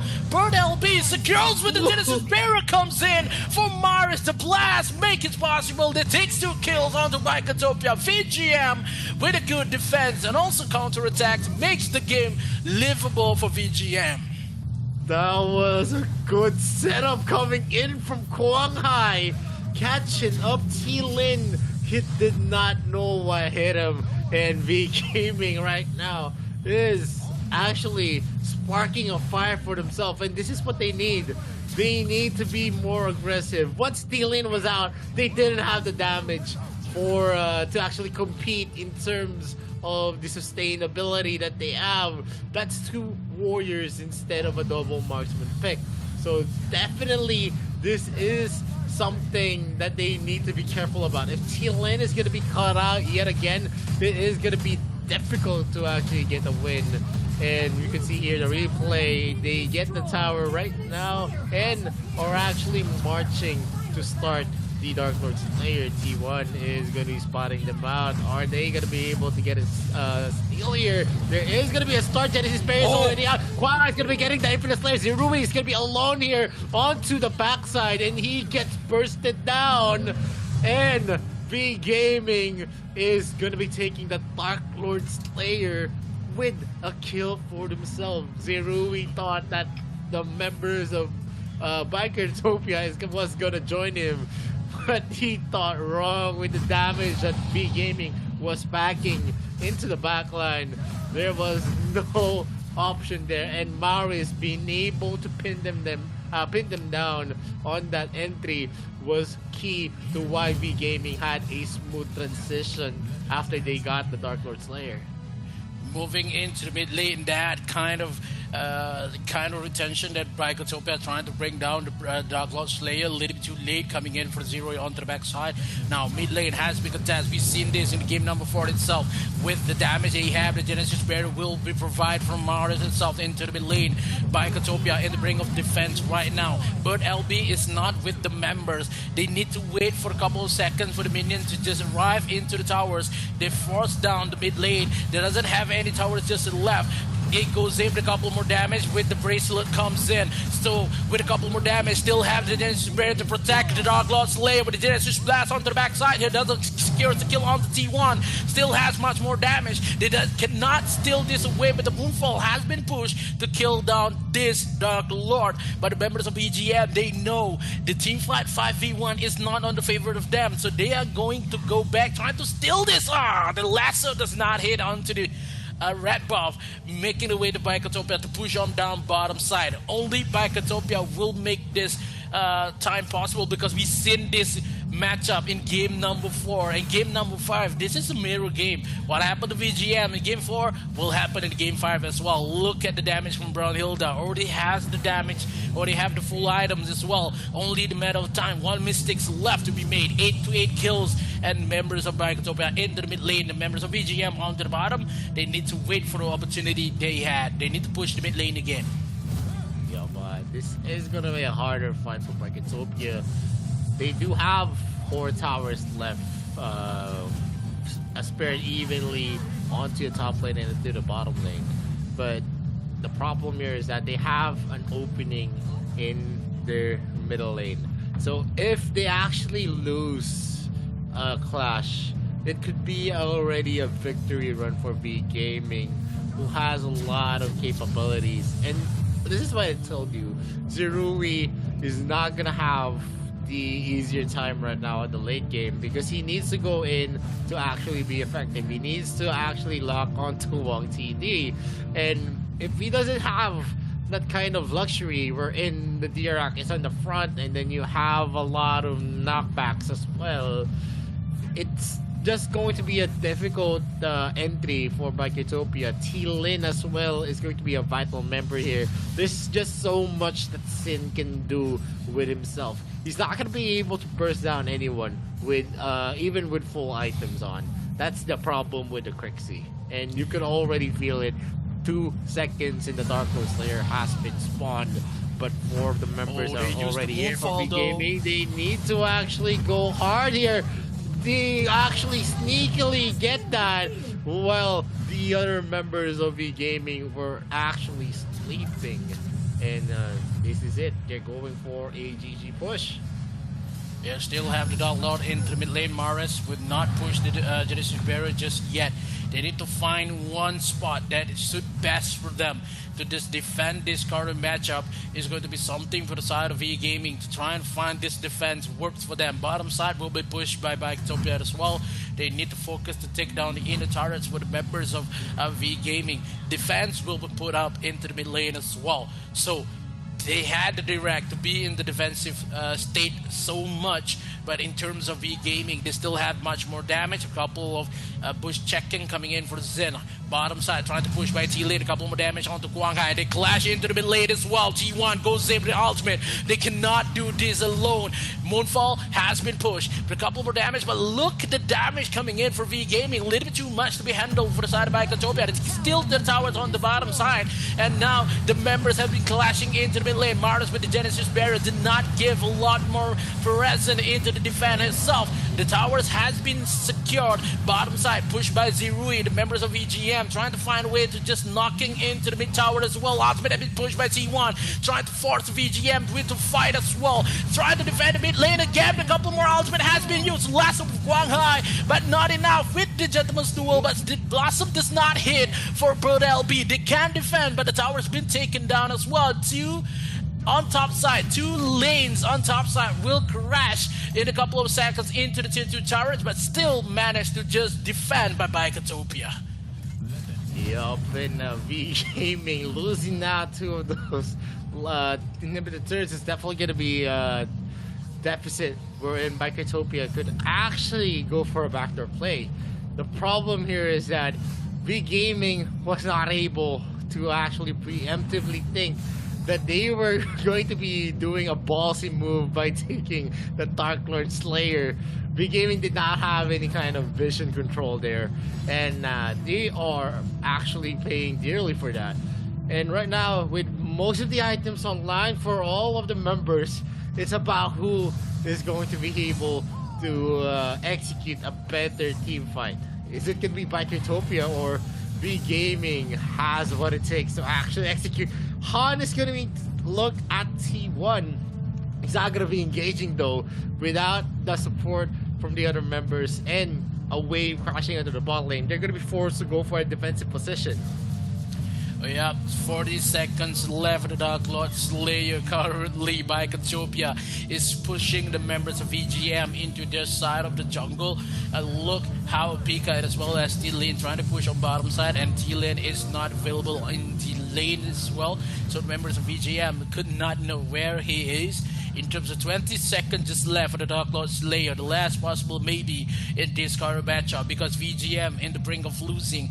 The goal is not matter much anymore. Only one team fight could make this possible. Whoever VGM takes the kill or not with the Flicker as well as the Gentleman's Duel. Go Bird LB. Still have the resurrection though for Pika. They need to go side, but members of VGM arrive as well. They maybe lose one member. Quang has secure skill onto Pika, but they lose as well Bird LB. And the Genesis Blast onto the backside. Then T1 is still alive. A couple more damage. They force the team fight. Zero secures onto Huang TD. They lose Quang Hai as well. Bird LB will not be alive. The members of Bikotopia trying to force this out. 3 members of VGM been taken down, and only Maris as well as Han happen to be defenders and also defend the title as well. But Bikotopia will end this game and brought us to game number 6. Could they possible be with the Man of Hunter cannot secure this? A couple more balls have been pushed by Maris to try to defend this. Doesn't have the Genesis Barrier just yet. Maris trying to find a way to run onto the side as well. They have the minion, and Bikotopia had the game as well.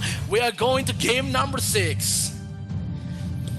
Oh wow, Bikotopia overcame the odds, and that was the last clash was a problem for V-Gaming. I think they rushed that so fast. Once they actually proc the Blade of Infinity, they could Eternity. They could have actually just went back and go for a defensive position, but they waited there with the orb still ready for the key.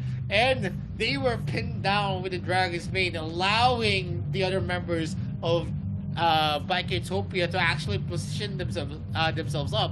And because of all the things that they invested to take down Pika, it actually went back and it fired back onto their heads. And going into this game, Wang TD's Brunilda was a liability all throughout. The damage that you're gonna expect from his late game as well wasn't that substantial, and it didn't help them. And this ended to a fight wherein it gave a lot of resources for the side of Bikertopia to actually build up their forces. And if they were on equal grounds, if it was maybe a different marksman that has a lot of mobility like Hayate, Violet as well could be argued to be a better pick. It could have been a different match where it would have been a more difficult fight for Bikertopia and the outcome would have been different. But that is a what if. What ifs don't matter because you are not going to be able to turn back time. And as Bikertopia actually gets this advantage, maybe a Game 6 win for them is going to be possible. A big maybe. Yeah, I think it is going to be possible for the side of V-Gaming because the investment is still there. They had Hayate, they still had Elandor to be played under the jungle, but Huang Hai itself, when they brought the one woman into that team fight, it will be something that is really hard with the Dirac as well, has to be defending. But in terms of Bikertopia, when they had a lot more investment in that matchup, the game number 6 will be something that is needed to play for the side of Bikertopia, because if they has none of the good heroes to be played with, it maybe sense that it could be done for the side of Bikertopia because they don't have the Yena, they doesn't have the Elandor, and as well as the Richter. Maybe the Florentina could be played here, but still, if V Gaming try to pick the first, try to go for the first pick, it will be such of a ban coming in for V Gaming. Maybe the ban onto the Moran, maybe the whips be banned here because the slims already been used by both of the teams. Still hesitate for the side of V Gaming, but in terms of Bikertopia, support just left. Maybe it's just hard. Maybe a zip could be played here by Bikertopia. Yeah, I think it all went down to who got the second Dark Slayer. The Dark Lord Slayer was a very, very vital objective. And V Gaming underestimating the capabilities of Bikertopia to actually take that in a matter of seconds. It wasn't even a 30-second mark. They were able to press that down. You have an Elander, so definitely they had a lot of playing time already down in the books. And V Gaming not able to take up a position was actually bad for them, because if they were able to pressure at least to let their presence be known while the Dark Lord Slayer was being taken, they could have deterred that. They could have scared Bikertopia to fully commit onto the Dark Lord Slayer, but because of the information that they showed themselves up in the middle lane in a 4-man rotation, and then you have one member in the bottom lane as well, it opened up the possibility to take the Dark Lord Slayer. And when it was taken, when we were seeing Han actually taking in the Vision, it was already a little too late for them to go for a contest, and that resulted to 2 pushes that opened up the lanes of V Gaming, and that's where it actually grew to a point where it became harder for V Gaming to trudge forward. The damage coming from the Brunilda that they were expecting, although they had the capability with the Brunilda, they were expecting a lot of damage, but because of the Yoga's Edge build onto that Brunilda, it wasn't just much. Look at the damage being dealt to Pre-1 TV. You're gonna expect a lot of damage from ADCs. 63k against Zerui's 80k. Even T1's damage was way better than what Wang TD brought to the table. So the Brunilda pick definitely didn't pay off, and it actually bit V Gaming back all throughout this game, giving a lot of resources to Bikertopia. And you can see here, Maris, Kwang Hai, and the others were trying their best to actually equalize here, especially for Maris' Dirac. He was the backbone of V Gaming. Without Maris, there was no chance that they would have lasted this long. 23 minutes into the game. Looking at the kills, not much. Statistically, no one actually was dominating in this game, except Bikertopia did get a lot of the objectives as early as they could. Zero is going to be the MVP of this game number 5, 833 KDA, 91.7% KP. Yeah, it is a good game for Zero himself, and it's that league game. Yena could not be as hard as possible like he used to be in that early matchup, but yeah, Baikatopia dealt with it really well, and in terms of how Zero played, it's making the game for the side of Baikatopia. But in terms of what been played here, game number 6 will be much more a hard game for both sides, because not much of a hero just left because of the global ban itself. That is something to see here, because maybe we can saw Valheim to be picked, maybe a Telenas, because it's hard to see a Telenas without the Baldoom itself. But yeah, before we go into game number 6, we will taking a short break. Don't touch anything, because we will be back after the short break.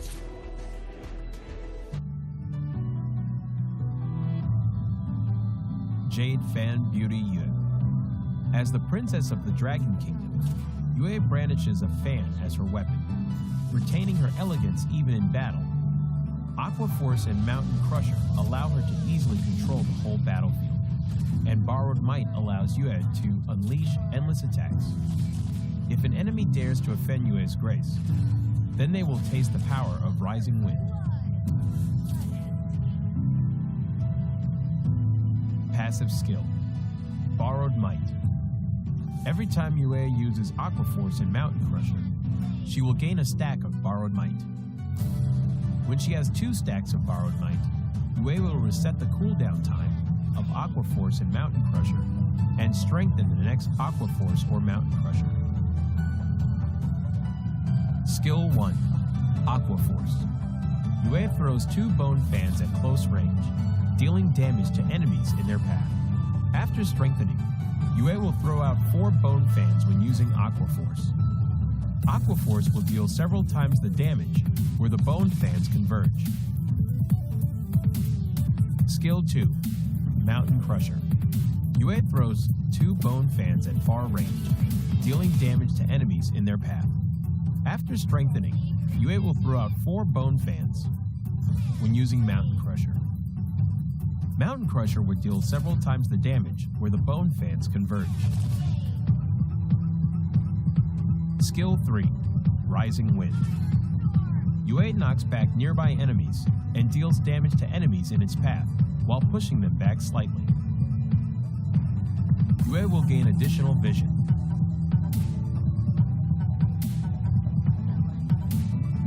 Yue is a long-range mage with a powerful ability to exhaust the enemies, but is complicated to operate.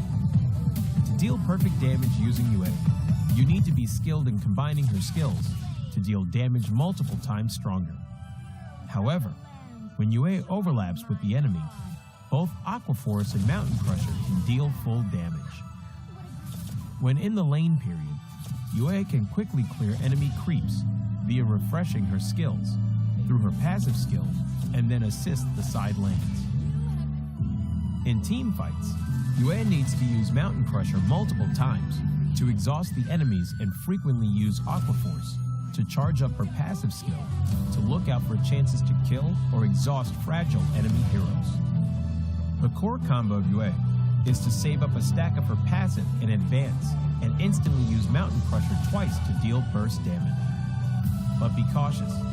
Yu's ultimate is the only life-saving skill, so she needs to save her ultimate to be aware of enemy assassins' heroes in team fights.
Welcome back to the Reno Valor International Championships 2022. My name is Vittorio. With me is Mikos. For now, down to game number 6. A 3-2 advantage for V Gaming. Bikertopia still hangs on by a thread as they win game number 5. Because game number 6 still going to be taken by Bikertopia to force out the game number 7. Or V Gaming could actually close this strong here in game number 6. We'll see here in the series. What are your thoughts, Mikos? It's just getting harder and harder to just go for the next matchup, because when Bikertopia, they made a lot of investment in that matchup, and it could be something that they really need to think about what if left in the arsenal in this current matchup, because they doesn't have the Hayate, they doesn't have the Kafni as well, but I think the Kafni maybe could be played here by Zuri, but in terms of what V Gaming could bring, I just want to say that Bikertopia doesn't have already the Kelgroth as well as the Errol. They still have the Volcan, maybe the Wonder Woman into the jungle. But yeah, somehow Elendor will be taken away for V Gaming itself, because we've seen this how many times that V Gaming has a lot more investment to play in this current matchup. But in terms of what V Gaming been doing, it's not up to standards that V Gaming always play. So in terms of what V Gaming tried to bring in this game number 6, it will determine what energy that it could bring, because Bikertopia will go full on 100% trying to win this game number 6, because they want to go for this game number 7. But if V Gaming just want to block that mentality coming in for Bikertopia, this is the time. This is the time to win this, because you already match point for V Gaming. Yeah, V Gaming still has Iggy in the mid lane. They still have Liliana as well. Heroes that definitely work. Dirac is definitely a hero that's going to be available for the side of Bikertopia though. And they can play this out to their strengths. Omen is still available for both sides. Correspondingly, Lorian already out, so it's not a bannable hero anymore. Nacroth is definitely something that Bikertopia doesn't want to land. But if Nacroth is not going to be picked out, there's still the Elender pick as well. So they could play that out, because a lot of the assassins on the side of Bikertopia are already out. They used up a lot here. No more Richter, you don't have Yenna, you don't have heroes that burst down a lot. And with them in the first pick in V Gaming, they could actually secure a lot of the picks here. And it's gonna be interesting to see how they're gonna be fielding it. They still have Hayate for themselves. They still have Joker as well. Brunhilde, oh man. Yeah. Picking out Brunhilde was definitely the worst decision of their life. Already on the side of Bikertopia, they still have the Kafni. So they just played it well with maybe they want to go for a support like a Krezik's play here still happen to be okay for the side of Bikertopia, no? But still V Gaming, like we just said, they want the first pick to be intact, and then V Gaming is the one to ban out Mina, and they want to force down the Nacroth, maybe the Omen itself. So V Gaming does not want to go out for ban onto Omen. They need to force Bikertopia to ban out the Omen and get Nacroth for them, but I don't think Bikertopia want to give the Nacroth instead of the Omen. But we've seen a lot more tankiness for Bird LB when he got the Omen, so both heroes is not up to contestant when Bikertopia really didn't think about it, which one to be banned here. If they don't want to ban the Nacroth, they doesn't have the Zuka to be played it back with the Nacroth, the Nacroth first pick, but what? They don't need to first pick Nacroth because it's already picked up by Bikertopia, so they can actually secure more with the ADCs that they want to field. And not much of ADCs are actually available for Bikertopia. Hayate is still available for V Gaming as well, and Violet is definitely an option that they could actually make use of this, because Bikertopia hasn't been able to use this in the recent matches that they had. Telenas is a very risky pick in terms of you need a lot of protection for that hero. V Gaming actually took it. Nakrot could be picked up. Elender as well. Dirac is going to be open for Biketopia. Are they going to be securing that? Iggy is still open as well for V Gaming. There's a lot of picks still available here, and Biketopia is going to be picking out the Violet. And one of the reasons I think why they picked out the Delanas, because it's a scary prospect wherein they pair it up with a Dirac, which is definitely a very hard combo to deal with, because Delanas' normal attack gets empowered. She's mostly like a ballista when she's stationary. Yeah, they have the Dirac into the mid lane, but in terms of how V Gaming trying to force it out, I think this is the time they bring out Iggy as well as the Nacross, because they have to think about it. They want a Nacross or maybe a Thane to just block for the Telenas, and we've seen a lot more Thane will be taken away, maybe for the side of Biketopia, because they need to ban the Thane out.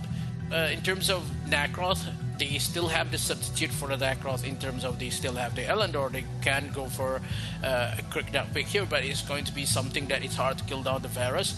They only can target down the Violet as well, but in terms of the Dirac, might be needed to ban. If not, Biketopia take it number 3, so it's going to be something that V Gaming really need to think about it, because they take down the Nacross, and only Iggy is the one currently like a new heroes to be in AOV. Still, we happen to see a lot more time to shine for the side of same kind of composition. We have the Telenas, maybe the Nacross and the Thane to be picked here, but Biketopia go for a Kali instead of the Dirac. I think it's okay with the poking ability and the movement speed that Kali has.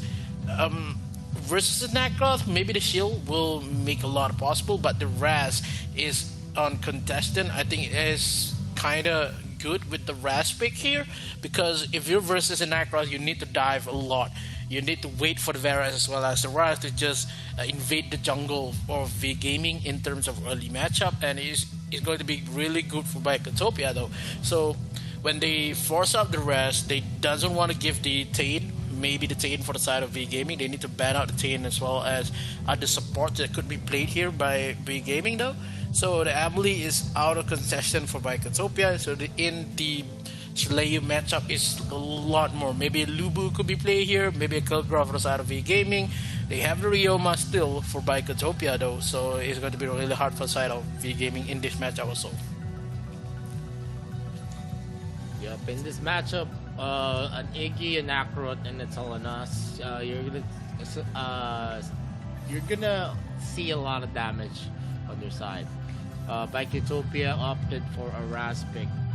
We've seen the last Raz being used up from KFC Talent against one team, where one team used the Valai to actually counter that pick, and that goes to show how out of meta Raz is right now in terms of the capability to affect games.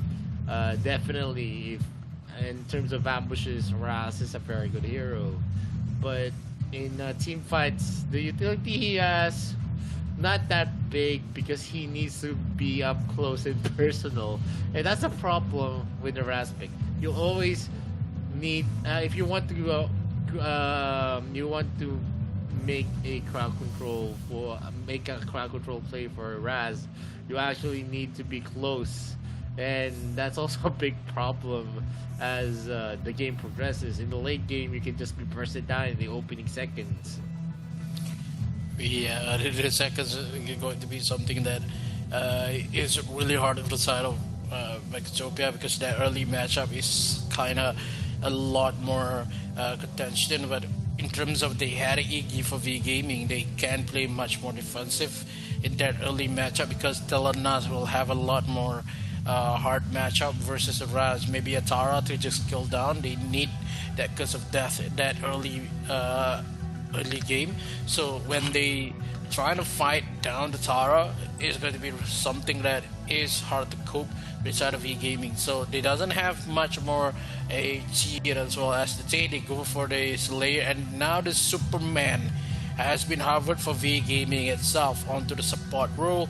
I think when you said earlier these days that Superman onto support role could not make a clear cut on what happened when you have a lot more time, just Tara as well as Superman. But Arthur, I think Arthur could be a good use to fight out the Tara as well, because both of them is not going to be taken down easily.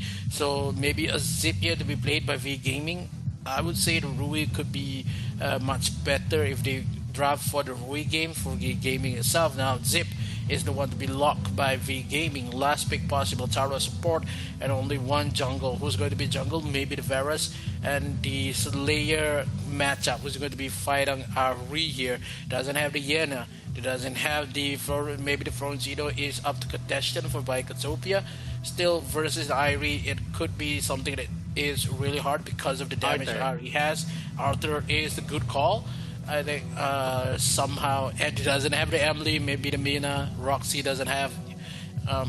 Kind of the Arthur is the last choice possible. Maybe they go for a Slayer Valheim. I could say though, is something that Bicotopia is. Whoa, what? Okay. They've used this before yesterday. Yesterday, Amurat versus Irie and Bicotopia actually won that matchup in game number 7. I mean, in game number 6. And again, we're back to game number 6 where Murad is being used up against the Irie. And if we go by the last time that this actually showed himself against Bacon Time, they actually won the mid game with the Murad against the Irie. And definitely Bicotopia is very confident with that pick.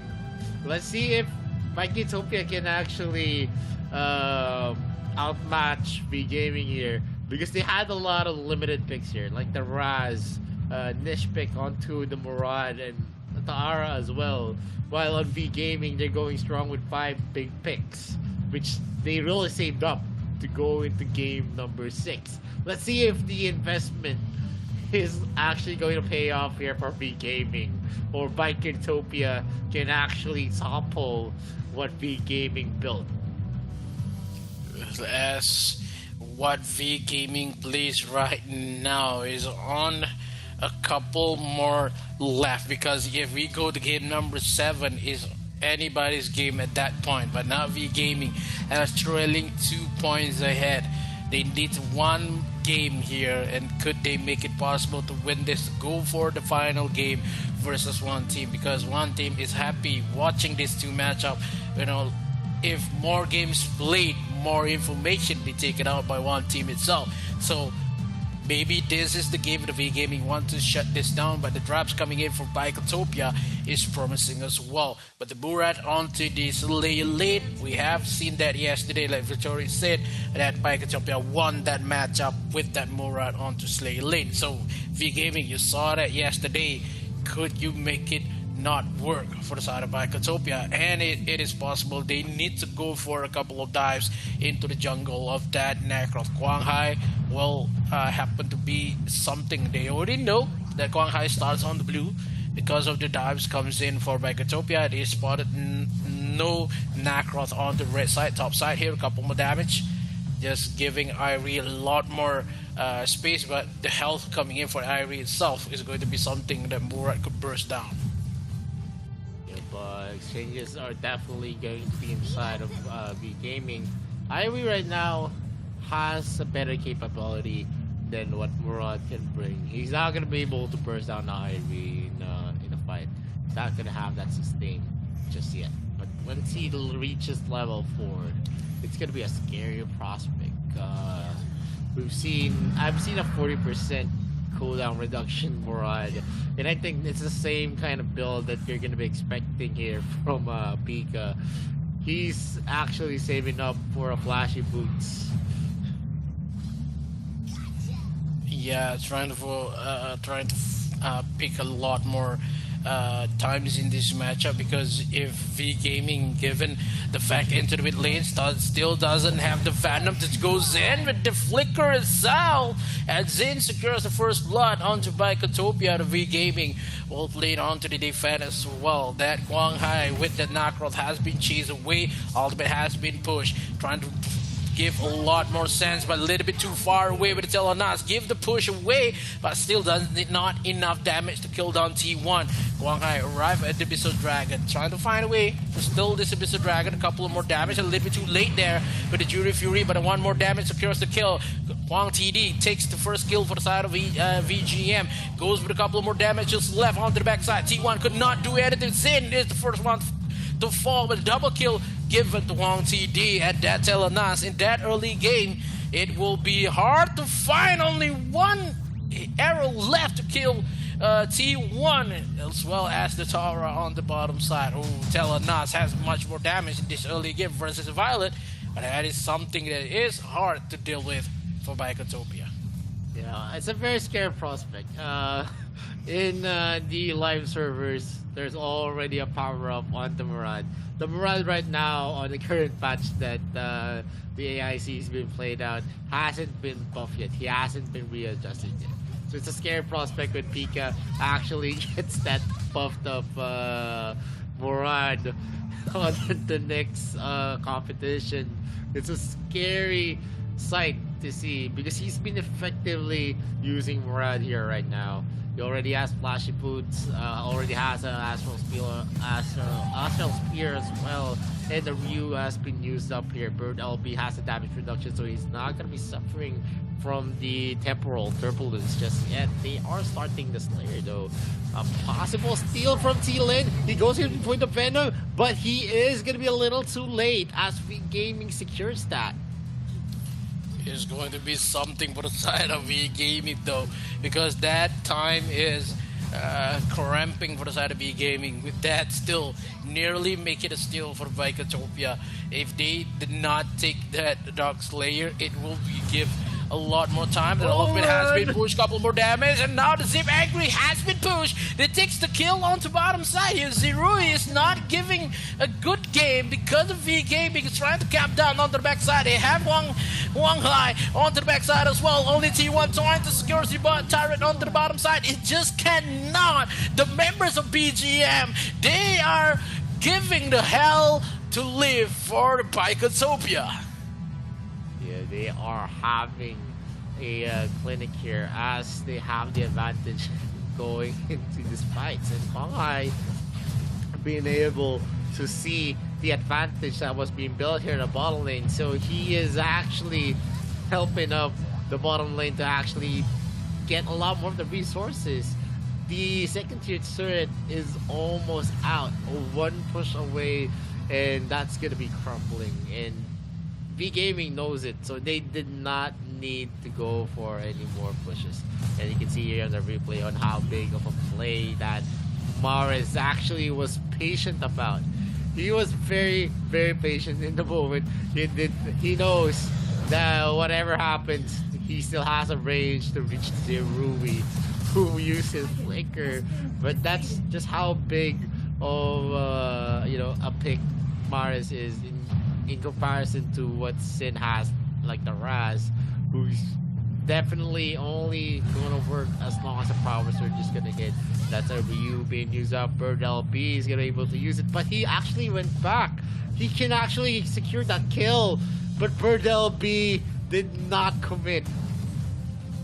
Yeah, he just could not commit into that fight because it's going to be really hard, because Stella Nas already has much more damage. Now a couple more engagement into the mid. T1 is not having a go here because only using the Tara and only 35 seconds left for the Dark Slayer to be spawned here. Only one flicker as well as ultimate coming in for Zen, where secures the game. Ultimate has been pushed away for Huang ZD on top side, tried to burst down Zen, but it just deflect the ultimate, or maybe the potential dive comes in for Zen. They need to run away. VGM, they are scared right now. None of the members of Bicotopia.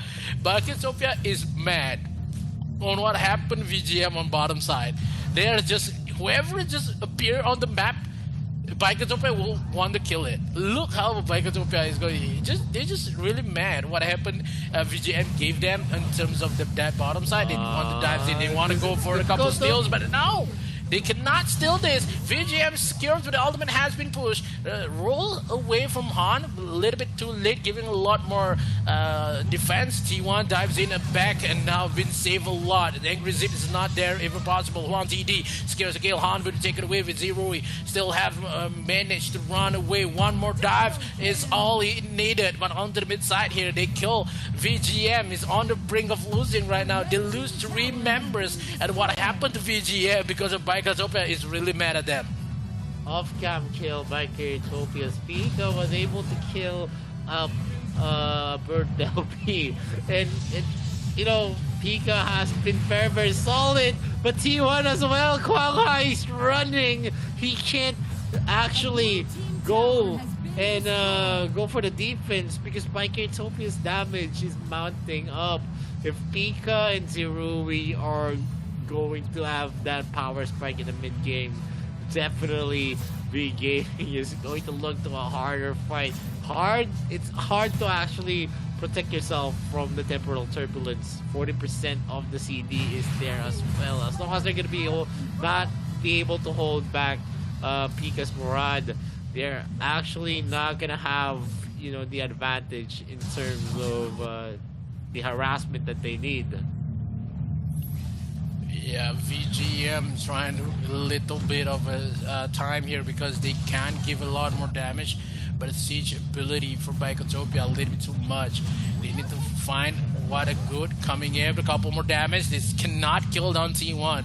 They already have the Curse of Death, only one available for Bird LB. Still waiting for the damage to be dealt away, and I see how Maris is not giving a lot more damage.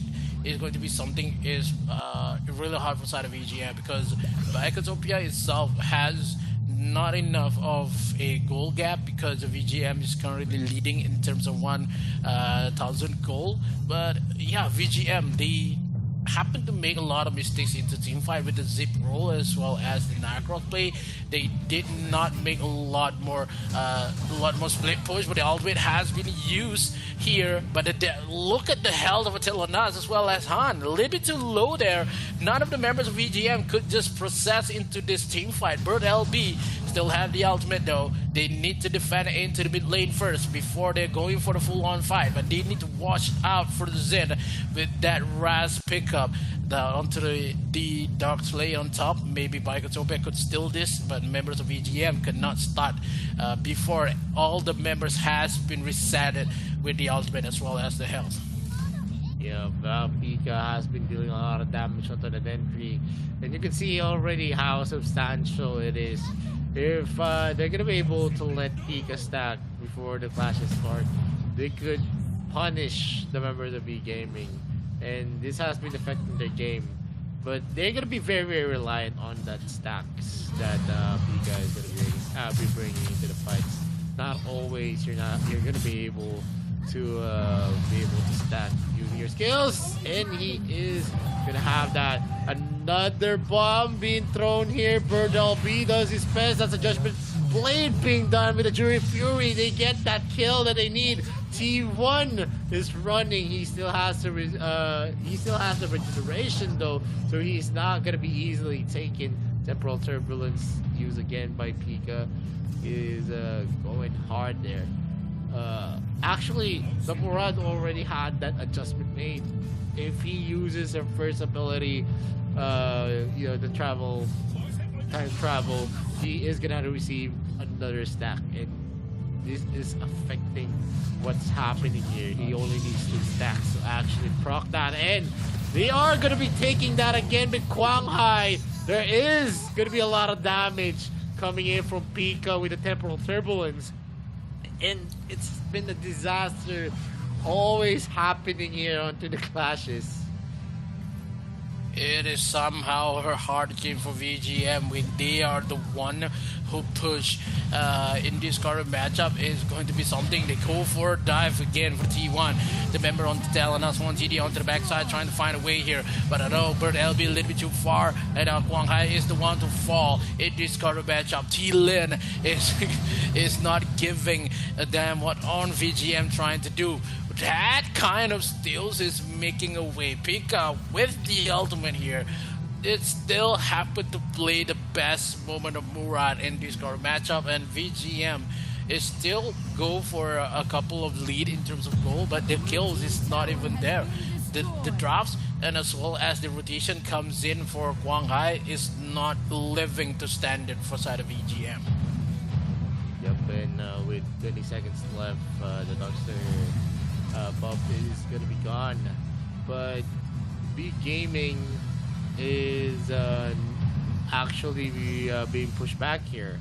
Bike Utopia is trailing on the lead. 1K left on what B Gaming built, and it's going to be crumbling down as Quang Hai is going to be spotted by T1, who just keeps on soaking up the damage. He's not afraid that he's going to be bursted down easily. And as long as T1 is going to be living, it's gonna be a difficult fight because T1 is just gonna be sticking to Wong TD or onto Maris. Yeah, I think Maris still needs to step up a little bit of a game, because when VGM is having a good game, Maris is the one to push, and it's going to be really hard. But in terms of how we see the honor objective is still on the hands of both of them. Still only have 3 Abyssal, 3 Dark Slayer, and also 3 towers each in terms of this matchup. But the goal gap is not going anywhere at VGM. Only one fight, good for them. Into the mid lane here, trying to find Pika with that possible matchup.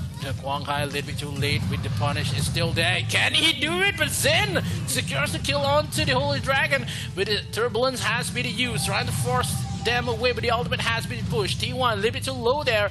Ultimate coming in from Huang TD did not land onto T1. T1 still has the ultimate. He can just push the members of VGM back to the bases, and 10 seconds just left for the Dark Slayer to spawn. And the members of VGM, they cannot lose this. If not, it will be detrimental for them, because they need to confirm the goal gap in terms of Brightopia is trying to push them to the brink of not having any money just left.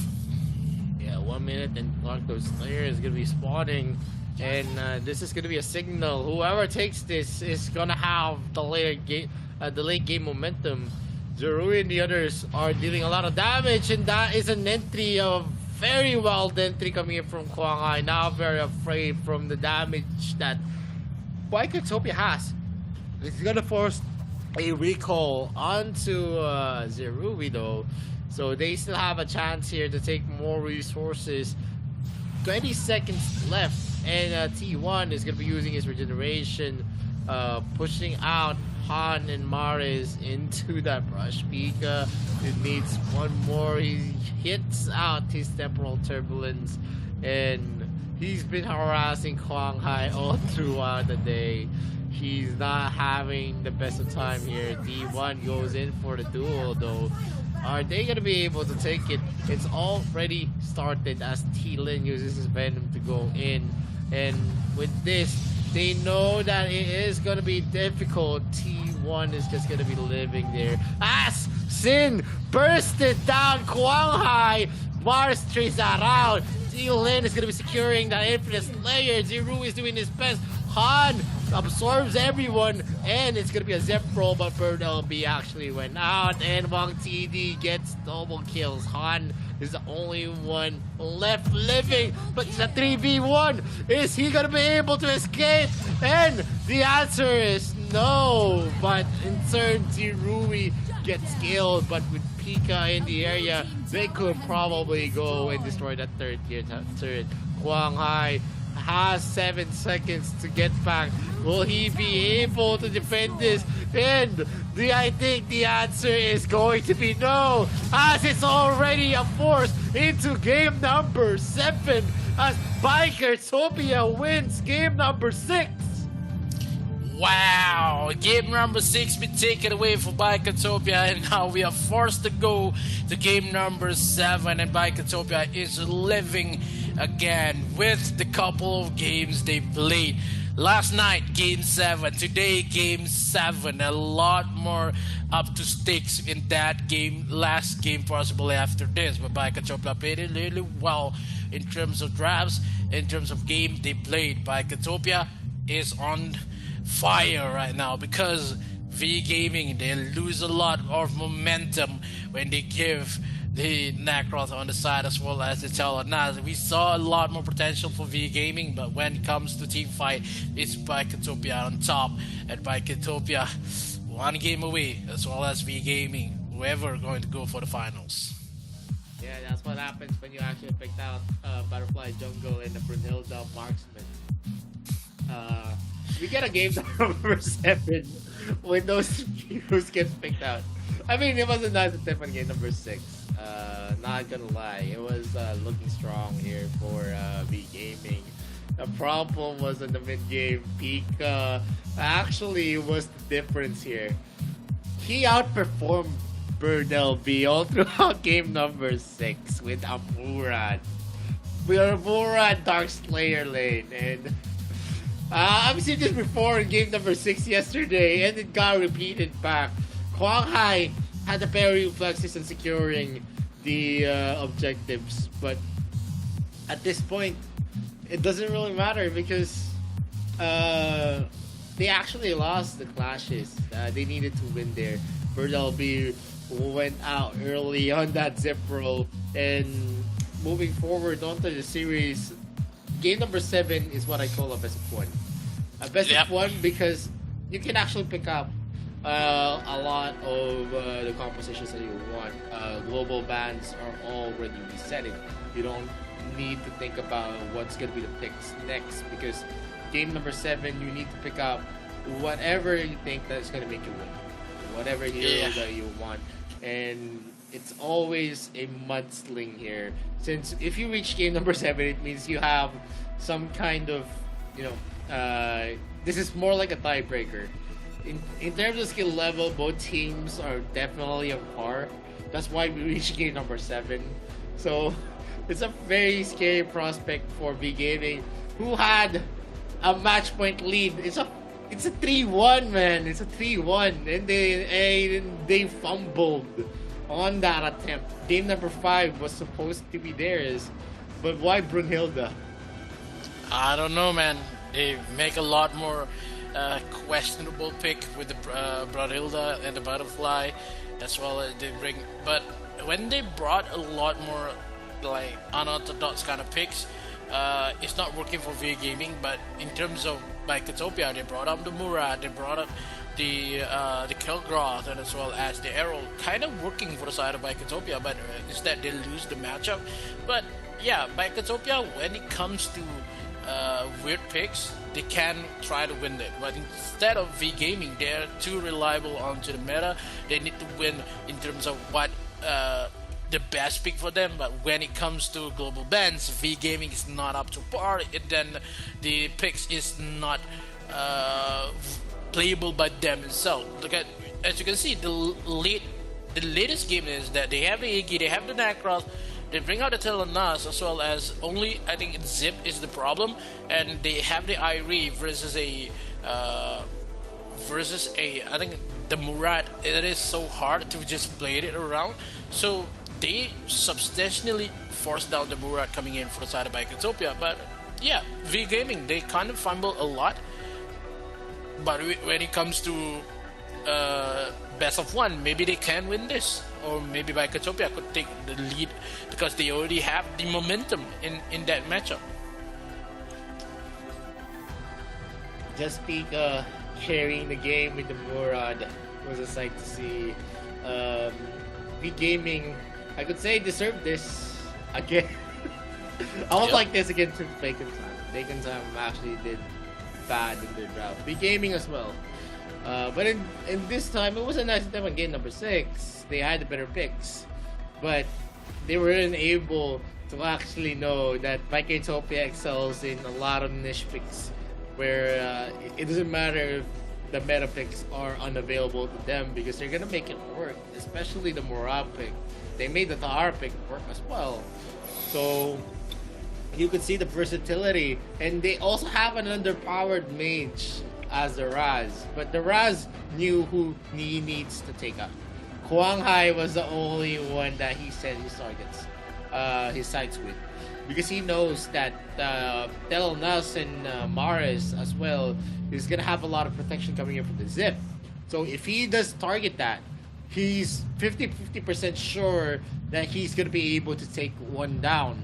And that's not a big odd. It's not like Kwang Hai, who mostly fiddle himself up in the map, where he's not going to be positioned where Wang TD and Maris is because of the range that Wang TD and Maris. Kwang Hai actually needs to enter the backline of Bikertopia, and that was not possible because Sin hit himself well until the last moments before he used that explosive KO combo. And when Kwang Hai was down, Maris and the others cannot stand it because Bird LB doesn't have the damage to actually burst down Zerui, and the other backlines. Pika as well was doing a lot of damage. You can see here the damage that he's done. 83k damage. The most in Bikertopia. The most damage. It's a Dark Slayer laner who actually trumped the mage and ADC who usually brings the damage to the fights. Pika also had those 1v1s against Spurt LB. He was able to take down the Ivy as well. Kwang Hai was also a victim of that Murad.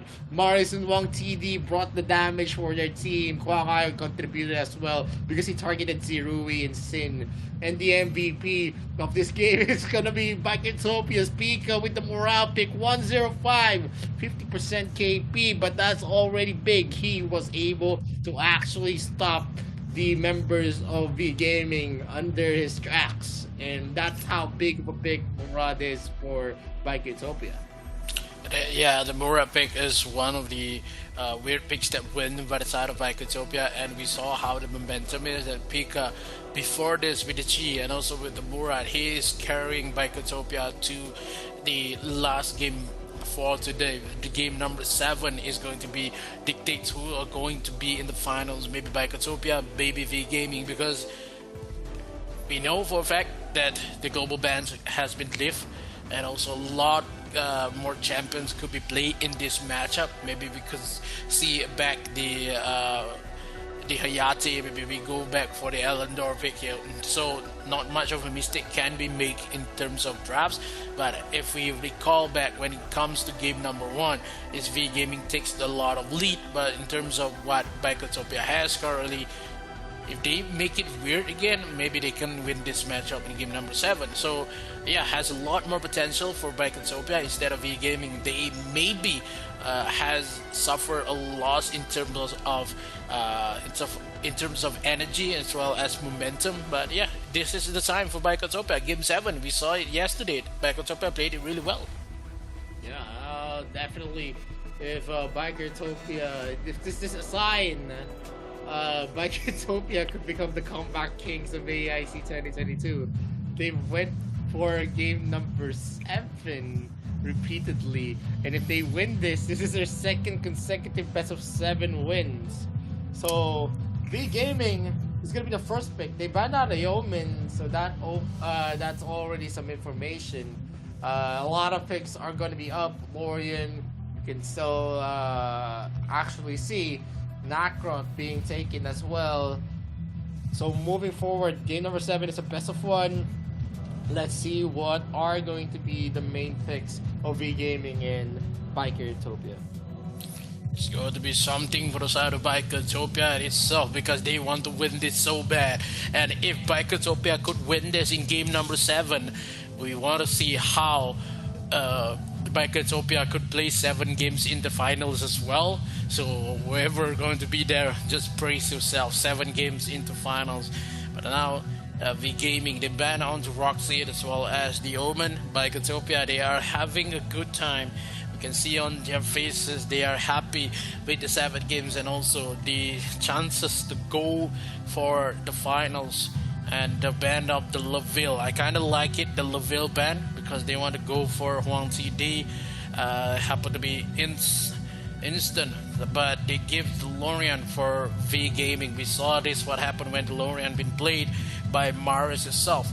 Played it really, really well, and it's kind of hard to see when DeLorean as well. They have the Elsu and the Nakaroth to be played here for Bikotopia. Two big picks coming in for Bikotopia, but for V Gaming, they have DeLorean.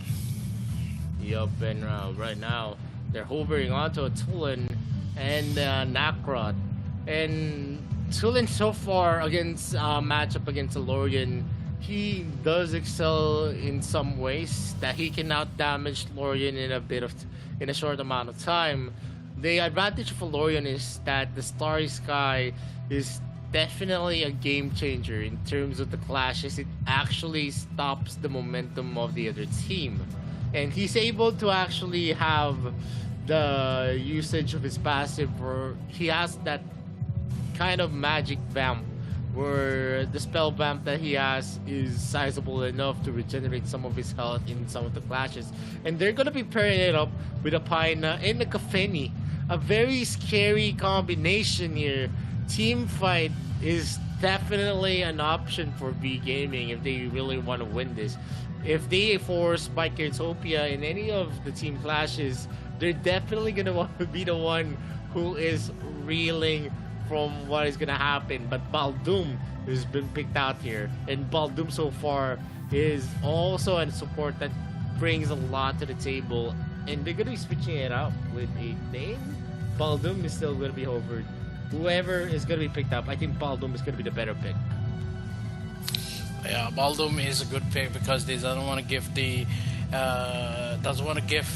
a hard time, easy time for that Pena to be played in this current matchup, because they picked down the Pena because of how they're going to predict that Bikotopia trying to pick the Elsu, but the Elsu is still not possible for them. But if they want to go, they still have the potential here. Maybe V Gaming doesn't want to ban down the Elsu because they have the Pena to be support, and the Elsu is not a good ban for the side of V Gaming. They can ban down maybe the Hayate first, because Hayate is a good matchup versus down the Pena.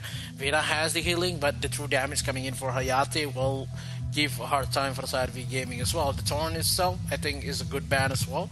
So in terms of this matchup, I love the first three picks coming in for Bikotopia because they had sustained, they have it early aggressive.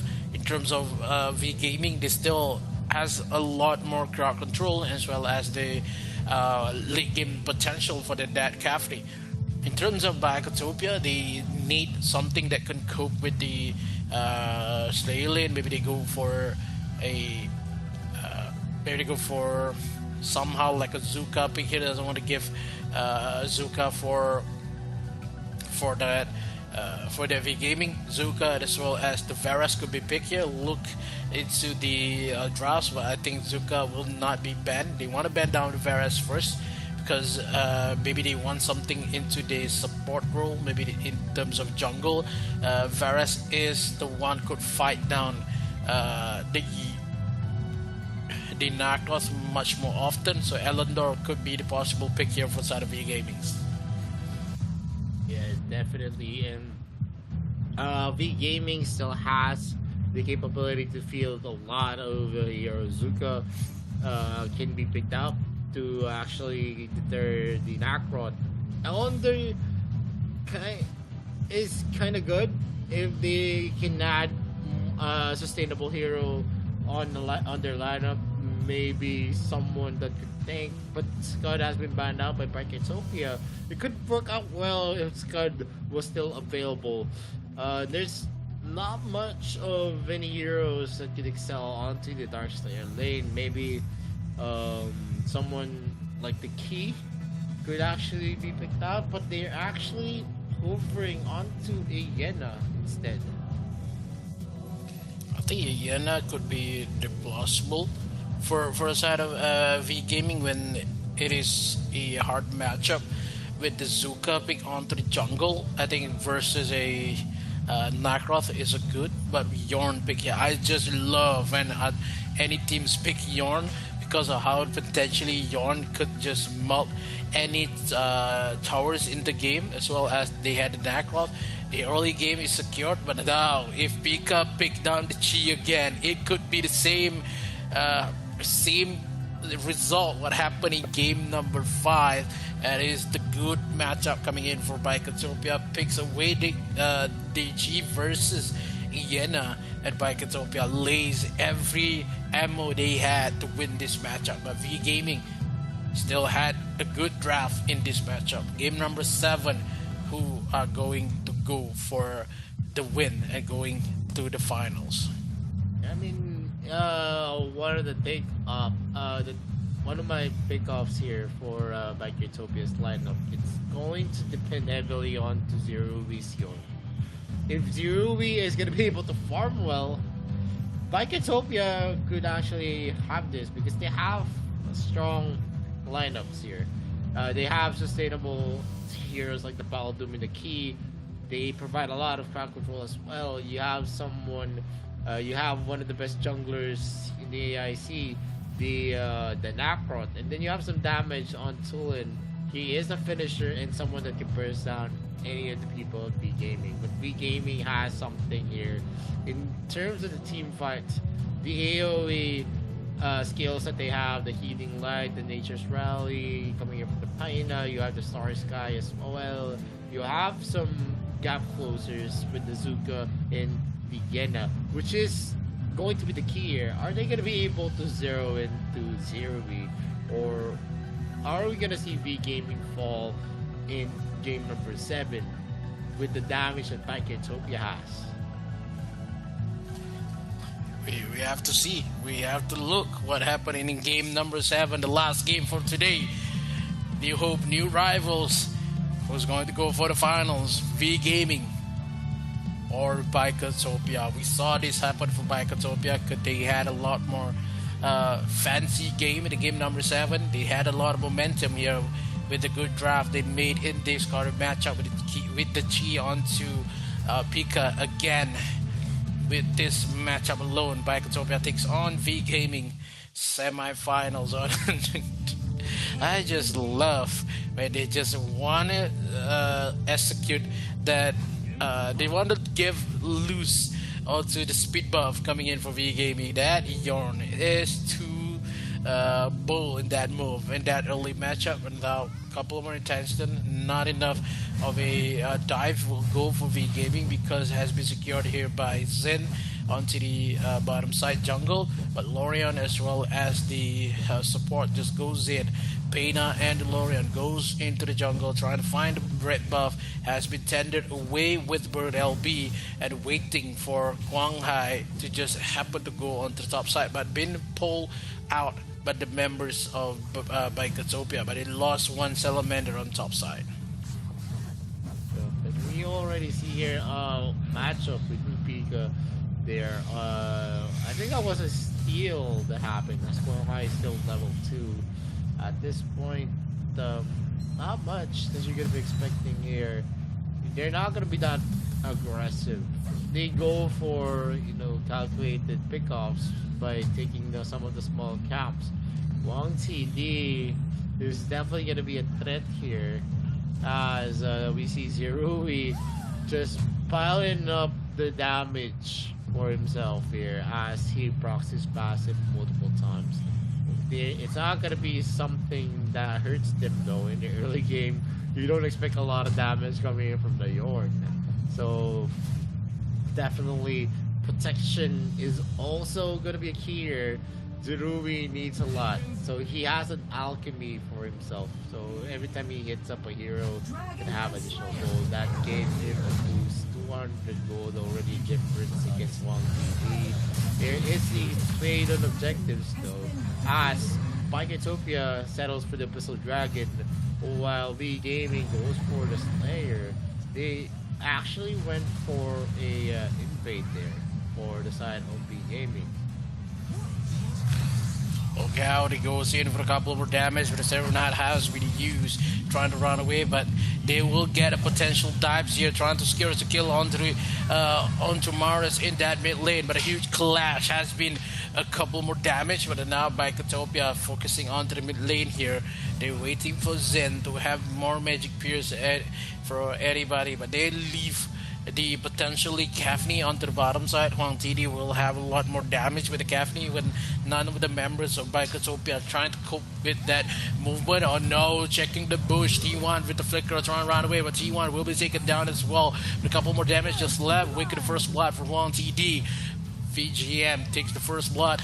And we saw what happened in game number 6 when the VGM has the first blood. The Bikotopia just steals away their momentum a lot. But look at the top side. Pika trying to fight away, but no, not enough damage. Kwang Hai a little bit too low in the mid lane. He needs to run away, but a couple more minutes into the objective. Still doesn't have the Thunderbird though for Zen. Just secures the kill onto Maris.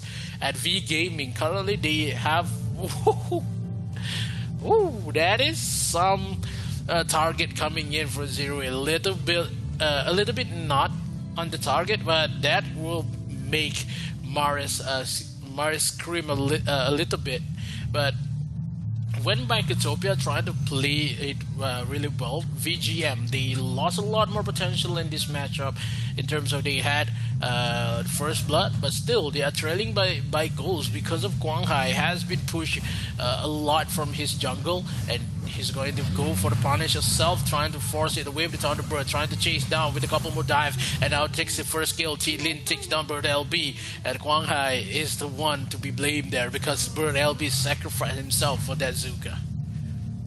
Yep, he overestimated himself. The Dragon Spin coming from Key is definitely gonna hurt you, even if you are, I think. And that's why I was actually convinced that on game number 6, instead of a Nairiq, he would have been the better pick. But I don't know what's on the mind of me gaming. Bird LB right now has been falling off after their loss here, and Pika is just slowly taking up some traction. There is trade of objectives here though, as Maris is going to be recalling his. They're going to be spotting now Pika. Will Pika be able to actually save this? The Star Sky is going to get a hit, but they're not committing because there's a mid lane rotation from Bikotopia. They might be flanked here. They're going in hot. Pika might be in danger, but he gets to safety. The Judgment Blade is going to be used. T-Lin is very low right now. Zerubi almost gets taken out by Bird LB, and a lot of talents and ultimates have been procced here.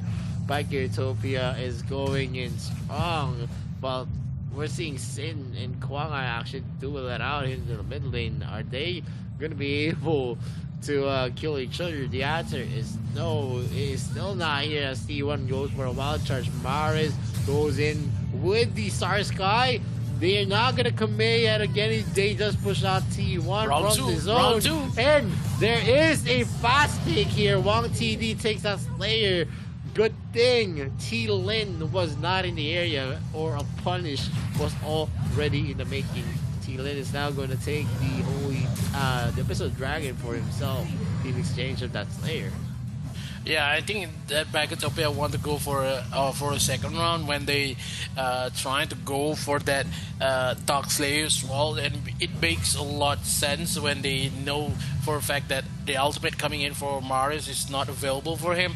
So I thought that is second round, but T-Lin decided to go for a Abyssal Dragon. They want to trade in terms of objective, but living. Look how the damage he's trying to secure us onto the back line, but the Fusilat has been pushed. But now Zero is trying to take down the tower. First comes in with a couple more damage, but it's on the bird as well. Secures the second kill. Zero takes the kill as well, and now the tower will be taken away. But no minion just left to crash onto the top side. But Bikotopia takes a lot of lead here, and they take a lot of possession in terms of this game. And VGM loses a lot more space to jungle, and that Zuka will have a lot more time needed in terms of goal and also in terms of kills, because Quang Hai, I think he is one of the a little bit much more damage needed to kill down Zerui, but Zerui managed to run away, and T1 on the backside, but the flicker has been used. Zerui but taken away by the Bird LB. They need to trade this down. Zin secures the kill on the Bird LB as well. They take the trade. I love what Bikotopia is doing. They secure the towers on the top side. They take the trade, but still Zin will be chased down. Can he kill them? Maris, but now the Fusilade secures the kill as well. So VGM takes a lot of lead here, but now T-Lin trying to secure the tower, but he just can't. A little bit too much damage to 3 members of VGM on top side, and giving Pika as well as T1 trying to find a way. Who's ever going to go for the Dark Slayer first, because I think Bikotopia want to fight this out, because Zerui is a monster onto the objective right now. Only one passive could just chuck a lot more damage coming in for VGM. So Bikotopia trade this really well, trying to find a way with the opening, coming in with the ultimate as well for Pika, trying to go for Maris, but Maris a little bit too late in terms of a little bit too low in terms of health. The members of VGM could not go for the Dark Slayer just yet.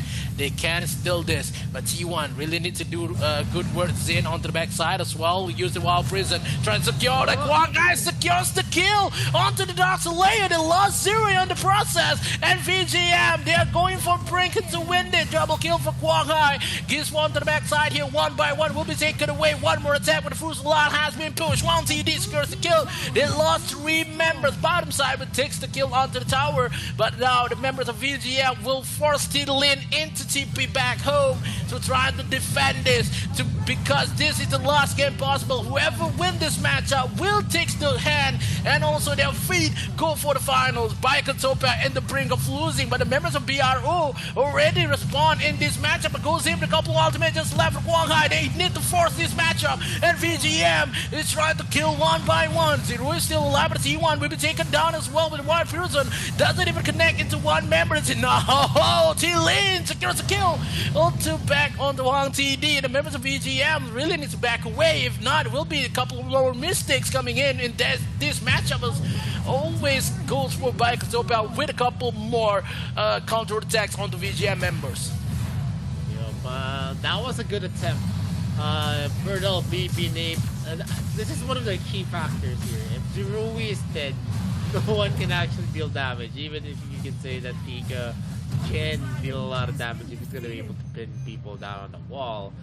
Zerui is still going to be the main DPS here for Bikotopia, and without Zerui, you could see the disaster there. And Birdel B is going in.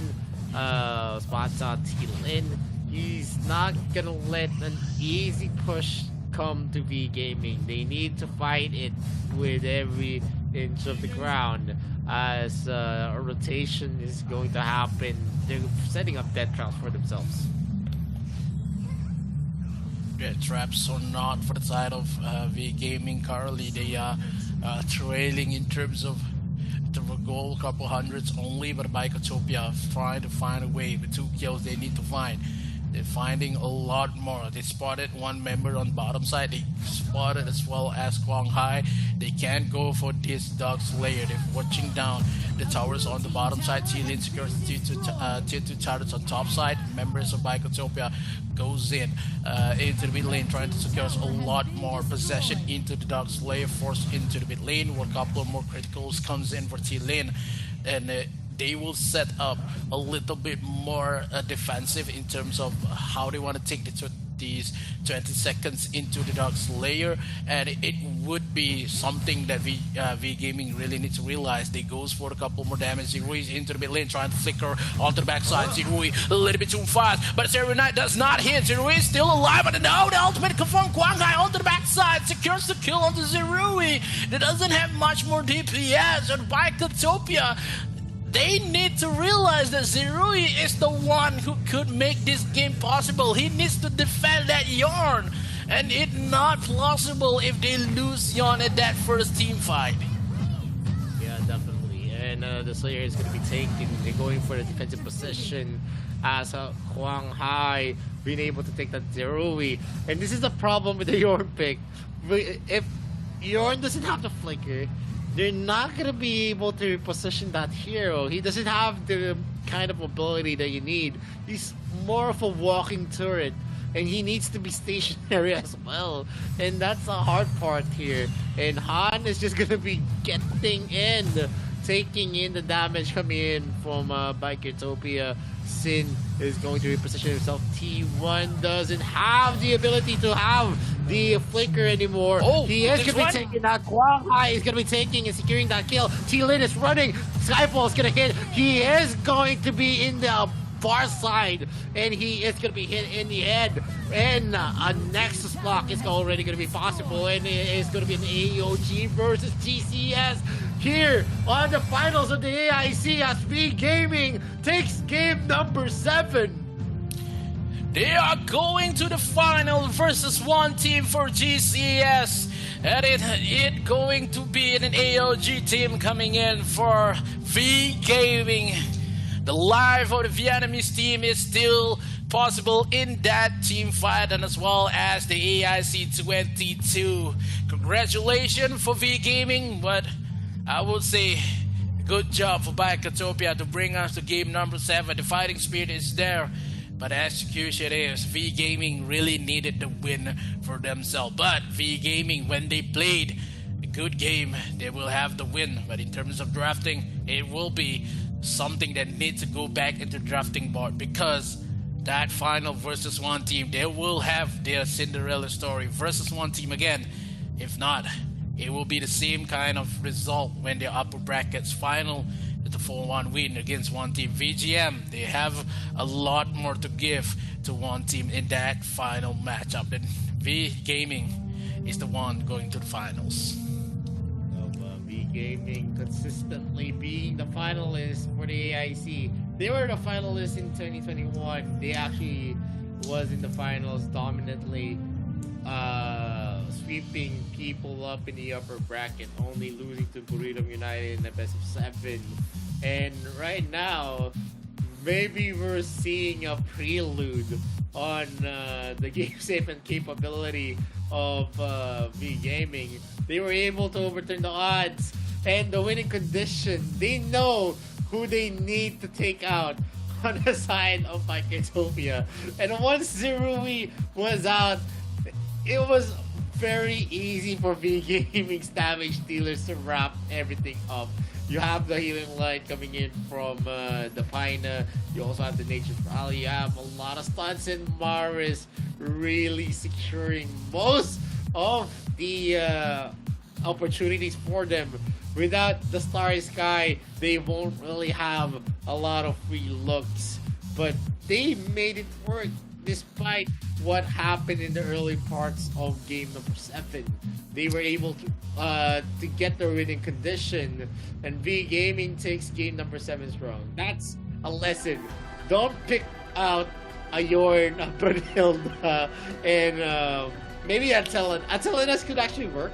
But in terms of marksmen that become ballistas, that needs to be ballistas to actually be effective, they're not really, the most defensible heroes that you want to protect, because you're always going to be stuck in one area.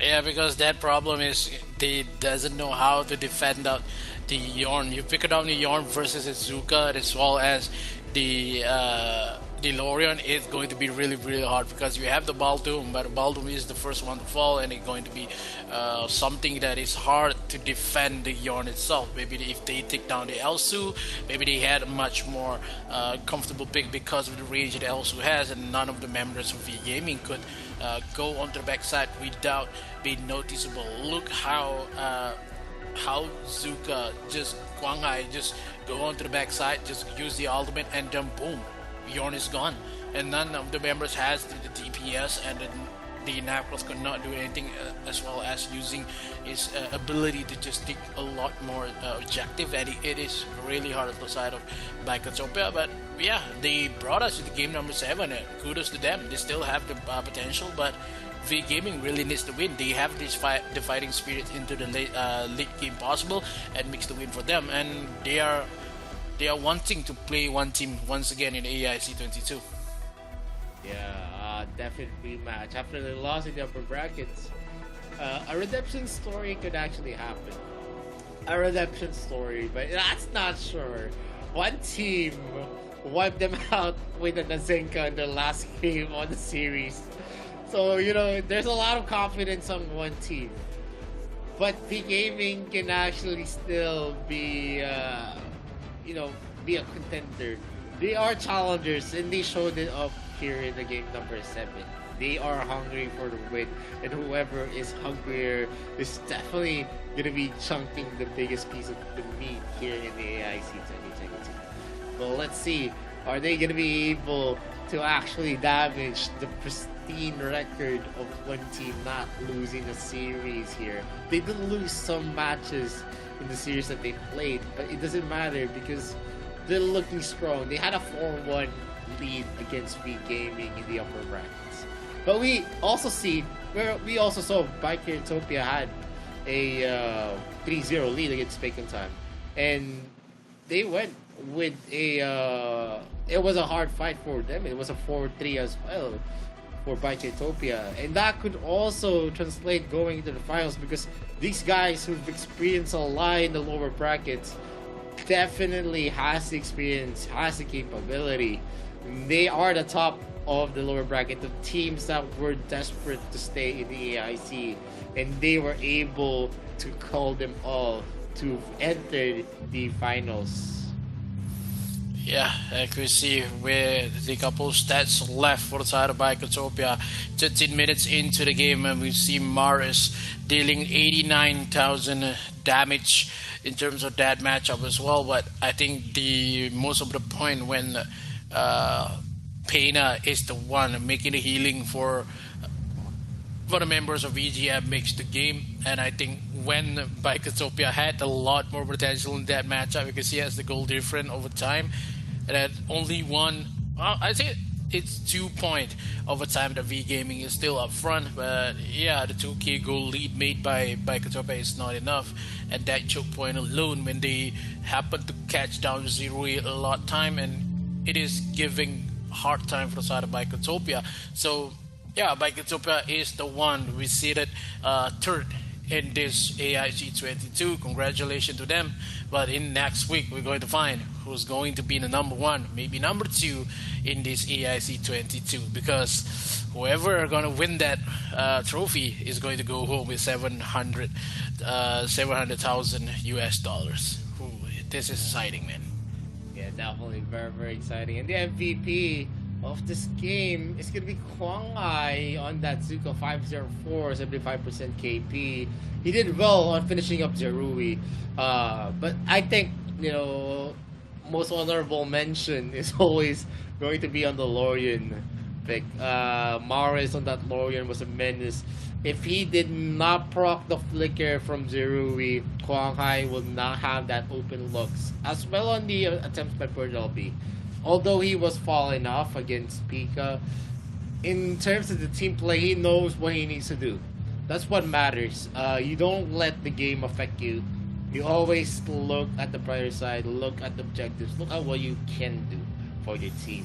And he was able to do it. He was able to silence Terui, opening it up for Kwang Ai to take the kill. Starry Sky from Maris as well opened up another opportunity for Kwang Ai. And of course, the decision making for Kwang Ai to actually trust what his teammates are doing. He's not always in the clashes, but that doesn't matter because he was able to capitalize on any advantage that was given to him. We're going to see now the grand finals on next week. That's going to be July 10th. Yep. That's on the GMT +7. So one team versus V Gaming. One team is still waiting, while V Gaming, definitely the challengers here. One team has the better record, but anything could happen. I've seen a lot. AWC, AIC, we've seen a lot of underdogs actually come. And Bikotopia could have been the comeback kings here if they would have won it, but it's another story. V Gaming is still gonna be dominating here in the AIC 2022.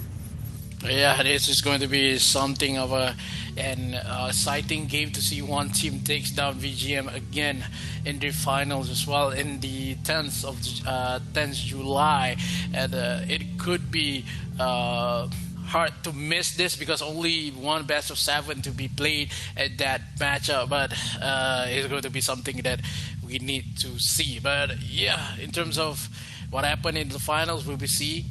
Before that, I just want to say that thank you for everyone in this. We have a good month because of thank you, because I will not be in the finals. I just want to state it out there because today is my last day in the AIC, and guys, maybe I see you when I see you. Maybe in the next, upcoming matches after AIC. Who knows? Who knows?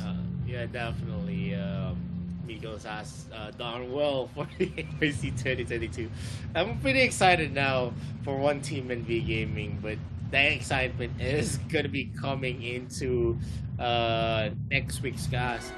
I'll still be joining you guys for the finals, and joining me there is gonna be Giang Gaming. And as the tournament has progressed to the last game for next week, I'm very thankful for all the viewers that supports Arena Valor as well. And that is all, folks. We are going to be ending the stream as the matches have ended.